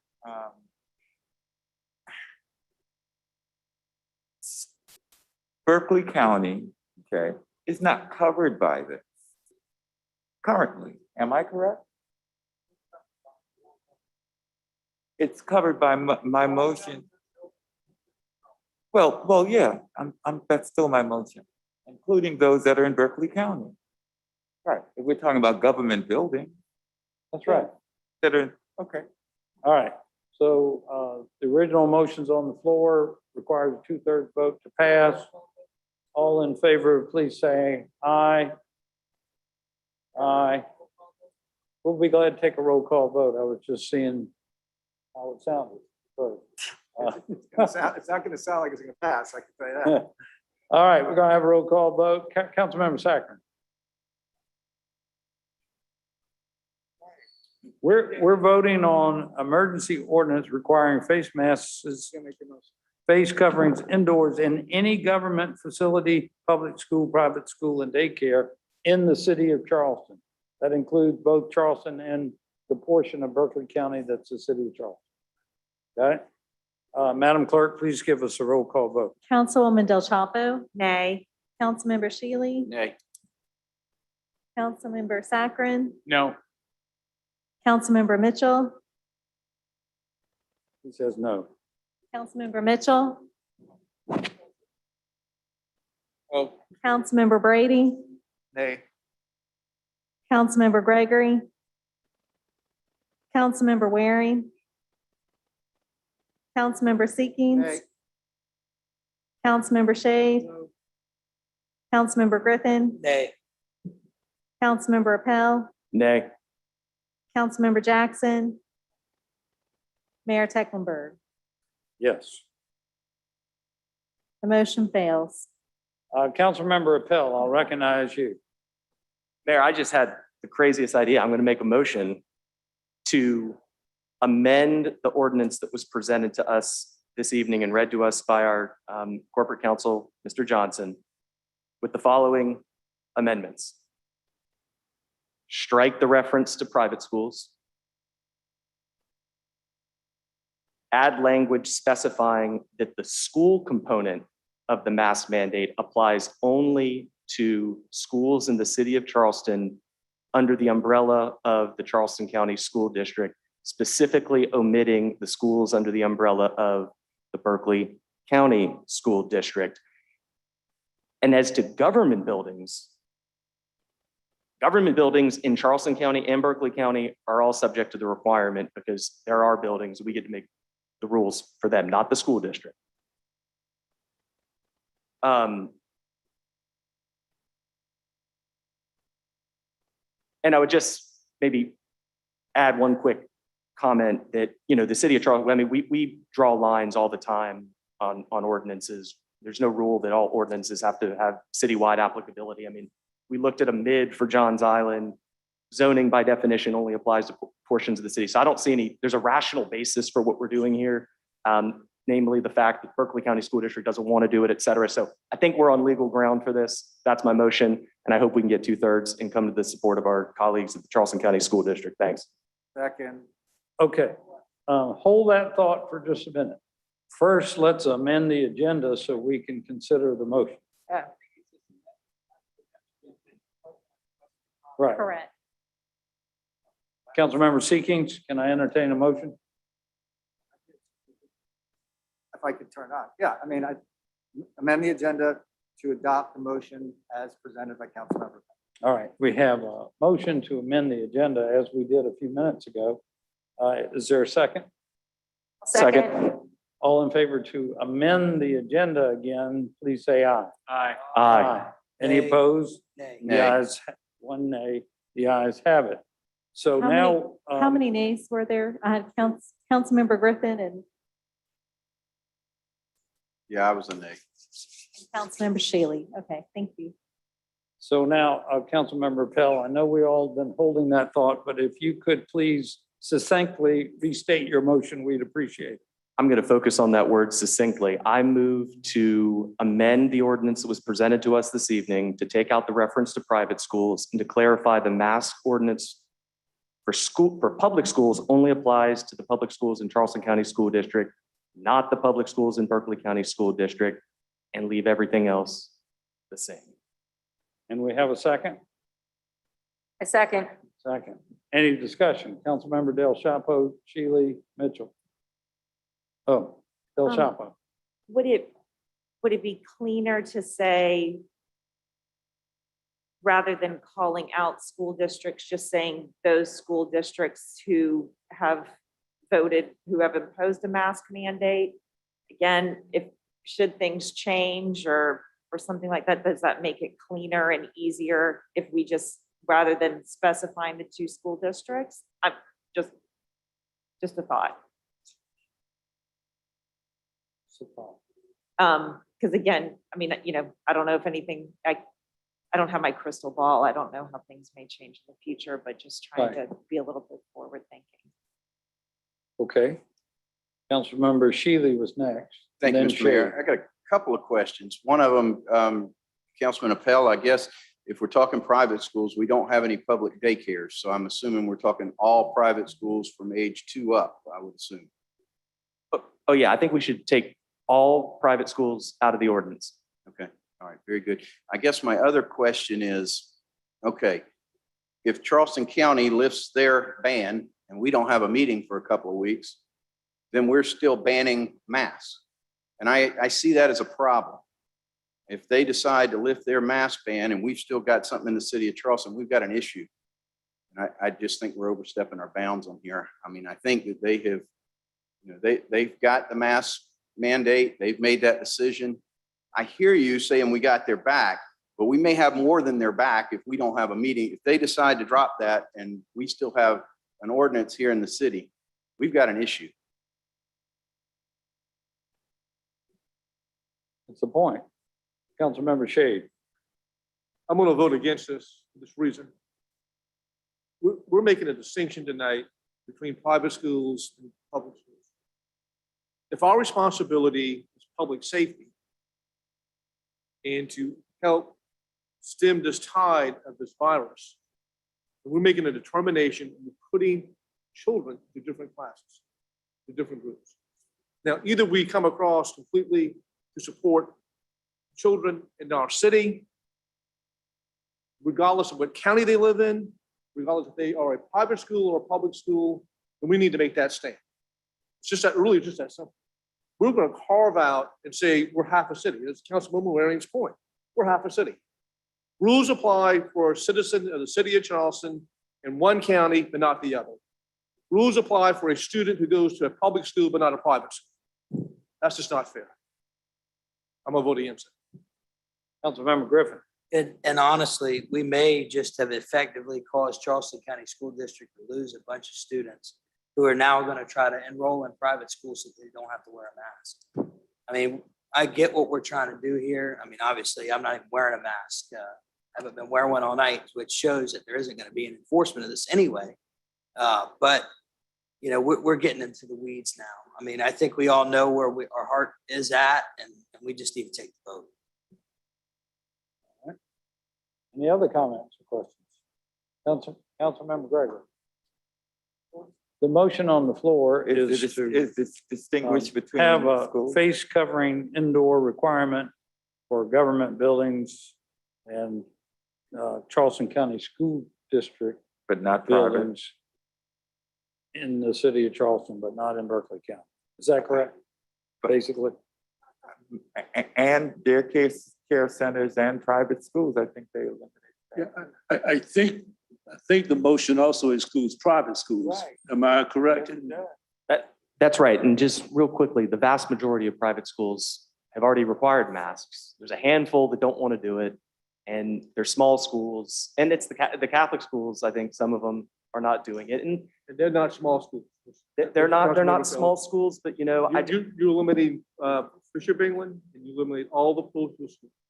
That's a large population of our citizens. yeah, listen, I hear you. I think all kids should be wearing masks in all schools, in every county, in every state in the country, right?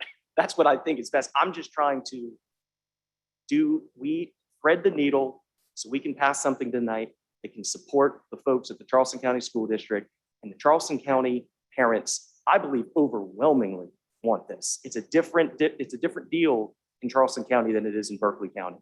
And that's demonstrated by the fact it was an 8-1 vote last night. I just implore my colleagues, let's not let the perfect be the enemy of the good. Let's give some aid and support to our school district, Charleston County School District, that has been unfairly threatened by our state legislature. To the extent we can help them, I think it's worth doing. And All right. Any other comments or questions? I'm going to call the question. Will be a roll call vote. Yes. Madam Clerk, call the vote. Councilwoman Del Chapo,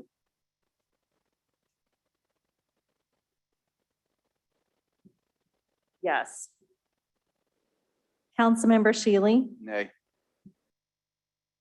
Councilmember Saccharin, Councilmember Mitchell, Yes. Councilmember Brady. Nay. I couldn't hear you. Nay. Councilmember Gregory, Excuse me? Nay. Councilmember Waring,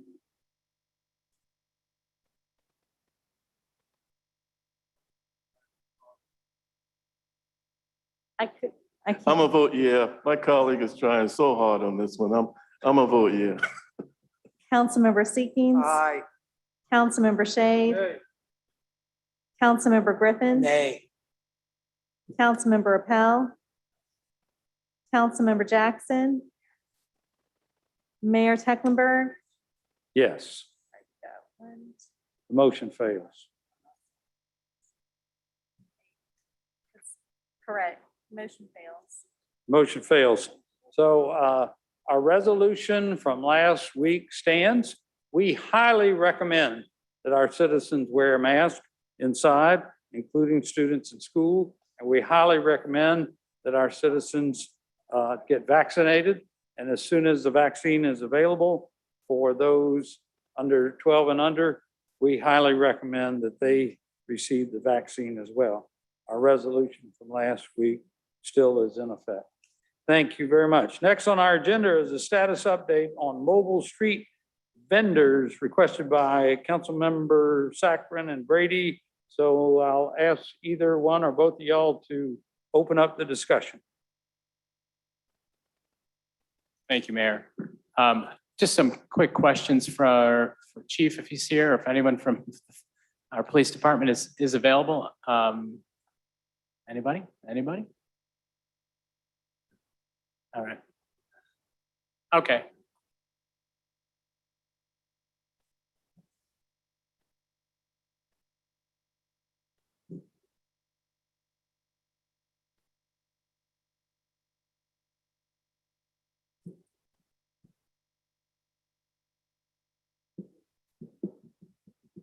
Good evening, Chief. Good evening. Just, I had some general questions about the mobile ordinance since we passed it. The first question is, in your estimation, in your opinion, why the change that we made, and then what outcome or what positive outcome have you seen with that change? Sure. We've seen a variety of problems late night, in particular, after closing from 1, 2, 3, 4, 5 in the morning.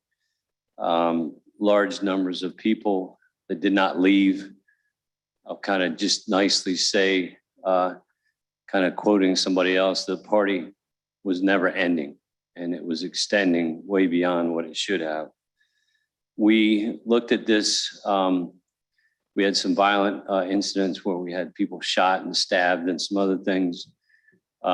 We looked at it comprehensively, things like underage drinking, checking IDs, traffic mitigation.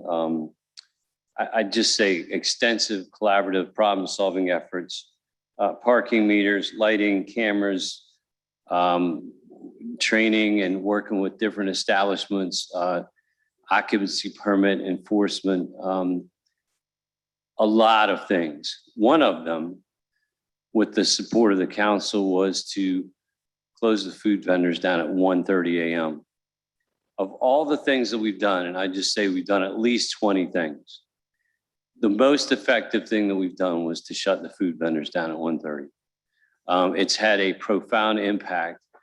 That's coming directly from my officers, the team leaders, the supervisors. We've increased staffing on Thursday, Friday, and Saturday nights. We've done a lot. We're going to continue to do a lot, just like we are in any of our neighborhoods that are experiencing challenges. It's not only in King Street that we're focused our efforts, but there are things that we can do that are kind of force multipliers, and that was one of them, and it's been very effective. I guess I have a couple follow-up questions. If All right, Councilmember Saccharin. So I understand that, Chief, and I applaud and know that there's been improvements made. Can anyone talk to about the inconsistencies of the closing times? I've heard from several of those vendors that other restaurants changed their hours and remained open, serving those same patrons. So basically, we're just shifting patrons from one part of the street to the other. So can anyone confirm that and let us know if that's the case? Yeah, absolutely. I can tell you, there's people that weren't happy about that, and I've heard it myself at the last council meeting, and people tend to want to tell on each other and all kinds of things, but that's the first time hearing that. I can tell you, we had a lot of issues with previous to these efforts. Occupancy permits being exceeded, things like underage drinking, people ignoring the noise ordinance, businesses not closing when they were supposed to, almost making up their own hours. We paid very close attention to that. If there's a violation, I can tell you, we're trying to be consistent as possible, to be assertive as possible. We've been making more criminal arrests. We've given more citations, and we've done significant investigations for things like drug dealing and a whole variety of other things that were contributing to this problem. Intervention with gang members, the list goes on. There's a lot of things, and if there's a specific establishment that is violating their requirements, I would love to know about it. And I promise you, we will be assertive in being consistent. We don't play favorites, and at least I'll commit that I won't play favorites. If somehow that's happening, I'll make sure that we address that appropriately. Thank you, Chief. Councilmember Brady. Yeah, thanks, Chief. So on August 7th, I had gone downtown at the request of some of the vendors that I had talked to, and observed similar things that Councilmember Saccharin had talked about, where the brick and mortar businesses have adjusted hours to take over a lot of the demand. And I saw the crowds on the sidewalks and the queues in the line to get food. So my question is, I don't think we should be picking winners and losers of business models. So would it just not be more effective if we just amended the late night ordinance and just shut everything down at 2 o'clock? Would that help more so? Well, I think 1:30 is the time that we would suggest, and I think what most people agree to. I would agree, and you're asking me, so I'll answer from my perspective, that all of them should close. Benny's Pizza is one of a couple that I think you're referencing. Yeah, there was a Chinese restaurant as well. Where the line, they're brick and mortar. I will tell you, it's been discussed. I think there's an appetite for that. I would just say publicly that from a legal perspective, there's more to that. It's not as, like everything else, it's incremental. We're on a continuum. We're trying to be reasonable. I think as we address these issues, we haven't gone with a sledgehammer. We listened. I think last time there was a lot of good input, and the council adjusted some of the decisions based on input from the businesses. And I think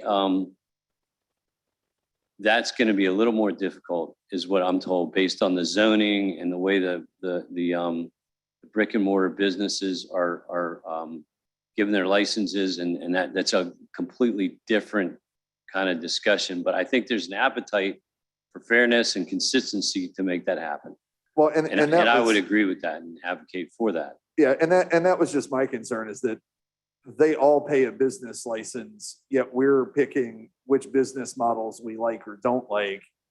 And so amending the late night ordinance to make it so that, last call for alcohol is at 1:30 and everything's got to shut down by 2, and then we can clear the central business district. It seems like the approach that doesn't play favorites. If I may, so Councilman, that is exactly what the group that is the staff group that's working on the late night ordinance is looking at, is to take conversations that have been had. What can we do on King Street, period, to make that situation better? Following through and following up on some of the stuff that has been done and has worked, as the chief mentioned, but then also talking about when do those businesses close, creating that level playing field, if you would, that I think there is some conversations about. Because again, if you don't serve alcohol, you don't have that closure time. It's the late night operators that have an alcohol component. They have to close by a certain time. But if you're a brick and mortar and you don't have an alcohol component, you don't have a by the code requirement to close at a particular hour. So we're working on that. Is that not an additional overlay or an amendment to an overlay that we could do that would require that it's just roll up the sidewalks at 2 o'clock? It could absolutely be that. So we're looking at a couple different ways that we could address that concern, including working with our folks in business licensing, as well as, are there any operational requirements that can be done on a license when they renew, to also provide some of that requirement. Councilmember Griffin. When are we expecting to have those recommendations? Just because the mobile food vendors, they still call me all the time and they want to know why there's still vendors that are serving food until 4 o'clock in the morning, and they had to shut down at 1:30, and 1:30 to 2:30 was their big hour. And, you know, the sooner we can get on that level playing field, I think the better. We have a meeting scheduled, I believe it's next week. If not, it's the week after. But we are moving on it. We're hoping to have something drafted on the late night ordinance that we can start passing around and get some comments on. Anyone else? Is that an adequate discussion for this evening, council members? Good. Thank you, Chief. Thank you, Robert. Appreciate that. Okay, next is our council committee reports. First up is Page 5 to 12. My report will only take about an hour or two, so I'll just. Page relax and be 5. comfortable. We have made it to page 5. And don't worry, it's only a few hundred pages to go. No. So first up is our Joint Committee on Public Safety and Special Facilities, Councilmember Shade. Thank you, Mayor. There was a joint Public Safety and Special Facilities Committee meeting held yesterday at 1 o'clock. We went out of order a little bit and went to executive session to have a discussion regarding security personnel and devices. That mainly, no action was taken on that, but it was a very good discussion that we had regarding security issues for city council chambers and other facilities. Hopefully we'll come back to council with a report concerning that when we become more definitive. As to item number 2 is approval to submit a grant application for purchasing trauma-informed training equipment for CPD community centers and case management software. We received a report as to how this is going to impact a sort of a psychological trauma for first responders and others. And it was a grant for $35,000. And that was approved unanimously. I think we've already voted on that with Ways and Means. Items 3, 4, 5, and 6 were all renewals or entering into new memorandum of understanding between the Charleston Police Department and with like number 3 was the Drug Enforcement Administration. Number 5 was with, I'm sorry, let me back up. I've got out of sorts. Number 3, distress with confirming an MOU with DEA on the task force. That was approved unanimously. Number 4 was approval of renewed memorandum of understanding regarding SROs and SRTs for the upcoming 2021-22 school year. We increased the number of officers to 18. Number 5 was an approval for a memorandum of understanding between the city and the use of the TD Arena in the Johnson Recreation Center for emergency events to be used for staging and for other emergency events, knowing that the limitations on that would not qualify for certain type of storms. Item 6 was a memorandum of understanding between CPD and the ATF on relating to firearms trafficking and violent crime. All of those were approved unanimously. That's my report. Is there a motion to accept the report? Second. You made a motion? I made a second. I'll second it. Second, we got a motion and a second. Thank you. Any comments, discussion, questions? All in favor, please say aye. Any opposed? The ayes have it. Next up is our Committee on Public Works and Utilities, Councilmember Waring. Mr. Mayor, Mr. Mayor. Yes, sir. The Committee on Public Works met on yesterday at 4 o'clock. And everything that you see on your agenda, Council Lady and Councilmen, passed unanimously, and I Second. move its adoption. Second. All right. Any questions or comments? Hearing none, all in favor, please say aye. Aye. Any opposed? The ayes have it. Move for approval. Next is our Audit Committee. That's just information only. No action is needed. No action is needed on the Audit Committee. Okay, no action required on the Audit Committee. It was for information only.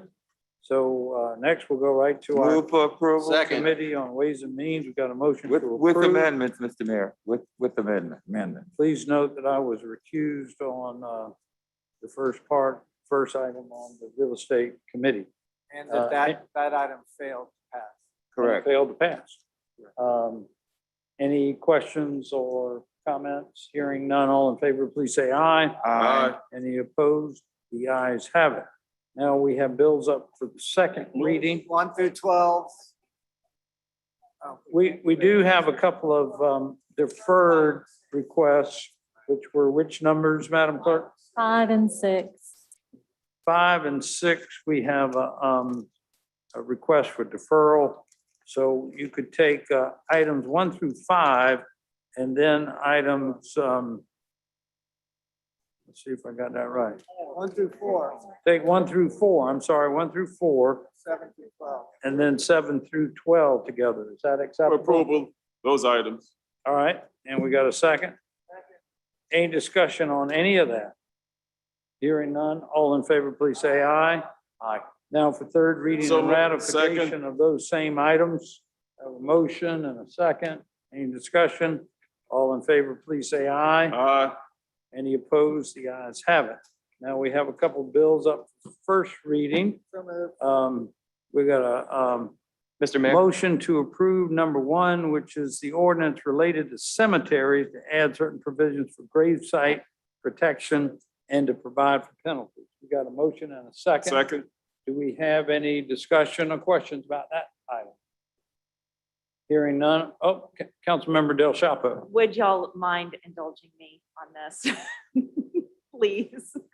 I want to thank city staff. There's been a lot of work done on this, the Preservation Society of Charleston, Coastal Conservation League, Grant Michaud, who many of us know, and especially my residents who made me aware of how profound this issue is of development of burials being threatened by development and renovation.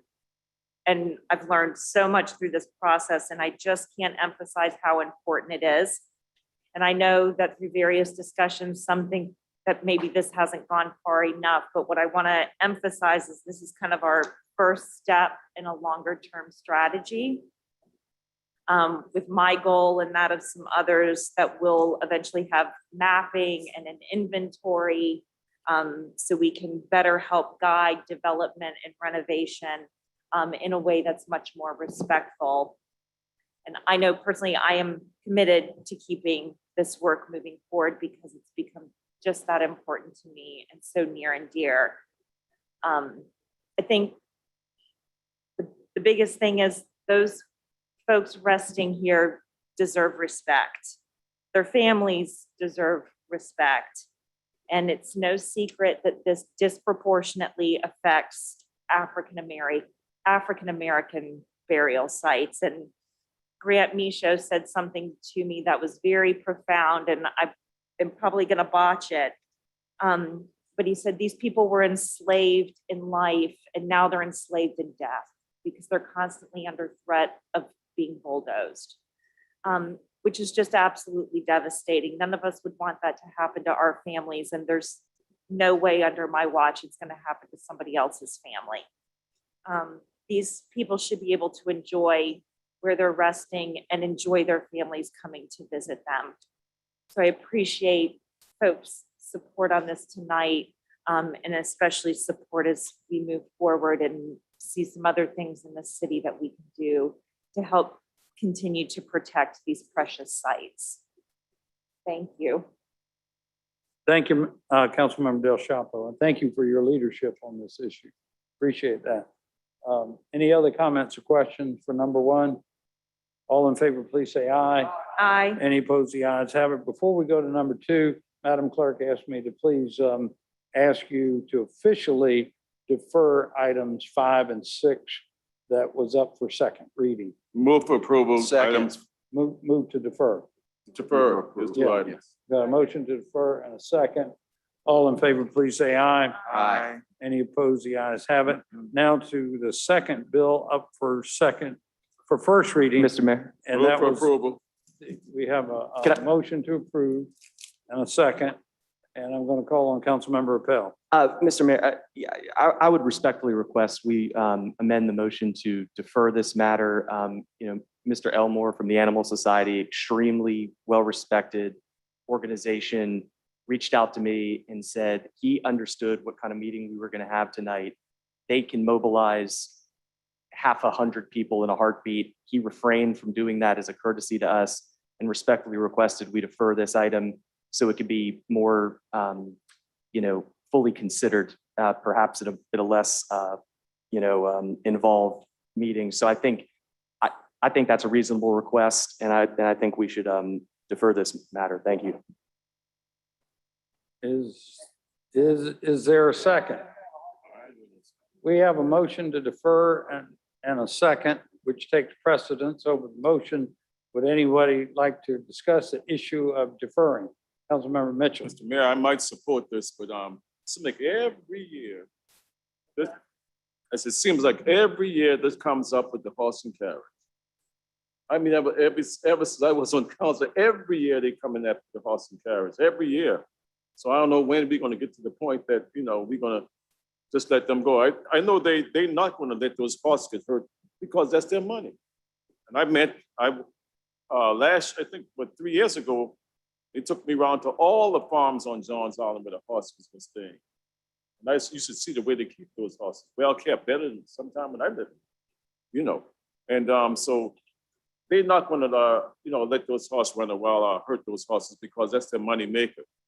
And every year we have this problem. They bring up somebody come up and say, oh, they need to do this, need to do that, or they got to take care of the horses too hot outside. But they're not going to abuse these animals like that, So I don't know what's going on, but I might support the referral this time. But I hope you don't come back again like this next year, if I'm here. Well, thank you for that comment. In fact, a whole revision of our whole ordinance was brought forward a little over a year ago.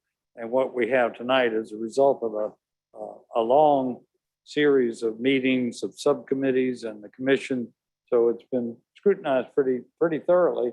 But the motion is to defer. So if you don't want to take the matter up tonight, we'll defer it. If you would like to, I'm going to vote against the deferral myself. I just soon deal with it myself and resolve it. But motion on the floor, defer. Any further comments or questions on the motion? All in favor, please say aye. Any opposed? Nay. We'll take a roll call. Councilwoman Del Chapo, Nay. Councilmember Shealy, Nay. Councilmember Saccharin, Nay. Councilmember Mitchell. I couldn't hear you. I'll say nay because Councilmember Brady, Nay. Councilmember Gregory, Councilmember Waring, Making the motion, so I'll say aye.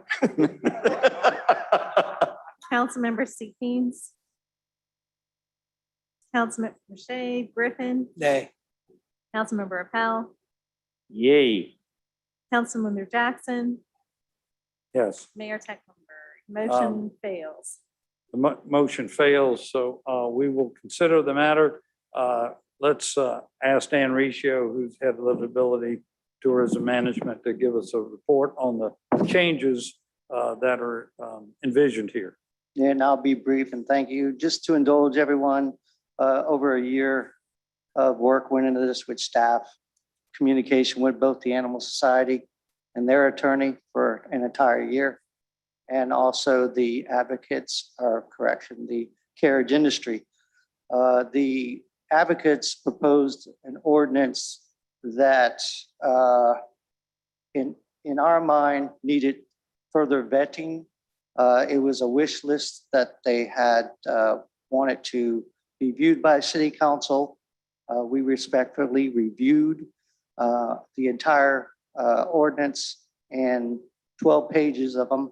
And along with Mallory Shear and 5 staff members during COVID and for several months, worked on the ordinance to where you see it today, just to include emergency procedures, equipment, safety equipment, not only for the carriage, but for the animal themselves, and training, mandatory training requirements by the carriage drivers that is conducted by the industry themselves and presented to the city upon request.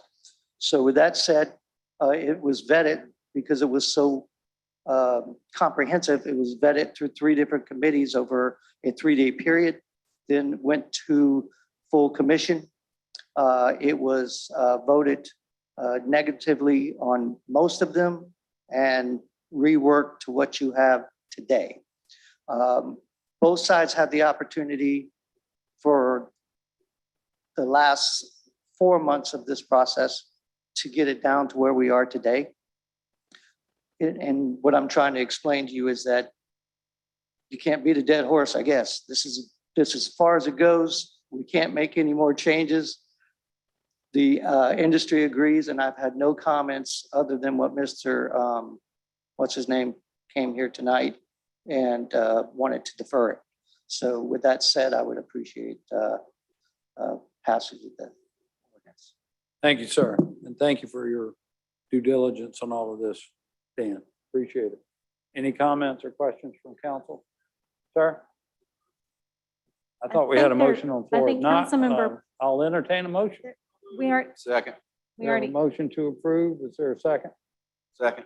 All right. Any further discussion or questions? Councilmember Del Chapo.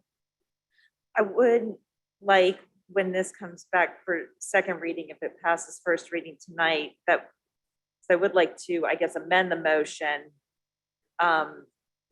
that we include in here that the Director of Livability is to report out to the Tourism Commission anytime that a closure does need to be issued for the carriages. I think this is just a good system of checks and balances and helps everyone on all sides better understand what's going on, to have that on record. And, Dan has said he's more than willing to do that, but if we don't have the benefit of Dan forever, I would like to make sure this lives on. I'd second that. I totally agree. We went ahead with it as a policy procedure, but I understand that they're concerned in the future. So I have no problem with that emotion. That will be an amendment though made at second reading, correct? She could just do it now. Yeah, make it now. Second. You want to make the amendment now? Yes. Okay. And who made the motion? Councilmember Shade, will you accept that amendment? I accept the amendment. All right. I think technically, there was a motion that was already on the floor that was made by Mitchell, Councilmember Mitchell, and it was seconded. I'm sure I messed I thought up. it was I'm not Councilmember- Carl Brady when it comes to parliamentary procedure. I'm getting confused. So before Councilmember Shade and Councilmember Brady made a motion and seconded the motion, there was already a motion on the floor before they took up the deferral that was made by Mitchell. And I believe the second was it Shealy or Brady? Okay, Motion to accept this ordinance? yes, before the deferral. Okay. So I see. So Councilmember Mitchell, you need to accept.